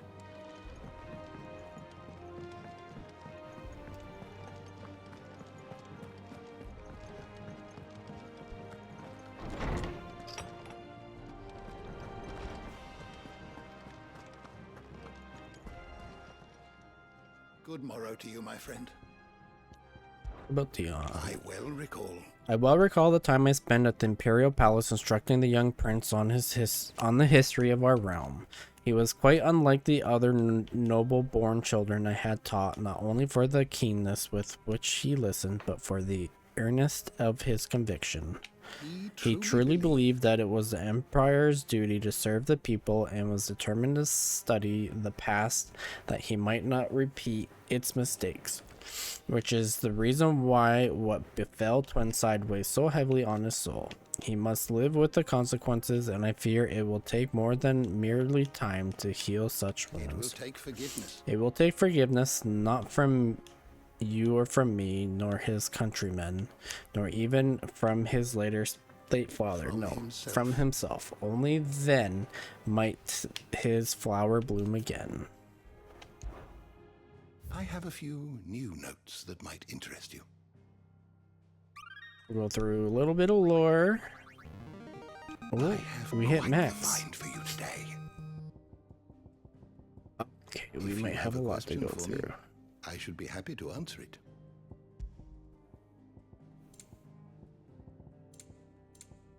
Okay, it seems we might have a bit to go through, but that's okay. We'll go through it and then we'll end stream. Hidden Truths, the Fallen, an ancient civilization that thrived some thousands of years before the present day, though no direct records of the Fallen remain. Early legends in the modern corpus speak of them as the Mina Magitech, the pinnacle of whose magical technology was the airship. Enormous cities that soared through the skies. Comparisons of the ruins of the airship and other ancient structures connect to Ultima reveal slight but marked differences, suggest the former is but a close copy of the latter. Alas, it seems their pursuit of Ultima's most closely guarded secret led to their downfall when they sent their fleet against Zemeki and ushered in the tragedy that saw their civilization fall. Airship, Hidden Truths. Legend has it that the people of the Fallen once sailed through the skies in the bellies of these ships though all now lie shattered and silent on the surface below. The Invincible, in which Clive and his allies have built their new hideaway, being one such relic. So advanced was the Fallen's technology. It was nigh indistinguishable from magic, leading a historian of the early modern era to remain them as the Men of Magitech, or Men of Magical Technology. It is Mid's dream to bring the technology back to life, that humanity might take flight once more. Ultima Civilization. The ancient civilization of the god-like Ultima Collective, Their discovery of magic helped them to thrive, but came to at a terrible cost, the onset of the Blight. After their cities fell and their people perished, the few survivors fled to the untouched land of Valencia to lay the groundwork for their future revival. The Apothecary beneath Phoenix Gate and the Tower of Reverie in Waloed are both relics of the civilization and far predate those of the Fallen. A Redstone, Hidden Truths, a mysterious ceramic tablet that stands in the hideaway. Though it closely resembles a relic of the Fallen, the way in which it reacts to Clive's presence and urges him to unlock his hidden potential suggests some connection to Ultima. It is likely that this stone, as well as other towers of similar constructions that dot the landscape, was created by the creature before he entered his slumber in order to aid in the perfection of his vessel, Mythos. Obelisks, Hidden Truths, ancient technology of the Ultima Collective set in place upon their advent to Valencia in order to guide the flow of aether toward the mother crystals, that the land's life force might be harvested and all more readily.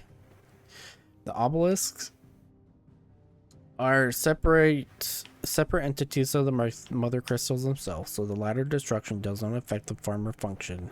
After Ultima cast Primal Genesis, the resulting imbalance in the aether made these obelisks glow all the brighter. Children of Zemekis. The tribe who once dwelled in the land surrounding the lost mother crystal of Zemekis. This mother crystal communicated directly with Origin, from whence Ultima kept watch on the world from his slumber, and so those people who lived around it had a closer relationship with the creator than most. It was they who found the Circle of Malleus to keep the word of their lord and future savior alive.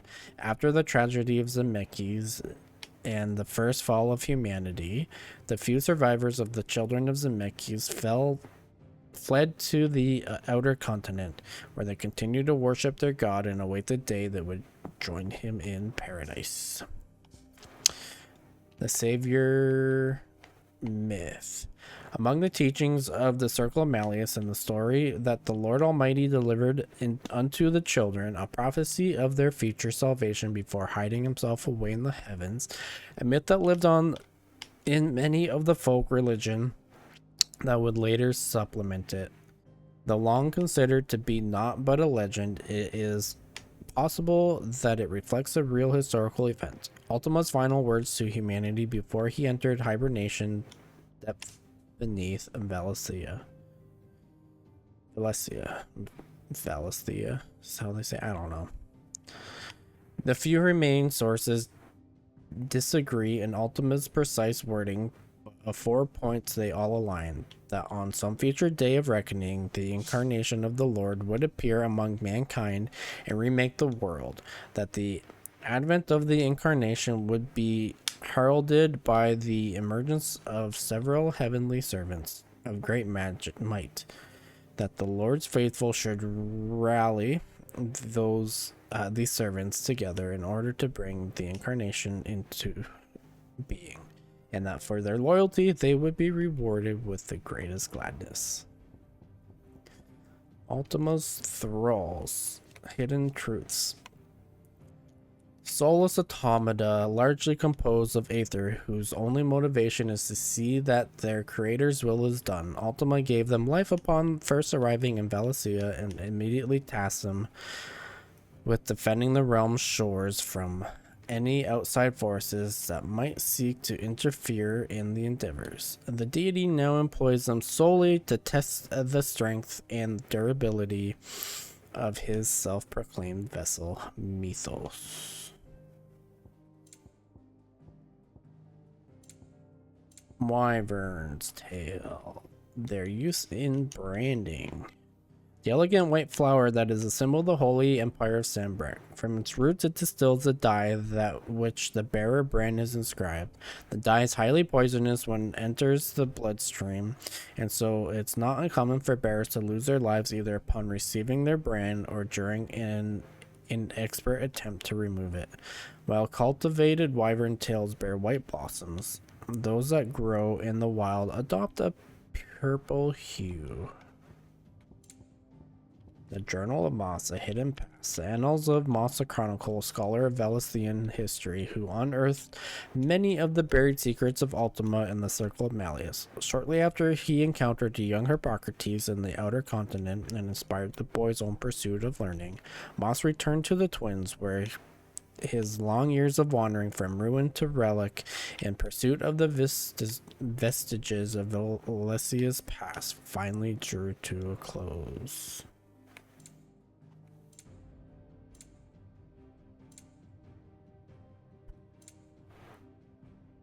What am I missing?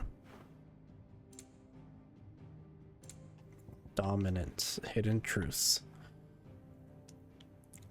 Those within whom sleeps the power of an icon, the dominants are but a stepping stone in the creation of Ultima's perfect vessel, Mythos. When Ultima vowed the seeds of humanity, he imbued those assigned to protect each mother crystal with an elemental affinity, a power that would amplify over the generations until the icons eventually emerged. Though the memory of their power remains even after it is absorbed into Mythos, it takes an increasing toll upon their persons to summon it.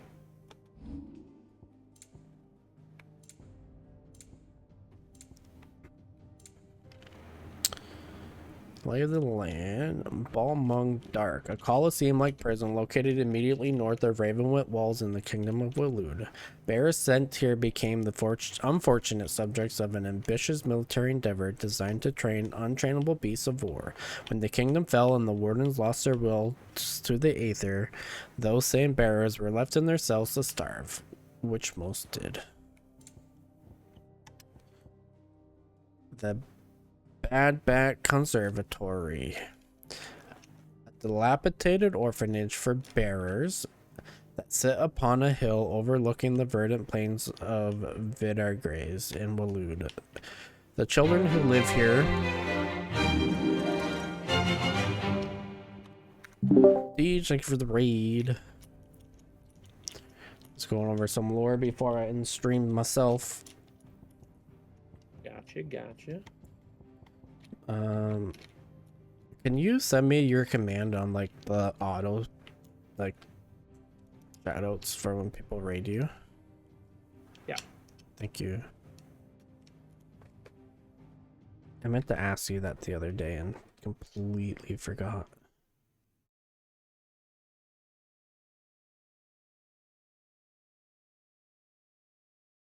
I saw that comment.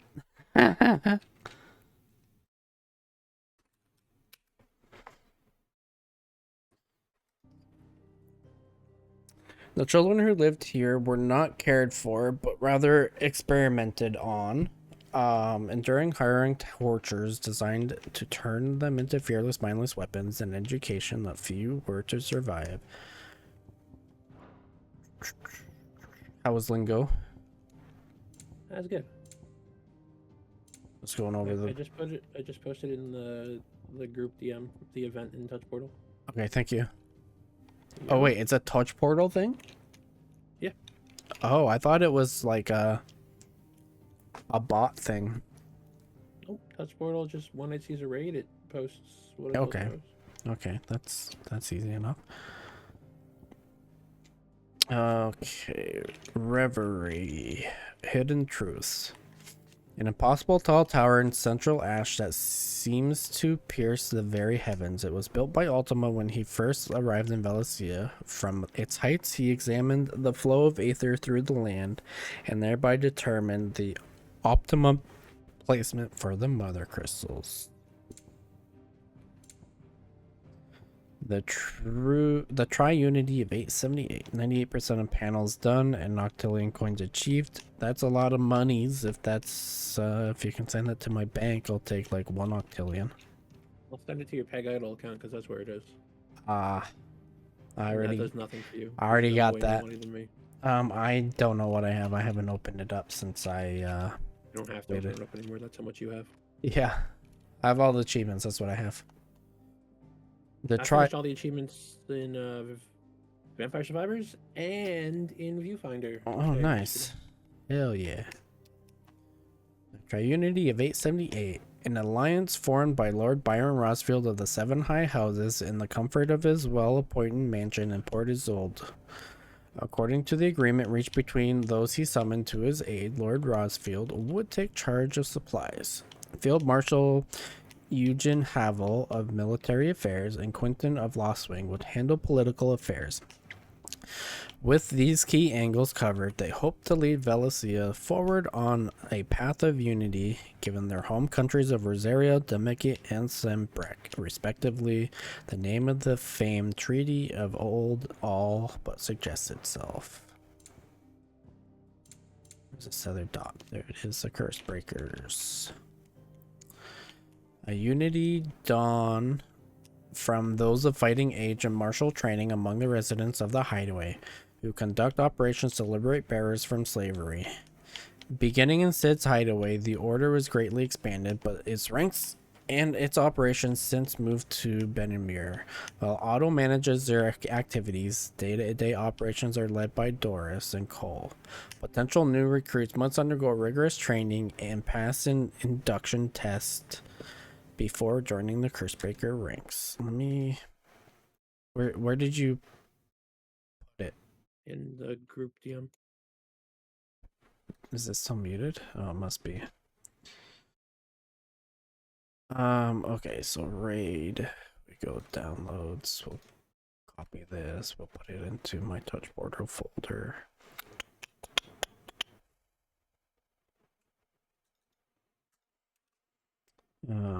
Touch Portal. It's an event. Yeah. Add You can do an import. Import event. Download. Or no, the documents. This one. Raid. Open. Events successful.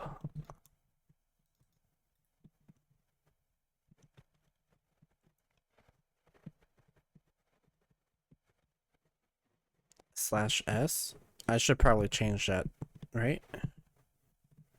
It does whatever the Twitch one is. The Twitch one? Yeah. Like it does the exclamation SO and then... No, what is it? What do I have written down there? I don't know. You have like /S and then I'd Twitch rated by name bracket. Oh, Like I'm looking. Twitch chat. Oh, that's a say. It says that. oh, it doesn't do the exclamation mark SO. Well, that's maybe that's only the first one. Maybe I do have a sign up one. Wait, what happens when I get a raid? It does exclamation mark SO, and then it says like shout out blah blah blah, like the bot, to I trigger thought the so. bot. Okay, so maybe that's in. Okay, let me look. Let me look. Okay, I'll read more lore. Red dot, where's the red dot? Whoa, game. Is pointed at the enemy. Where is it? Oh, there. The Sins of Zemeckis, Hidden Truths. An incident in which the Fallen launched an assault on the Mother Crystal Zemeckis to claim its power, and in so doing, stoked an ire of Ultima itself. In response, the self-proclaimed god destroyed the crystal, leaving both a great yawning crater and a cautionary legend that has since spread throughout Valencia. Persons of interest. Jill Warwick, a hidden past. Dominant Shiva and trusted confidant of Clive, leader of the new hideaway. Born a princess of Northern Territories, Jill is made a ward of Rosaria after her father, the Silver Main's incessant raids were quelled by the duchy. She entrusted her icon to Clive after he was bested by King Barnabas, that he might have the strength to fight their fate at last. Oh, here we go. Okay. Dion Lassalle. Yeah, one. Pardon? Not so. Remove that one. I don't know. I think I do both of them, but here, I'll send the other one out too now.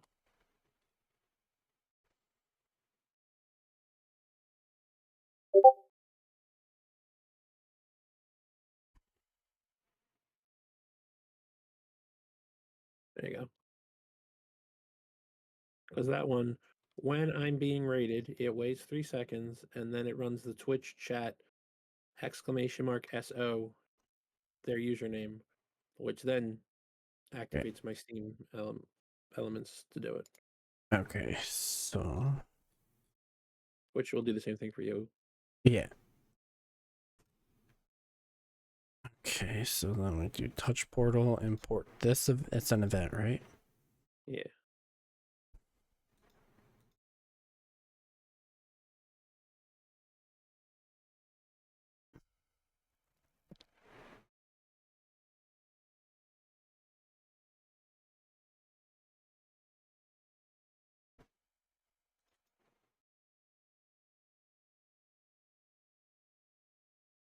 Okay.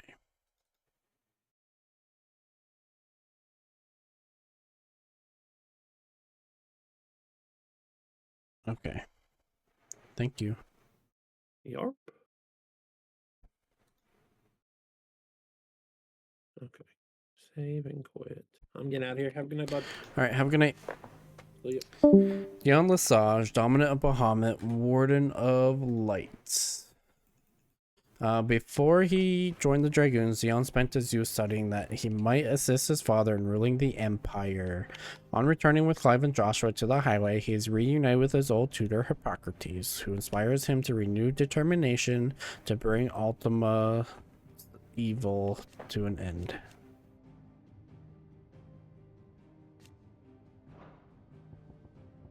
Gav, Sid's faithful scout, now one of Clive's closest and most trusted allies, born the youngest son of the large family, he had always longed to be a big brother. However, just as his mother was ready to give birth to his sister, he had impatiently awaited. His entire family were slain in an imperial raid on the village. Now he has a new family and the members of the hideaway and swears to protect them when his younger self could not. Mid Tulaman, her dream of flight.